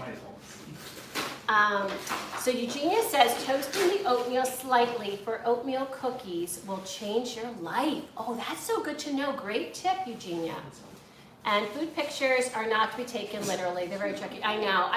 I was thinking though with this one it was going to spread more because that's the way it looked like hers do. And I will say when I've had a chocolate chip cookie that is less puffy and more spread, I tend to enjoy it. But these were delicious. But I was definitely thinking it was going to be a different look. And Hubs can hear a gin bottle being opened 3 miles away. I'm pretty sure he can. Pretty sure he can. And is that the pizza delivery guy, right, Matt? You're the pizza delivery guy. Yeah. Where's my tip? And DS My says, tip? You're giving me my tip, right? oh, right here. Oh, perfect. And Andy, you'll love this question. DS asks, what is your favorite dish that Andy makes? You can tell the story because I got to focus. Mom, these are good. Oh, shoot, It's I limited. just threw those away. These are good. Thank you, sweetie. So what's the favorite dish that I make? Come on, tell the story. Which one? There's only one story. There's many stories. No, there's one story, babe. About me freaking out? About you making dinner for me the first time. Yeah, so I made a dish, that's right. So I made a dish that my mom used to make, which was very simple. But I wasn't sure how everything was supposed to come together. And I was very stressed out. Yeah? Okay, tell the story. Come on, be a I storyteller. don't remember much else. Seriously? I would No, I maybe don't. opt for another one besides the time. Are these? Oh, Yes, they're all oh, I clean. didn't know that. Okay. So what was the rest of the story? and I So the rest of the story was that it was delicious, first of all. And it was my first time having that meal that we've talked about that has the Pepperidge Farm stuffing and the chicken cream of chicken soup Swiss mix cheese. and the Swiss cheese. So that was delightful. But he was so stressed, and so I said to him, this was delicious, thank you. And I said, you don't have to cook for me because you get so stressed doing it. Like, you could just take me out to dinner and I would be happy.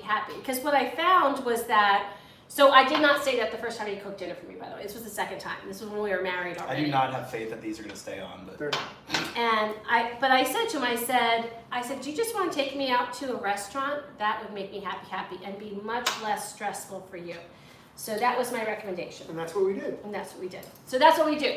So he does talk about from time to time about getting like a signature chili or a signature scrambled I need a eggs special. or a specialty of some sort. And he But talks you know what about I do? that. So wait, what I do is I cook the chicken and the peppers and the onions and. That's I right. do that. But still then we even talk about different things. So you guys have to go get lost while I fill the gym. Okay. Yeah. okay. Yeah, because I don't want to have to worry about you guys not seeing, and I will forget about it in a second. All right, friends, so I'm going to pour the gin and get it in the blind taste test. Let me first write down what everything's going to be here. Okay, so I'm going to go, okay. Do that, and then that one's going to be,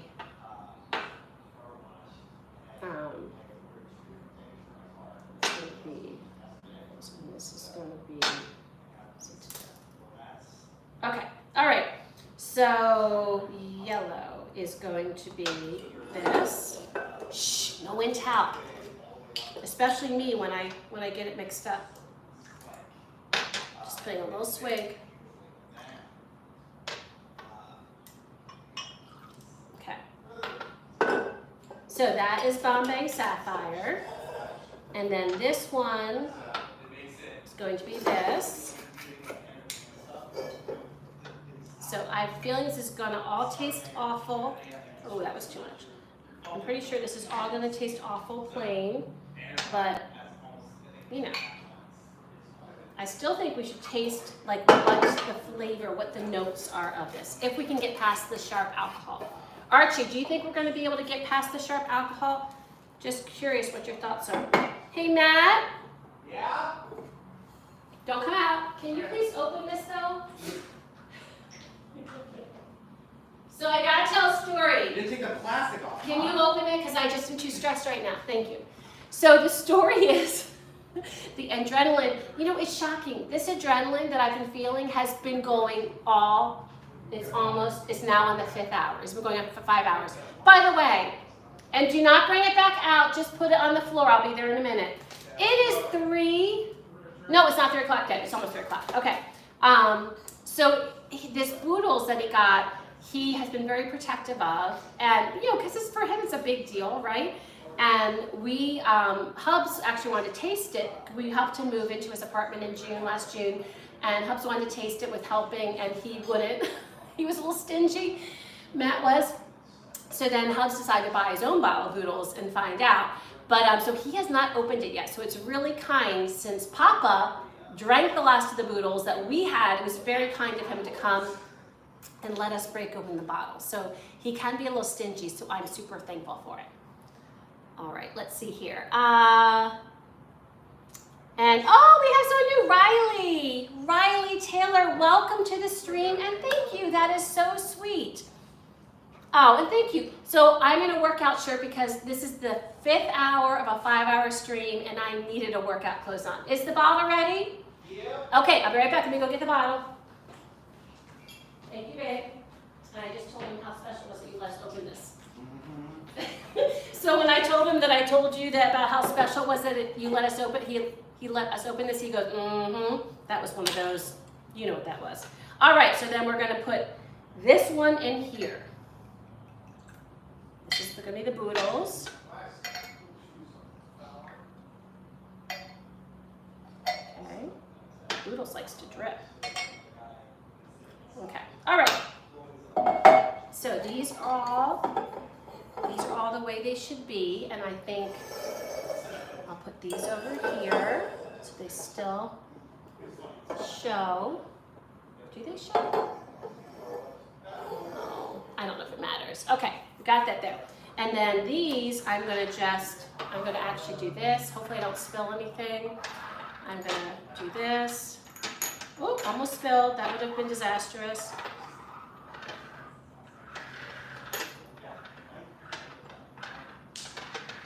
Okay.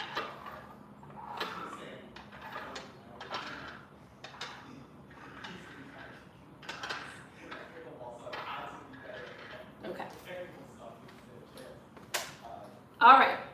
So let me get this arranged, and I think it's 3 o'clock. So before I get them arranged, I will list off my last top 5 cocktail streams. So the cocktail streams are definitely not what is bringing people to my channel, but that they are darn fun to do, I've got to admit. So these are the top cocktail streams, and this doesn't include the shorts. So I'm not including any cocktail shorts here because those would definitely go up to the top because shorts always get more views. But these are the top streams we've done. Number 5 was the spiked apple cocktail. Number 4, which is, oh, by the way, guys, Matt, what? You guys can come out if you want. Okay. It was a great fall cocktail with apple cider and vodka and lime. Excellent, easy, yummy cocktail. Number 4 was the orange birthday martini. This was a martini that we first got at Charleston Restaurant in Baltimore, where if you follow me on Twitter, you saw pictures of a couple of weekends ago with my sister and her husband. And we got it, of course you were there. And we got another orange martini. That was number 4. It involves 3 different orange liqueurs plus fresh orange juice and vodka, I think. And then number 3 was one of my favorites, and it's still my favorite, the Negroni Spiato. That is an excellent cocktail. If you've never had one, you've got to try it. It is absolutely delicious, and it has Prosecco in it, which is part of why I like it. Number 2 was the Crimson and Clover cocktail. That was a new one that we got at Heritage in Northern Liberties. And we had it first there, and then we tried to recreate it with the cinnamon simple syrup, and it was a really strong cinnamon simple syrup to get it to come through the lemon. And the number 1 cocktail used was how to make Patron margaritas, and that one is awesome because we do a tequila tasting. That's gonna be my seat, by the way. Oh, that was the tequila tasting one. We do a tequila tasting. Actually, if you can bring the other chairs around, that would be awesome. We do a tequila tasting, and We drank a fair amount of tequila. and we made margaritas, and I made my homemade guacamole, and it was just fun. So it was just such a fun time. Now, Cinco de Mayo, we did that last year on Cinco de Mayo. Cinco de Mayo is coming up in a week, so not this coming week, but the fall, right? Yes, not this coming week, but the following week. And we are going to try to outdo ourselves. We won't be doing a tequila tasting, but I am going to make, I don't even have it on my schedule, so I'm giving you all a sneak peek. I'm going to make a drink that we have in New York City called a poquillo, I think is how you say it. Yes. It is, I think if it's a double yeah, L, yeah. it is, yeah, so poquillo. Yep. And it is delicious and a tequila-based drink that we had at a Mexican restaurant there. And I'm making, oh, what did I say I was going to make? I will remember. Happy birthday, Dylan. I just had like a brain fart. Yes! Hi, Dylan. Welcome to the stream. It's my birthday. Oh, Dylan. Thank you so much, Dylan June. We'll have a drink for you. Yes, we will. Cheers. And Dylan, you guys stick around for the French 75, which is after this tasting, because we will do a special birthday cheers to you. So Riley and Dylan, I'm so glad you popped in. That's awesome. And Riley asked, what's your favorite food? So I'm doing a couple more things. You guys answer, and then I will answer, because that's going to be a tough one for me. All right, so let me get some things ready. What's your You favorite can go back food? over. I think I made mine. What? What's your favorite food? Food. Food. Just, oh Just god. food. I mean, I really love pizza. Okay, well, that's I mean, fair. no, but I mean, like, That's fair. Like good pizza. yeah, like a Tacanelli or something. But if I had to say something other than pizza, maybe like a good, well-seasoned cut of steak, like a filet mignon or a New York strip, or there's some Italian pasta dishes that I really Okay, like. just make sure you each have 3 different colors. It's okay if you look on the bottom.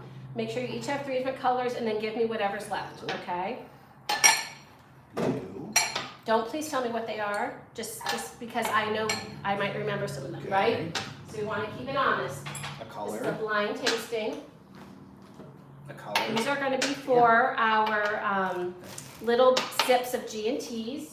Can someone, oh Andy, tell why we thought it'd be good to have a little bit of a G&T when we do this tasting. There you go. Because it would. All right, don't good. know. Yeah, why did we say that it'd be good to do a little bit of G&T when we do this tasting? Oh, because that's really like a, that's a, like a. But you were saying a very gin is good in, simple- it's good in a drink, so Right, to so have it's a it, very simple drink. yeah, and to have it not in a drink would be kind of like not give us a chance to see how each one performs in the Do I have to order these correctly? So wait a minute, so your favorite No. food is good cut steak. I would say mine Yes, why don't you is- order them? You order them, because I will What? know. You order them. Order You what? Just put all of Oh, ours okay. in a certain order, because then I won't know what we're doing. Yeah, that's what I was Yeah. suggesting. So I'd say mine is probably, I love a good steak, a good New York strip. But I would say that if I had to pick one food that was my favorite, it would probably be lobster. Lobster. Ooh, that's a really good idea. So we're going left to right? Yep. Not yet. Right now. We're definitely gonna wait for, well, you know. No. So- Wait, friends, okay, Riley, my We apologies. just get really excited around alcohol. Because Dylan and Riley might not realize why I jumped on him so much for that. So Archie, or, Lashandra and Eugene will be too nice to answer this. But Archie, why did I jump on him and say, not yet? Someone tell me. Actually, Matt, you probably could tell me why I jumped on him and said, not yet. Because I am impatient. Because he's impatient. I mean, yeah, that's true. And so he hates downtime. which I know in the world of videos is a bad thing, but in the world of live stream, Oh, careful, you're splashing out oh, water. I'm, whoops. Okay. Okay, we still have a little. Okay. But in the world, see, I thought I was going to be the one that did the first. I haven't even spill. had any drinks yet. I thought I was the one that was going to do the first spill. All right, so we are going to start before anything else gets spilled. Which one was that? Don't worry, I It's can't his. say which color It's it is. his. I know, but how's he going to? He- And there's still some left. There's fine. He has enough left. Okay. Can't be All right, so friends, Dylan is and Clumsy, smell like clumsy. alcohol. Dylan and Riley especially, but also my friends that are still on, Diaz and Archie, and if LaShandra's still on, oh my gosh, and Mom is on watching from the ship. They are going on a cruise across the Atlantic, out towards where you are, Archie. So thanks, Mom. I'm glad you guys. Bon voyage, by the way. And Dylan's asking what your favorite beer is, Yeah. but hold a second before the beer because I want us to start at least getting one thing tasted. So are these all in the order you want, Yep. Matt? Left Okay. to right, we're doing. Okay. So, we're doing left to right. Yes. That's left. Okay. So, welcome to the stream. So, we're in the last hour and my adrenaline is still up. So, we need something to bring it down. So, hopefully this will do it the trick. We are doing a gin tasting. We are tasting, it's a blind taste test, so we don't know which one's which yet, of Bombay Sapphire, Boodles, and Citadel. Citadel's become my new favorite because I find it very floral. I don't know if it'll taste floral here, but in drinks it does. But And it's which one would you- French. It's French. And which one would you say is your favorite right at this moment? I would say, I mean, I'm a big fan of Boodles, but I like that. You hedge. Just pick one. Boodles. Okay, Boodles. Oh, I Which don't one know. do you I think like- is your I don't- favorite? I've been getting Boodles a fair bit too, like when I'm out at least. Okay, so Boodles. Okay. So you have all of our opinions now. Let's see how it stacks up just with the taste test, and then we will put them all non-blind in a little mini G&T to taste it, doing its job. All right, so we're going left. So everyone do the left, the first left one? Yep. Right? Cheers. Oh, no cheers. No cheers. It smells like gin. These are gonna be rough shots. Yeah, you should smell it first. Oh, wait, we're tasting though. I know, Yeah. I had thoughts, but. Oh. No, why am I not making a face and you guys I'm not are? making a Okay. face. I'm just It's just like, thinking. I don't know. Personally, I love gin in drinks. Like gin and tonic's one of my go-tos, but like drinking straight gin is just. No, this isn't meant to be our vibe. This No, I is know. meant to help us figure out what we taste in it. So at the very beginning on this one, I tasted something. I just don't know what it was I tasted. So let me just taste it again. Oh, I know what it was. It was It's, gin. no, it's and yes, Dad, gin, right, Mom, gin. Well, gin is what my dad drinks. Now, you know what? It's whatever that botanical part that's in gin. It's the juniper or something. Yeah. So I don't know if it is juniper, but I taste something right off the bat. has a nice little burn to it, doesn't it? But not like vodka. I mean, I'm Really? telling. Oh, I don't think the burns as bad See, vodka. I've always, especially like the good vodka, like I've always felt less of a burn with vodkas than I do with gin. But that's just personally. It also might be attributed to college, but I had a fair bit of vodka in college. All right, let's go next. No, only because I have to remember Okay. what each one tastes like. He's pushy. He's impatient. All right. Is anyone smelling? I feel like this smells That's right. different. That went down a lot easier for me. I feel like this has more of a scent than the first one. Okay, I think I know which one this is. I don't disagree. Oh, I Oh, it already- definitely tastes different. I already lost a sticker. Oh, I like this one better than this one. For Really? me, yeah, this You like Interesting. You like the first one better? I do. This just has a definite off-putting taste at the beginning. See, don't I know what- thought this had more of a burn. Okay. I mean, I definitely taste that Oh, yeah. botanical, but it's I don't know how to describe it. It's just very there. So whatever that is. Okay, want to try the third? Yep. Wait. Oh, never mind. Because I did put it. Oh in wow, that was way different. Like I felt like, That smells way different. well, yeah, this, wow. See, what's funny is I So don't even, that has less smell. That has more smell. This has a different smell. you know, I might even know which one this is. Whoa! So on first like tip of my tongue, I was like, ooh, and then it was like, pew, and I went. I might know. I might be able to identify each of these. Maybe. I don't know. Oh, that was aggressive. All right, I think I know which ones. Wait, just a second. Okay.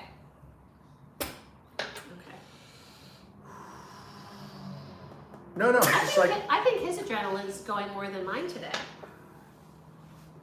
Okay, So wait, are we not doing any guessing until we actually make the No, drinks with them? we're gonna guess because we're not making the drinks blind. Oh, true. Yeah. Okay. all right, wait, hold on.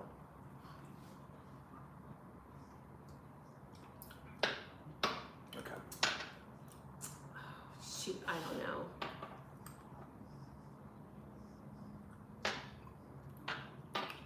It's wild how different that last one is. Yeah.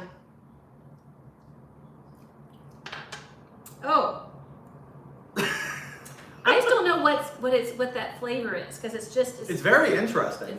Well, if it's this one, I'm gonna be crying because this one is my favorite right now. So it just must change when you add ingredients. Okay. Doesn't burn as much as vodka? No, I feel like the first sip was better than the second and third sip. Oh, I feel like that's how gin usually is. Yeah. Um, Yes. Like, okay. Like the first one, you're like, oh, okay, but then it's like Okay, your body first of all, starts to like have a which one did you like better plain? middle.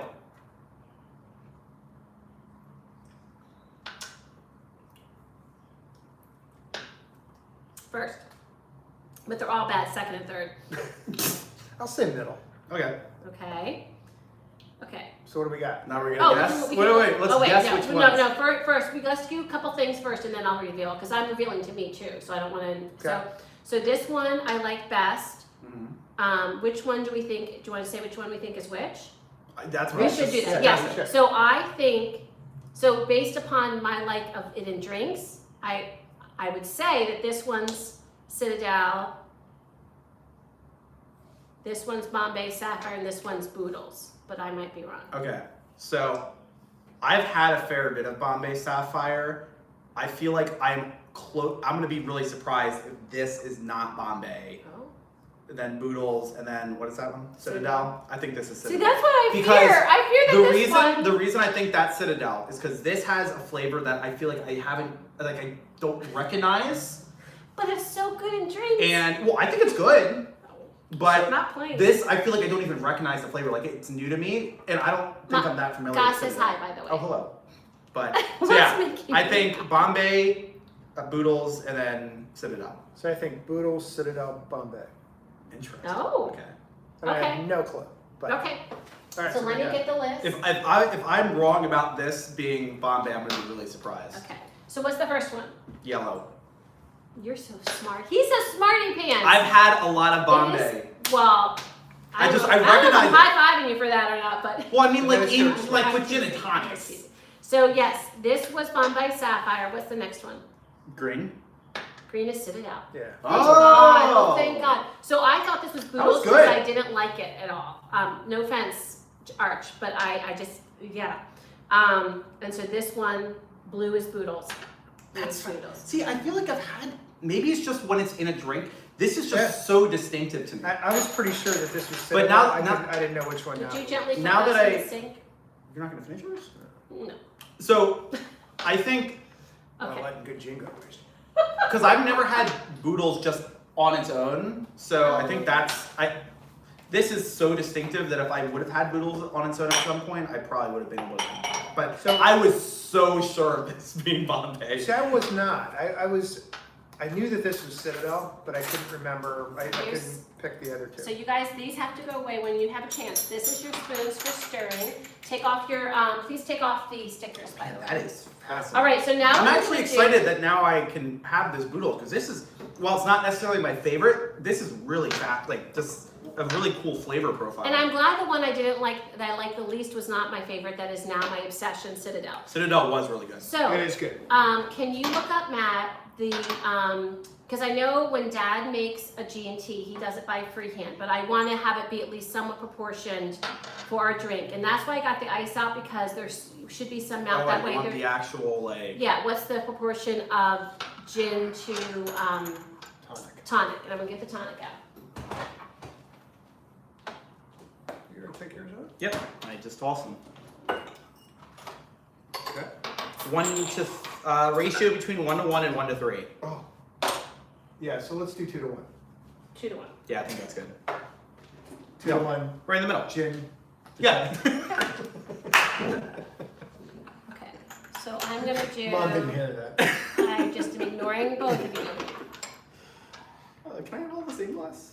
No, because it shows the different kinds. Oh, that's smart. You're such a goofball. You're smart. I am smart. I am smart. Okay, so the first one I'm going to make is going to go in the big glass. That's going to be the boodles. Oh, No, do you you know have what? the gin that I like? You know what? I'm going to do the taller bottle. Or the tonic, I'm rather, doing that I like? tallest. We do? Yes, Fever Tree. That's- So I'm going to use Fever Tree That's for the the tonic mix. I get. Although I So- get that with the elderflower in it. Big 'Cause- Oh, glass. you do that one, huh? Mhm. That's right, because I don't have to buy the elderflower separately. It's just already mixed in. Big glass. This is a lot. I You gotta don't have to drink. drive. You don't have to drink all this. You might be eating dinner here. And you said you're going to be here 2 hours. I have to So move my car. Well, no, I can't move my car because I can't drive. I'm I'll give screwed. that one to you because it's going to be a bigger one. Okay, big glass. And then the tallest, because I'm going tallest to shortest here. Bombay. Oh, I got you. Okay. Wait, why'd you just put that back in there? I didn't put it in there, sweetie. That's water that's in there. I'm gonna melt the ice melt, Oh! which is a good thing because it's Okay, not gonna have, it's gonna have a sorry. I chance was to worried kind of for a dilute sec. a little bit. So I'm a The fan. shortest one is the Boodles. Okay, I'm so a fan of you're doing more it on ice. the Do you mind if I get size of more glasses. ice in mine? Sorry. Yeah. What? I'm gonna get more ice in mine. So you're correlating size of just glass to tasting, size of sweetie. bottle, right? The Yeah. height of the bottle, height of glass. You getting nervous that we're drinking your booze? We're drinking very little. But yeah, it's barely anything. And then we're gonna do, can you get another one of these? We're gonna need another one of these. Why? Because 'Cause that's we're not gonna gonna be run out. enough. Another one of those. I got you. You did 2, right? Yep. Why? 2 to 1. I think you meant another shot glass. Right? A measurement glass. Whoa! Oh, sorry. That one's a little more. Got a little excited there. Can you open it for me, please, over there? We're gonna need, I think, another one Yeah, after I do. this. I think so too. It's right out, sweetie. It's out already. Oh, I didn't put it out. You lied! I lied. Okay. I'll Okay. use the other stuff. Wait a second. Where am I? You're at your house No, in this. Philadelphia. Huh? This one. Oh, you haven't filled any of these yet. That's just Right. tonic. Thank you. Why don't you do yours with that? Sweetie, And I'll use the other Sweetie, stuff. stop. No, we need to be on the same We baseline. have to be the same. I agree. And if you want to fill with Don't- more you gotta ice, follow the scientific process. and if you want to fill or the with, scientific method. sweetie, if you want to fill with more ice, fill with more ice. Can you get me another one of these Fever Tree? You only please? want one independent variable. Hey, I love that he knows science. I love that about you, I baby. mean, I'm a computer science, so I have to have some science in my background.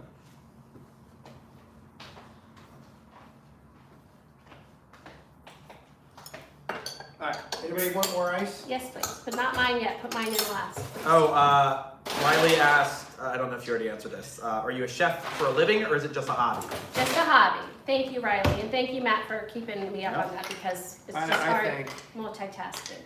I think she's a chef. Matt, you want some ice? You said. So Riley, the reason Did I? I started I this. mean, I'm not opposed to it. Riley, the reason I started this channel was a little bit because of wanting to pretend I had a cooking show. Besides wanting to preserve my grandma's recipes, it's really fun, just kind of doing this little cooking show aspect that I'm not qualified to have, but I love just, kind of having that little experience. So I'm stirring mine well, so I highly recommend you use your spoon to stir it well. And Holy crap, this was a lot more drinking than I thought it was going to be. We should have done a half ounce. That's what I was saying. Yeah, this was a mistake. So you do not have to drink all this. Hubs will drink it all.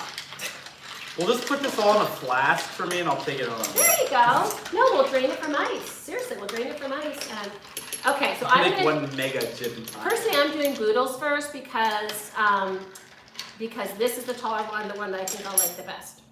And I've had it with this too. All right. So this is the shortest one, right? This is boodles. We're going boodles first? Yeah, boodles just has definitely a certain taste. You to know, it. now that it's in a gin and tonic, now it like registers. Yeah, it has a definite Yep. taste to it. It's just so funny. And I'm not saying it's bad. Love It it. just I just love it. No, It's so funny that it was so foreign to me just on its own, but like now that it's in a gin and tonic, like yeah, it feels right at home. So. yeah, absolutely. Okay, So I'm it's missing. I'm Bombay? not paying attention. So, so and also, Gaz said. Yeah. So Gaz said that we have Yeah. ports in England, and nothing. I mean, is I make- like Bombay.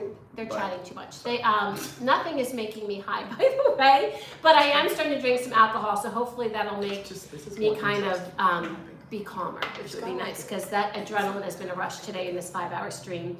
And I already said that you said hi to Matt, and then gin is what your dad drinks, and Dad likes Bombay Sapphire, and then Riley asked that one question, and then Riley, you're so sweet. You should be a cooking show. You're very kind. You're very kind. So, did you try the Bombay yet? No, okay. Try that. This is what I know most.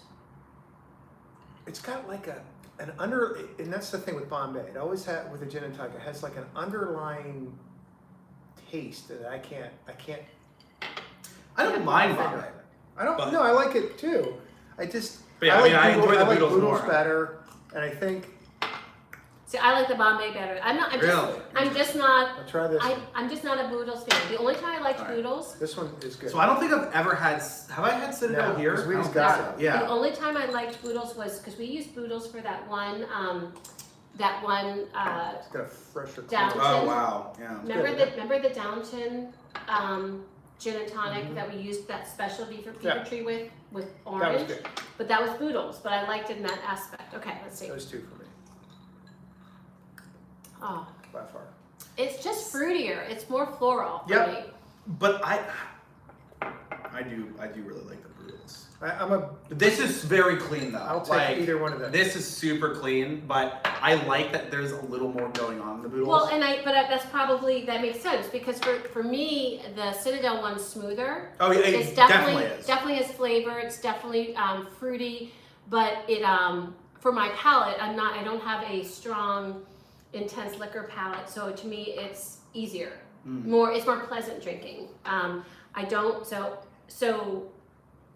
One thing I will say, because I'm not finishing all these, I'll finish this one. So what I want you to think about is straining these or something. And Do you know what I'm saying? You don't want to waste this, do you? so Shannon, these are all gin and tonics, and we're using Citadel, Bombay, and Boodles gin. So Oh, Sam, you're Shannon. I did not get that. Shannon, awesome.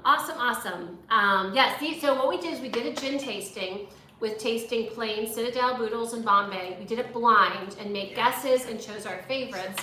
And then we put them in G&Ts But not my because we favorite. felt like you needed to, I'm excited taste in that the G&T to help get an idea also. So I don't need to drink these, but we should strain stuff because I feel bad wasting. But Yeah, so do I. I don't. so you could strain it. Just put it in another glass without ice and put it in the fridge. But this is Boodles and this is Bombay. But Shannon, now I know. So welcome to the stream. I know you came in earlier, but I appreciate that. And let's see. What's your Riley favorite color, asked Mom? what yellow. That's easy. That's Riley. Asking thank the you. hard-hitting questions. Thank you for asking an easy question because I'm a teacher too. All my kids know that yellow's my favorite color. We talk about that because they're little ones and they're like, "What's your favorite color?" And anyway, yellow. The I love janitor yellow. and the pizza guy. Yeah. So what's your favorite color? Blue. Yeah, I'm blue too. Are you both blue? Yeah, I'm blue. Oh, It used to be you're red. not wearing any blue though. I am. I know wore you are. blue Remember when David's favorite color was orange? Yeah. Is it still orange now? It was just such a, I mean, nothing, no orange shade or, shame, but it was just so funny. I'm like, orange? Really? Like, I didn't know anyone that had orange as their favorite color. I thought I that. don't know if I know anybody. So Riley, what's your favorite color? Alright, so friends, so what I'm gonna do now is we need to make our cocktail to celebrate the 500 plus subscribers. Wait, am I making another cocktail? Yeah, that's why I'm You only trying to having kill this. us? No, I'm not. Just trying to knock us out. Should I just make one? How about I just No, I make- want make me like a itty bitty one. So what are y'all gonna do with all this I have diluting no stuff? idea. Okay, so y'all can keep that over there because I'm gonna need some room. So y'all kind of scooch. Put that in there. Oh. All right. Can help recite Shakespeare whilst drinking gin. And by the way, Archie, one of my favorite things that you do is when you say whilst. That actually makes me Yeah, that's me one of grin those things every that kind time. of get lost in I like love that. American English, Yes, you know? I Yes. love that. We don't do the English language well. No, we don't. We pretty much ruined it. Okay, so friends, a French 75. So Never heard of this. yeah. pretty So good. so there's a thing such as a Spanish 75, a French 75, and an Italian 75. And basically the difference has to do with what kind of sparkling wine you're putting in it. So if you put in a French 75, you're using a sparkling wine from France. You could use champagne, but I wanted to get a decent flavor, but I didn't want to break the bank because it is mixing. And so I just got a sparkling wine. And we do just have one microphone, so it's probably gonna, like other stuff is gonna come up. But if you do a Spanish 75, use a cava, which is you can get really good cavas for being affordable. And, oh, over here, guys, are you looking for those? Where we put in. Yeah, there's those little mason jars. We put them somewhere else. There's here. I would just drain them in anything. That's not amazing. Well, these two No, are. that's gonna make a mess. I'll handle it. I got it. So, and if you make an Italian 75, you'd use Prosecco. So the only reason it changes from French to Spanish to Italian is due to the region of where you're getting your sparkling wine. So I did want to do a French 75 because once I got Citadel, which is from France, I wanted to make it totally French by using a French gin and a French sparkling wine. So when we were in Princeton, which is a lovely town not too far from Philly in New Jersey, also Princeton University is there. Sipping on this? Yes, I am. Which one you want? When we did that, we went to one of our favorite wine stores there, and we had the guy help us out to pick out some bubbly. So let me show that to you now. Because I'll have what she's making. It's gonna be small. That's fine. They dry. Okay. Put mine in a separate So the wine we chose, I'll bring it close. one. And I don't know if you're still on, Poe, but I was thinking about you with this one. So the wine we chose is from Famille Vincent. It's a Cremant de Bourgogne, and it's a Brut. So it's a dry, sparkling wine. And I'm going to let one of my male helpers help by opening this while I get some of the other ingredients ready. But we do need this probably out of the way before we make the drink. So maybe one person take priority of this and the other one do the champagne. All right, so we are gonna need lemon juice. So I freshly squeezed this lemon juice earlier. We're gonna need simple syrup, so I did do that. We're going to need some gin, so we're gonna use the Citadel. We move these out of the way. And this drink, I think, so I did watch, I've seen a couple of different websites for the recipe, and they all had similar ratios, which is 4-2-1, which means 4 parts sparkling wine to 2 parts gin to 1 part lemon juice and 1 part simple syrup. So what we're going to be doing here is we are going to be doing 2 ounces of sparkling wine to 1 ounce of gin to a 1/2 ounce of lemon juice and a 1/2 ounce of simple syrup. Lids. Now, there's a couple different ways that you can, yes, plates, Lids. lids. Up there. Where? What kind of lids? Right. Oh, on the left, Yep, right there, right yes, there. yes. Bottom. So, also how you make this, what he recommended, Anders Ericsson, which is one of my favorite go-to cocktail artists on YouTube, is that he recommended actually putting the bubbly down first because the mixed ingredients that we're going to be mixing in a cocktail shaker are heavier. And so he was saying that that way they could kind of float down through the sparkling wine and help really flavor everything, as opposed to putting them on the bottom and then topping with sparkling wine. So we're going to do it that way. He was also talking about, and we were watching it this morning because I wanted Hubs to see it, that I think this cocktail started around the 1920s. And he was, thank you, sweetie. And he was saying that some bartenders insist on serving it in a Collins glass, but we are being festive here, and a lot of places are festive and they serve it in a champagne glass. A lot of times it's in a champagne flute, but I don't have flutes because they're harder to store because they're so tall. So I have coupes. So that's what we're going to be making ours in.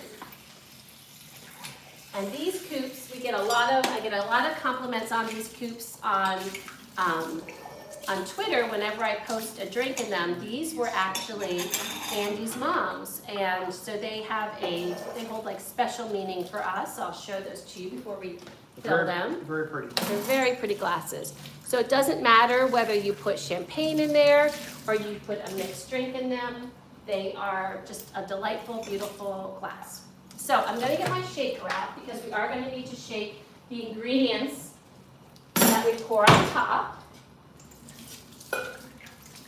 So since I am making 3 of these, I'm going to want to multiply my parts by 3. So which means there's going to be 6 ounces of the sparkling wine, but I don't put that in the shaker, so I don't have to worry about that. But there'll be 3 ounces of gin, and then there'll be 1.5 ounces of lemon and 1.5 ounces of simple syrup that I will divvy up among the 3 glasses. And why do we not put the sparkling, sparkling wine in the shaker? It'll explode.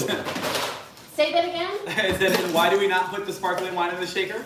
Oh, you don't ever want to put any kind of sparkling wine in a shaker because what will happen is all those gas bubbles will explode and it'll make your shaker explode. And your lovely drink will go everywhere. So you always add sparkling wine separate when you're making a cocktail with it. Are you gonna do the, what he did and put the sparkling wine in first? Yes, thank you. I was going to do that, I totally forgot. So I'm going to actually measure, the reason being that I do want to make sure that these come out as delicious as possible. So I'm going to rinse out the gin, even though we're going to be adding some gin. I'm going to rinse that out, and I'm going to add my sparkling wine. It's going to be a little harder because, in fact, I'm going to do it this way and then I'll see how tall to get it, and then I'll know. Okay. So now I can eyeball it and see how tall to get the sparkling wine.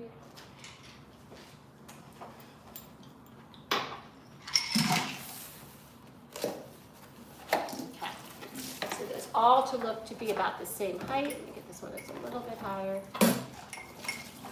Yep, these look beautiful. And I'm going to plug this up so it stays nice and bubbly. Oh, that's not going in. Put this back in the fridge.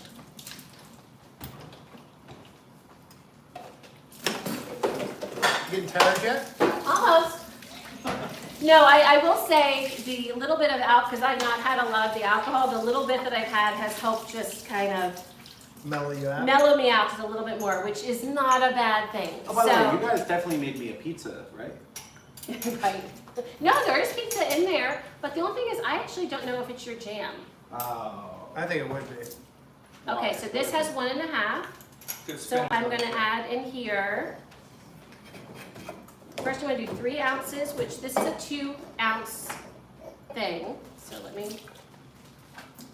It does have spinach on it. That's one thing I'll say. So that's 2 ounces. And then I'm going to do 1 ounce. Can you read anything from the chat? That would be Gina awesome. says, we have some pretty coupes that were Andrew's mother's, so delicate and Aw. fragile. I love that. Phil, where were you speaking French then? Where was it? What? Who? No, he said, Archie said, where were you speaking French then? I was trying. I actually took French in high school, and we learned in the 4th year of high school, we learned all about France. And I've always Did you said, say France? and I've that the southern part of France? France? Yeah, man, pale. So you can tell that husband has had a few gins right now. Not. Apparently I'm gonna kick him out. But anyways, Oh, that was pretty good. so no, I lost my train of thought. what was I saying? Oh, French. So what was cool is the fourth year we actually learned about winemaking. Even though we were in high school, we just learned about all the regions and how they affected food and winemaking. We learned about what makes true champagne. Anyways, all of that stuff. And I loved it. From then on, I thought I need to get to France, but we have not gone yet because the pandemic ruined our trip to Italy, so we still have to do that before we go to France. So we have 1.5 ounces of lemon juice, and then I'm going to do 1.5 ounces of simple syrup. And then I'm going to shake. Simple syrup is just equal parts sugar to equal parts water, and you bring it just almost to a boil, or whenever it dilutes completely, and then you take it off the heat, let it cool, and then you have simple syrup. Very easy. Very easy. It is.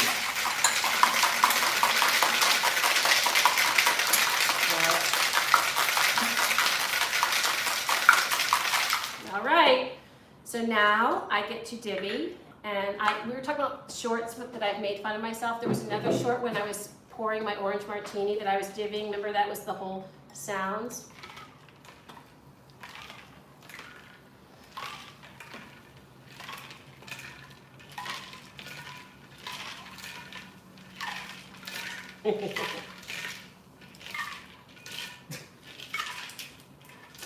That's pretty even. Yeah. Work. Watch out. So in a flute, you actually have to be careful that it doesn't bubble over. Not so much with these. I was a little worried about that, but I could tell right away that the coupe was dealing with it pretty well. All right, now I'm going to grab my seat back. Isn't there is there a garnish or anything or no? No. Oh, so Anders did a garnish with a lemon, but you need a special tool with that. You could just put a lemon zest in there. But yeah, I'm kind of, it's been, what time are we at? It's 3:40. I've been streaming now for 4 hours and 40 minutes, so we're done with the garnishes. We are done with the garnishes, baby.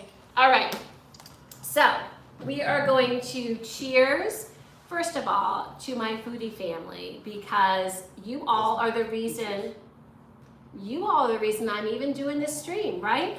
Because you come, you watch, you either watch during the stream or you watch afterwards on a video, and or you hang out with me on Twitter, and I just am so appreciative. So everyone that had joined during this 5-hour stream, including those who are still there, Archie, oh my gosh, I think he gets the longevity award because I think you were on the whole freaking time. So cheers, my friend.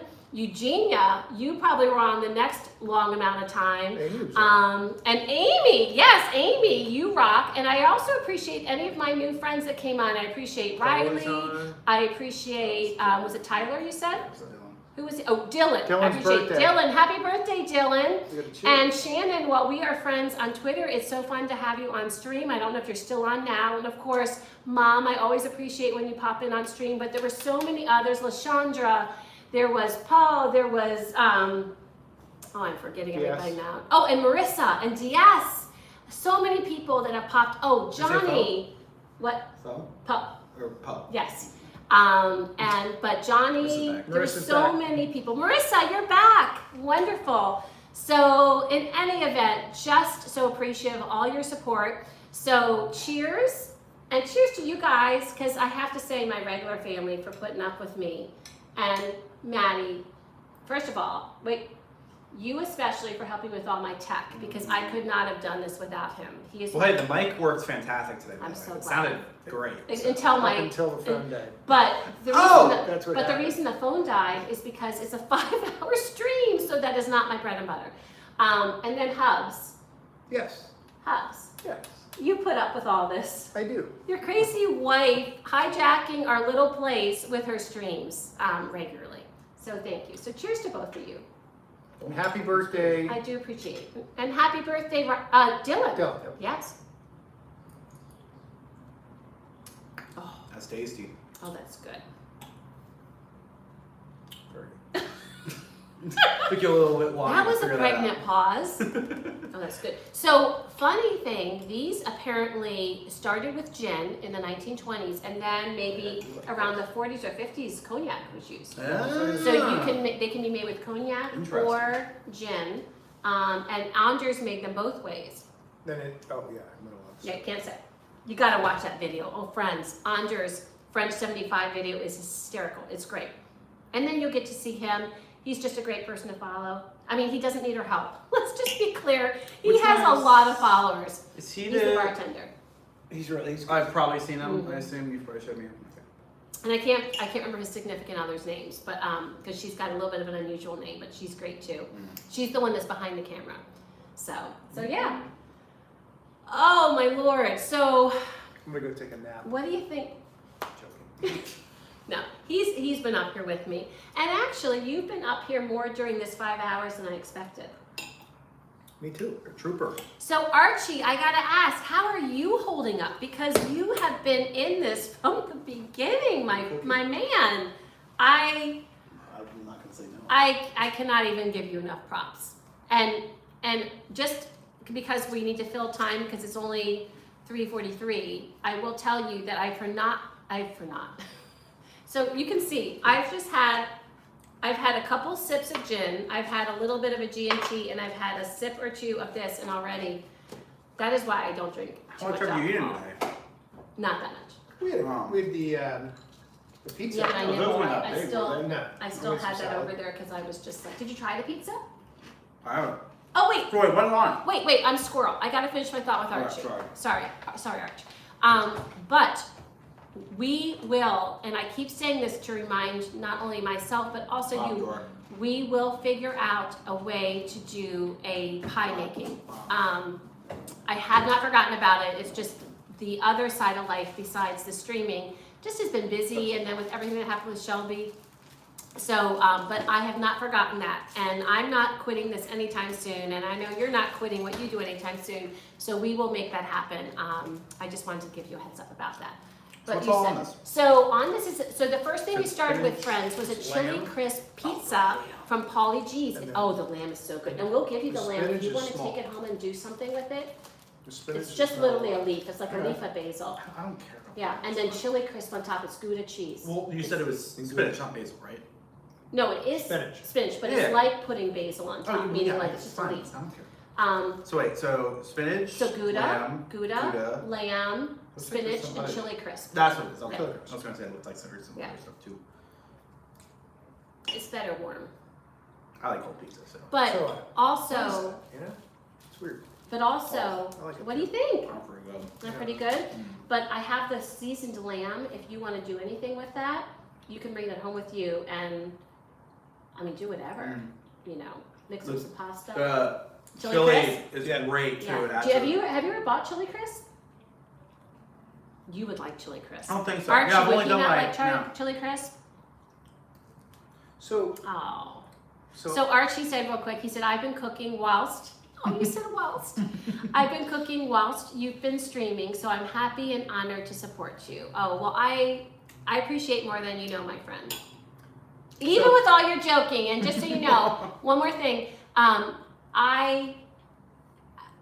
not the funniest person, meaning like, oh, you're funny. no, I mean like, well, how do I say this? I'm not saying this to pump me up or anything, but I kind of err on sweetness. So when someone is salty and funny with me, because he can attest to this, because he's salty and funny, I I am. sometimes don't always know how to take it. And it's not that I'm offended. Don't ever worry, Archie, about that. But I'm also like, I don't know how to come back. Like, I'm like, okay, how do I come back? I gotta think about this. I gotta plan. So, and when I think about it, he's gone, right? So you have broadened my comebacks, my friend. So I appreciate that. But go ahead. I'm sorry. I'll shut up. What was I gonna say? Something? I don't know. I think I was going to say something. How about this slice? What are we doing with this one? Same thing. Whatever you want. All right. So look, friends, he even liked it cold. That is, and all these things are down below in description. All the rest Yeah, of this them. is pretty damn good. So, let me ask you. Yeah. So, 4 hours and almost 50 minutes into it. How's it been? So, Recollections of the day. So first thing I'll tell you, the drinks have made me tired. So, and sitting down. So So we're not going out today. I don't know about y'all. I don't know about y'all, but I'm the kind of person that when I have a lot to do, as long as I don't stop and sit down, I can get everything done. But as soon as I stop, I get tired. So when we did the tasting, we not only sat down, but then we had alcohol, which is a depressant. So like I'm feeling the 5 hours now, but up until we did that, I was like, but also like y'all needed to calm me down because we got a text chain going. I gotta put that out. You know what I mean? I needed to chill the heck out. Also, Archie. So you asked a question though. What was your question? Well, wait, let me answer Okay, Archie. yeah. This is my. We are on a bartering system, so this is my pay for the boodles. And all his tech help because I cannot like ever repay him for that. Yeah.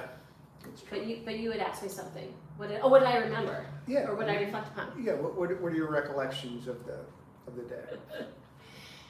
Okay, and I'm being honest, and I'm not trying to butter you all up, but my recollections, I literally thought there'd be times that no one would be watching because I never take for granted, and you're a streamer, and I don't know how you feel, but I never take for granted that people come on to see what I do. I don't. Like, I'm honored by it. I'm humbled by it. That's more how I feel. I'm humbled by it. So it's a 5-hour freaking stream. I literally thought and expected that there'd be times that there'd be dead air, which is fine because as he well knows, I can talk, right? I can talk into the abyss. But that's probably my biggest takeaway is how many people came on to check it out, to say hello, to chat a little bit. And I also want to recognize there's people that were in the background that don't like to do that, and I appreciate you too. But I could see you. I could see how many people were watching during times of the day. So that is probably what I'll most remember is that people were there. I'm amazed that your voice held up. Because my voice would be, my voice is relatively weak. So, but it is shocking how you've been able to. So speaking from experience, because I've done some long streams. What was the longest? What was the longest? So my longest one, I did something that I don't know if anyone's. This is more a thing on the platform Twitch as opposed to YouTube, but I did something called a subathon, which is basically you have a running timer that keeps going, and it trickles down. But anytime that somebody subscribes, which is the equivalent of becoming a member on YouTube, it increases the timer. So I think that was probably close to 40 hours. 40 hours?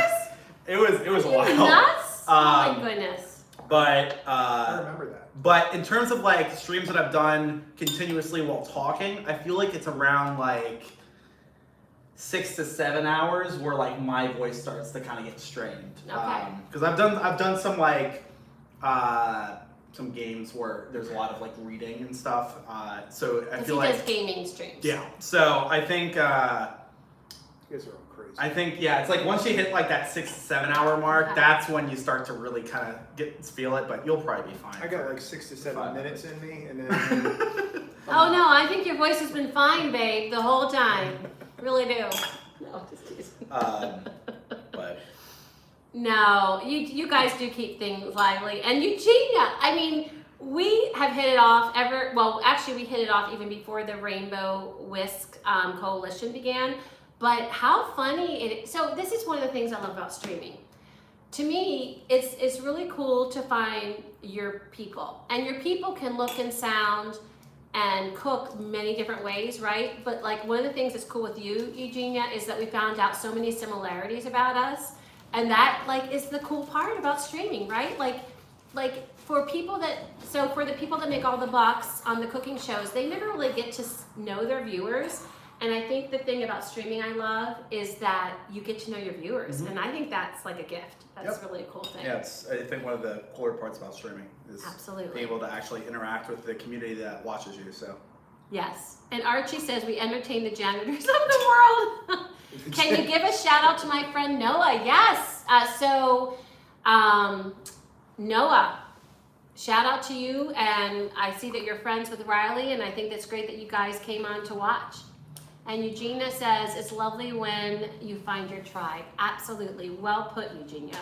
And Archie said, Phil, give Riley's buddy Noah a shout out, please. I did, absolutely. So Noah, wonderful. And you know, Noah, what I think about whenever I think of that name is I think of The Notebook.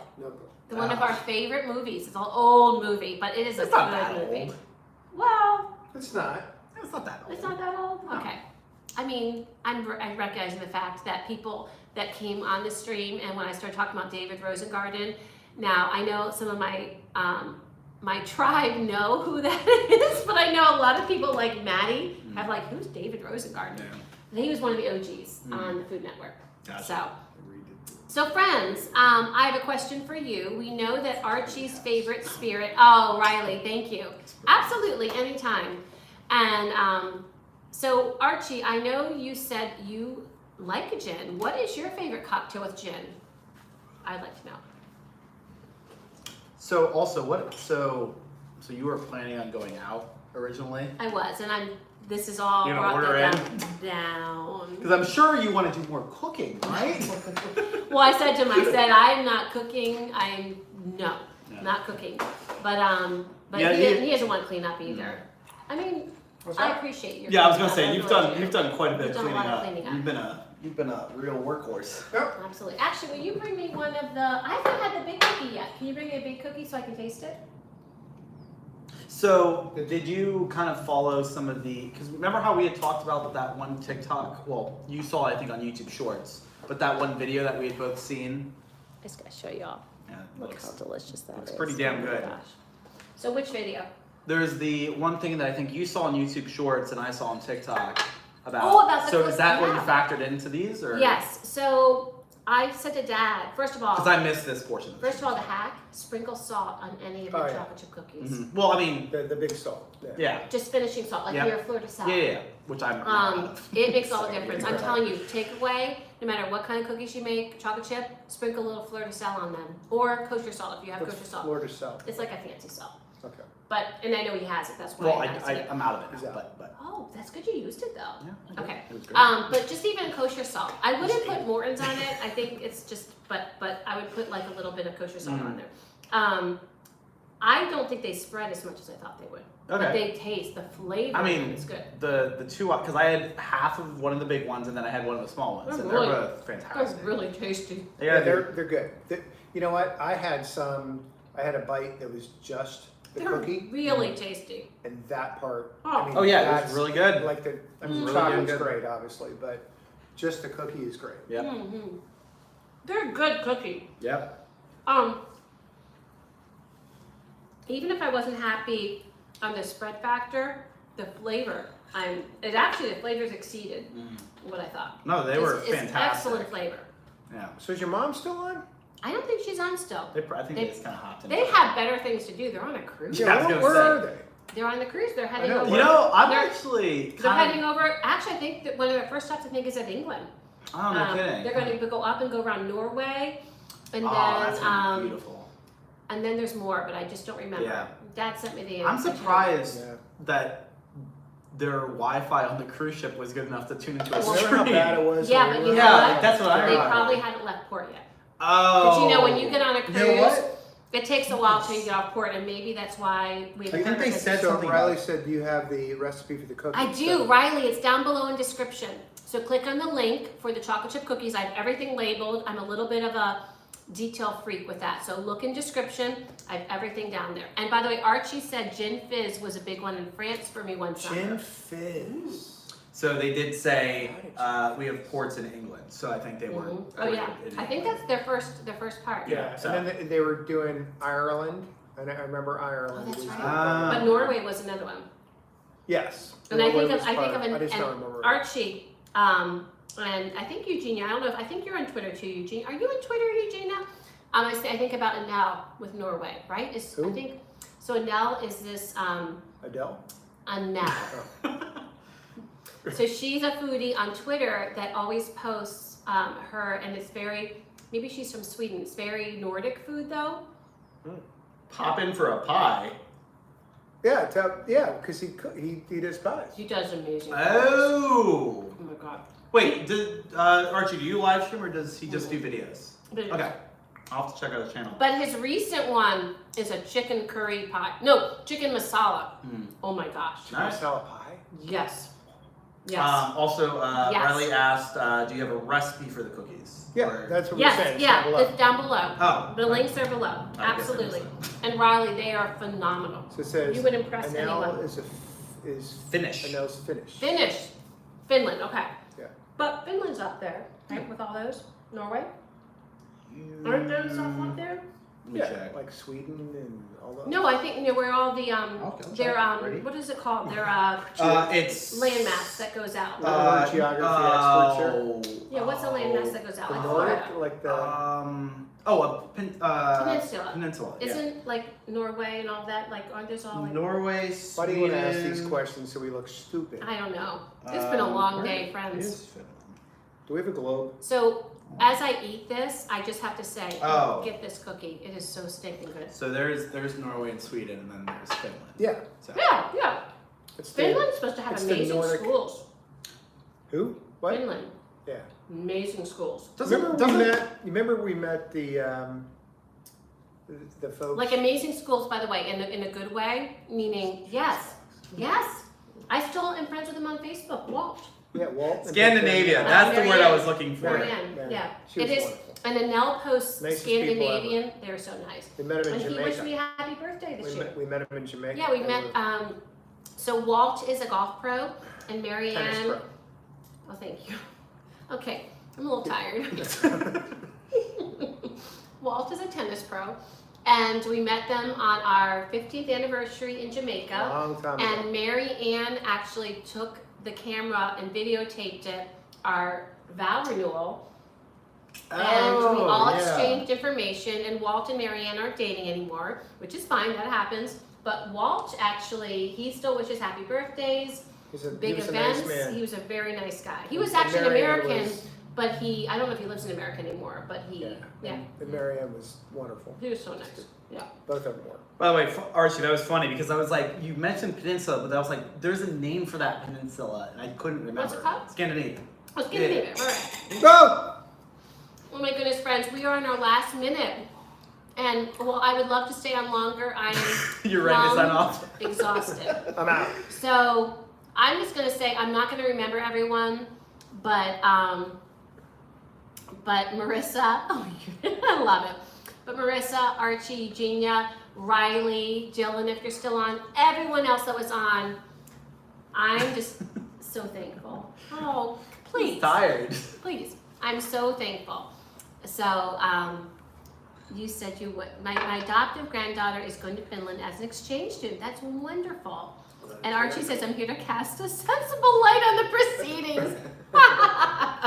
Oh, Archie, that's wonderful. Well, thank you, friends. I'm signing off, and I'm sure, Archie, you are going to be really happy to get rid of me. Thank you, my friends. Thank you, all of my friends. Thank you, guys, for this 500 milestone. I will do this again when it's 1,000, but I hope that takes a while because I'm exhausted. I need to rest up. So from our kitchen to yours, until we eat again. And by the way, I need a quick, I always give a heads up. What is coming up? Could someone look up my Twitter page? I have no idea. Oh, it's not on there though, because I put this stuff Where on. would it be? It's one of my posts. You're never gonna Where? get it. Oh, I can look it up. Where? No, because I saved Who's it. that? I direct message Some myself. other person that. Okay, friends, let me see Twitch. here. I'm so sorry, friends. You can all get off if you want, but I always let people know what's happening next. So let me go to my DMs because I sent it to myself because oh, stop. Just stop. Okay, so coming up, we're getting to the end of the month. I'll be dropping my new schedule soon. And we have weeknight meals. Ooh, we haven't had this in a while. I'm so excited about this one.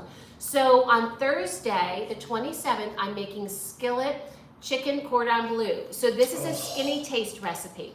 So it's a nice light way to have chicken cordon bleu, super quick for a weeknight, and also saves you some calories, but so delicious. So Gina makes great recipes on skinny taste, and I'm gonna be highlighting one of hers on Thursday. All right, it's time. So until we eat again, love you all. Thank you, everybody, and have a great weekend, friends. Wave hi, wave bye. Bye.